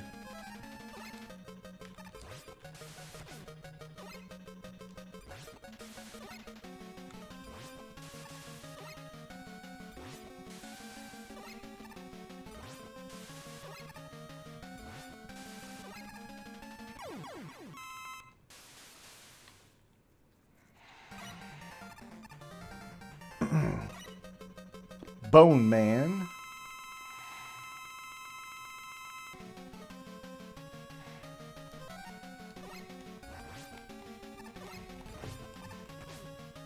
Nice slide there. Make sure you jump into Bone Man instead of sliding under him when he jumps. It's definitely what you want to do. What am I doing? We're salvaging this situation. Yeah. Oh, nice.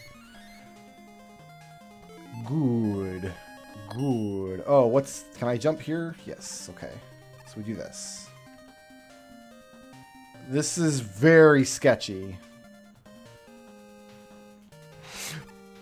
Okay, we're fine. Not gonna lie, my butthole clenched up a little bit right there.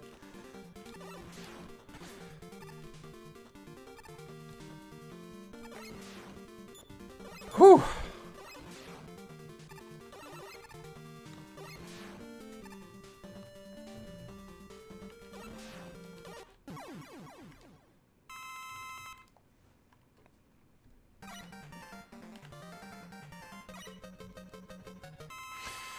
All right, Submarine Man.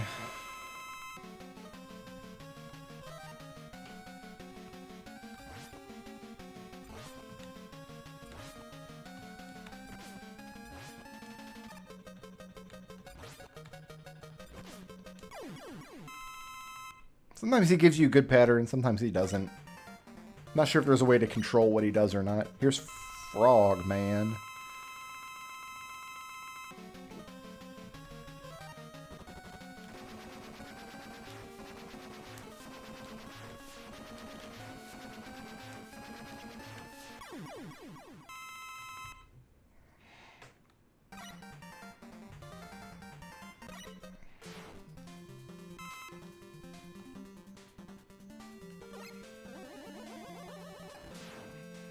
It's one of the only underwater sections in Mega Man 5. It's not big on the underwater sections like some of the games are. You just go into Dr. Wily's swimming pool.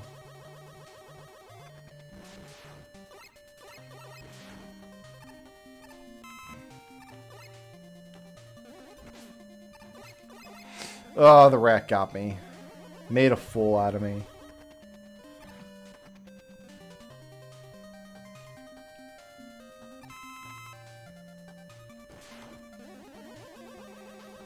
More chickens. Have we seen enough of these guys? Boom. Yeah, I deserved that.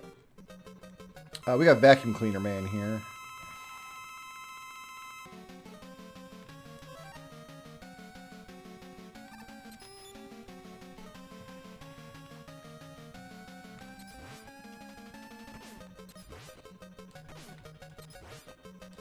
Keep mistiming my jump over his shots. There we go. It's like you want to jump once you see the gunk in his hole. But if he's flashing from hit stun, it's much harder to see. That's not going to make it up top. Let's get him a little higher than that. Oh no! I'm a fool! Alright, no, we got this. Let's go with the chicken! Damn it! Oh, it's all bad. Oh, every inch of that was terrible. That's, well... You again! Well, we gotta do this. Here, let's let him jump in the hole. You're gonna go in... You're not, are you? No, you just live here now? What can I kill you with from here? Oh no! Oh, I got stomped to death by Vacuum Cleaner Head Man. I was using Ring.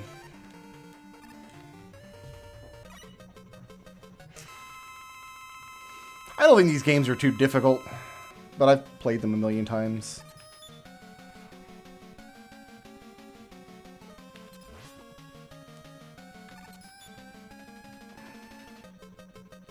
I find modern games much, much harder than anything these games can do. Like, I can't play, like, Dark Souls kind of stuff.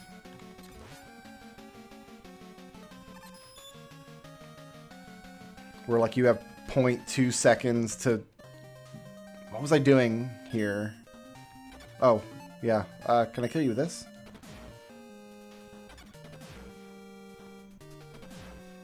This will work, eventually. I'm confident. Alright, that's the dumbest thing I've ever had to do.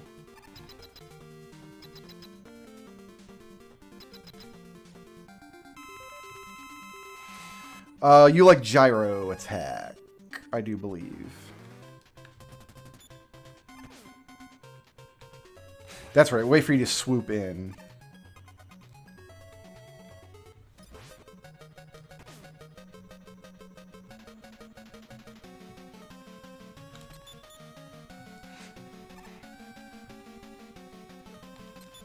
Oh, come on. Come on, Vacuum Head Man. Alright, good.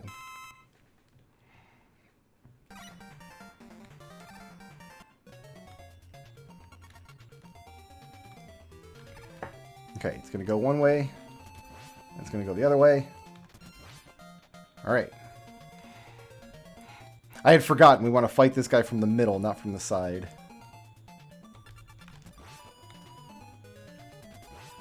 And then he always retaliates to a shot with a shot of his own, but they're easy enough to defend. And you don't even need the little platforms they give you. They're just a distraction. Whew.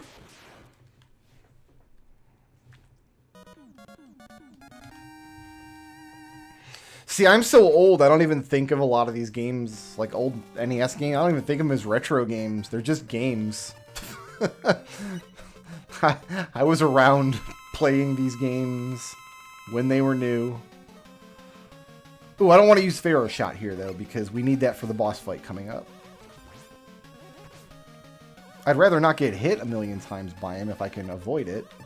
There we go.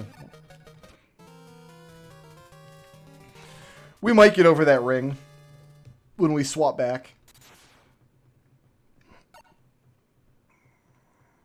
We may yet, Mr. Frodo. Ooh, I need that.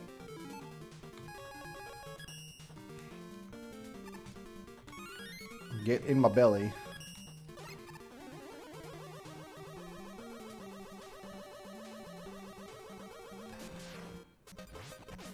Oh, pushing the wrong way. I will gladly use an energy tank here. I do not mind.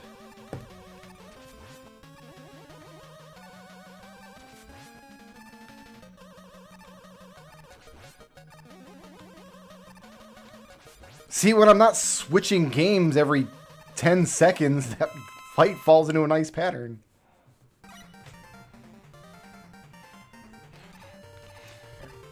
My parents had an Atari 2600 when I was born. Like, I was born in the early 80s. They had it in the late 70s when it was like a new thing. Hold on, I gotta mash. I gotta mash like a mofo. Oh no, I gotta watch my counter too, actually. In case I get a game switch halfway through this fight. So yeah, like some of my earliest memories were playing like old Atari 2600 games. We didn't have an NES until, I don't know, 92 or 3 or something. Sounds about right.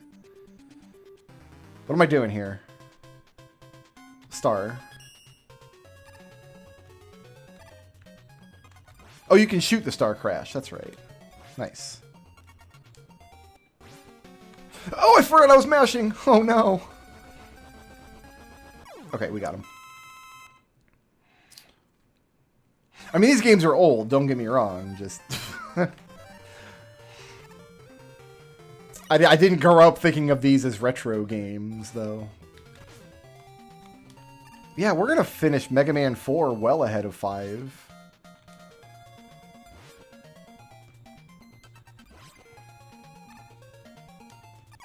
But yeah, if you like watching retro games, in November, I'm going to be doing a stream where I do this same shuffle. Just instead of... Like, right now I'm shuffling back and forth between 2 games. Mega Man 4 and 5. We're going to be doing a stream where I shuffle between 30 games. What do you like? Is this a ring? This is a ring. I feel like ring is the way to go here. Ring and suck on a lot of E-Tanks.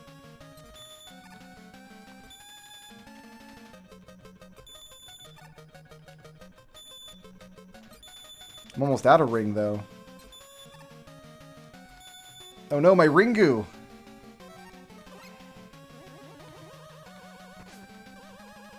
You don't lose your charge when you take damage in 4. I always forget, because in most other Mega Man games you do.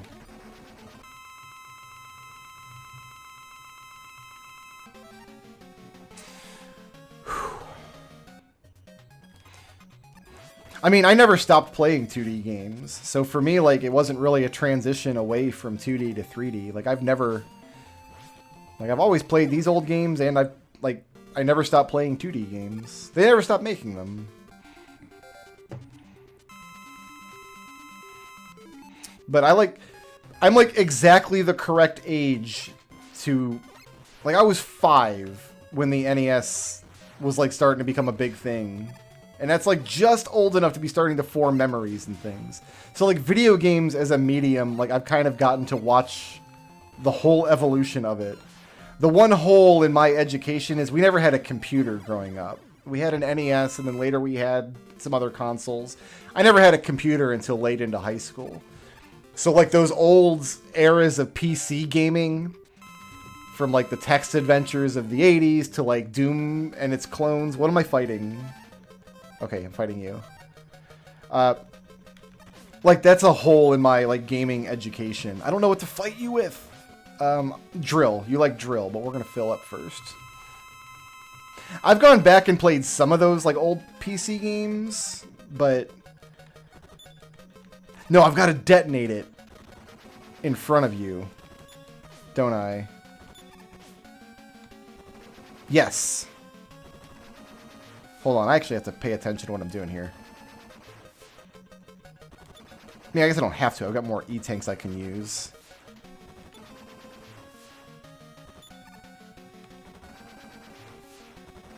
Oh, last drill. Got him. Bringing him down. What are we fighting? Stone Man? No, Gyro Man.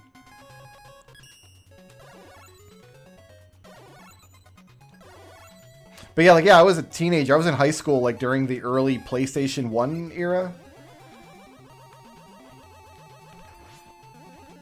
So I had a PS1 and N64. I got to play a lot of those old games.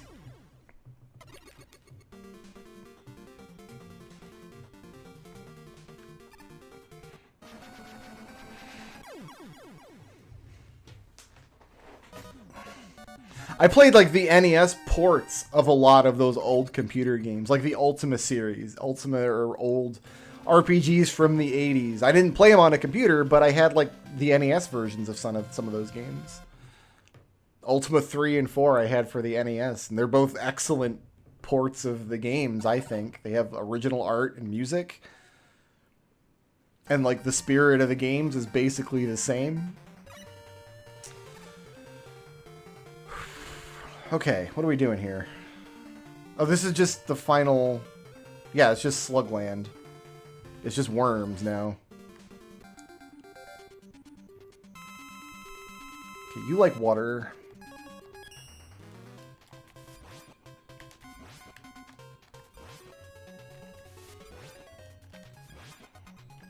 We were discussing earlier about how there's a contingent right now of people looking at the trailers and stuff for Final Fantasy 16, which is supposed to be coming out, I think, in like the next year, 2023 at some point. But like looking at Final Fantasy 16 and being like, this doesn't look like Final Fantasy to me. Final Fantasy is dead. It's like, man, people have been saying that since 1997 at least. So I feel lucky to like be the correct age to be like watch all of video game evolution in my life.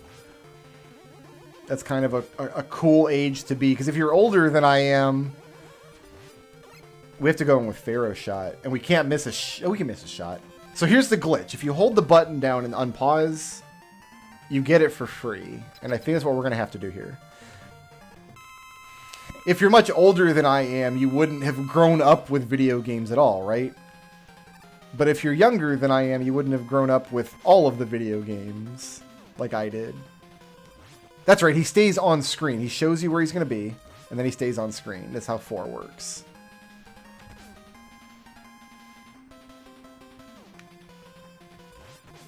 I will happily do that. I don't have a lot of crystal left for napalm butter, but I got some. The one boss in Wily's castle that is weak to crystal uses a lot of it.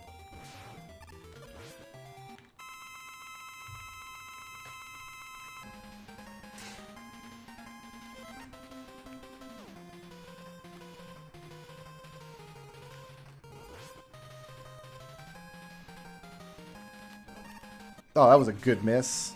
Oh, that was also a good miss. I missed twice because the swap got me.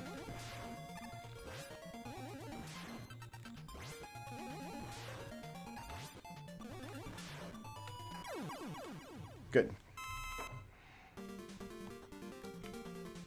I'm starting to see people use the term retro games to like even talk about like PS2 era, which, yeah, that was like 20 years ago, but I don't know if I'm comfortable with that.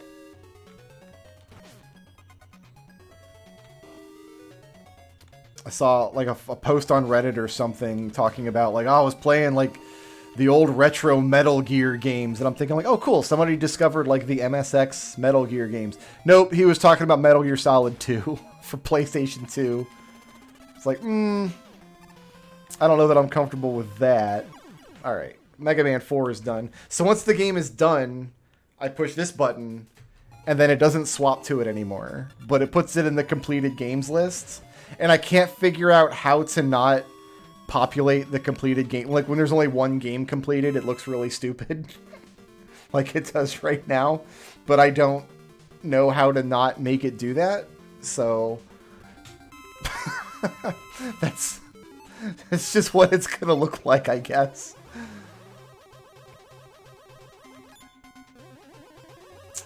So we finished Mega Man 4 right around the time of like Mega Man 5 is finishing the refights. That's not bad. That's pretty close. And now it just swaps to itself because it's the last game left. Because we only put 2 games on tonight. So we're going to do a shuffle with 30 plus games. It's going to take multiple streams, like 50, 60 hours of work, I'm sure. And I'm going to screw up halfway through and like accidentally delete my save states or whatever.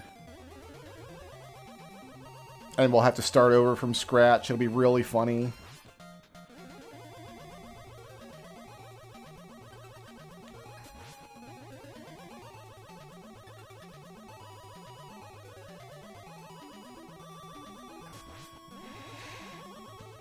It's kind of funny seeing the countdown clock on screen, even though there's no games left to swap to.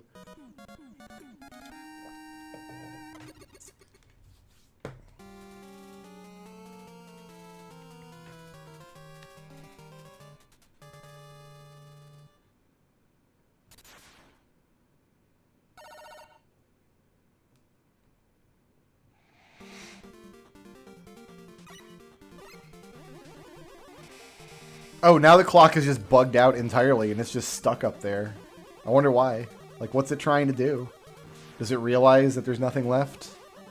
It's just the end of Mega Man 5?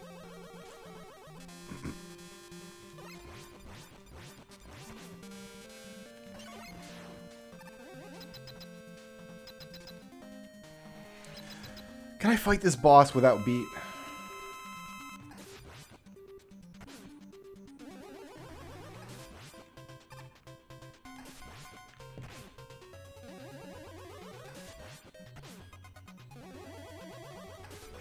I think this boss likes super arrow, but I don't have any super arrow.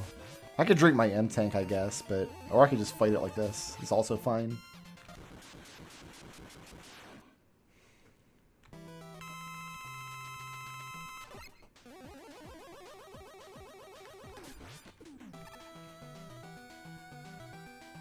Yeah, I usually have beat for this, but I missed my letters. We are gonna drink some drank. Let's see if gyro attack works. That'd be a good one to hit him with. That'll hit him. Not for a lot of damage, though.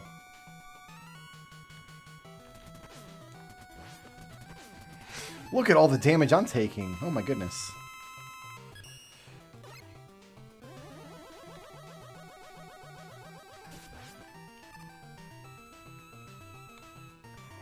I kind of want to just stay in this corner. I'm comfy in this corner. This isn't so bad without beat. I can do this. Oh, hey buddy. Oh, hey man. How many hits? Just the 2? Okay. Yeah, my shot's big enough to hit him from most angles. Not from there.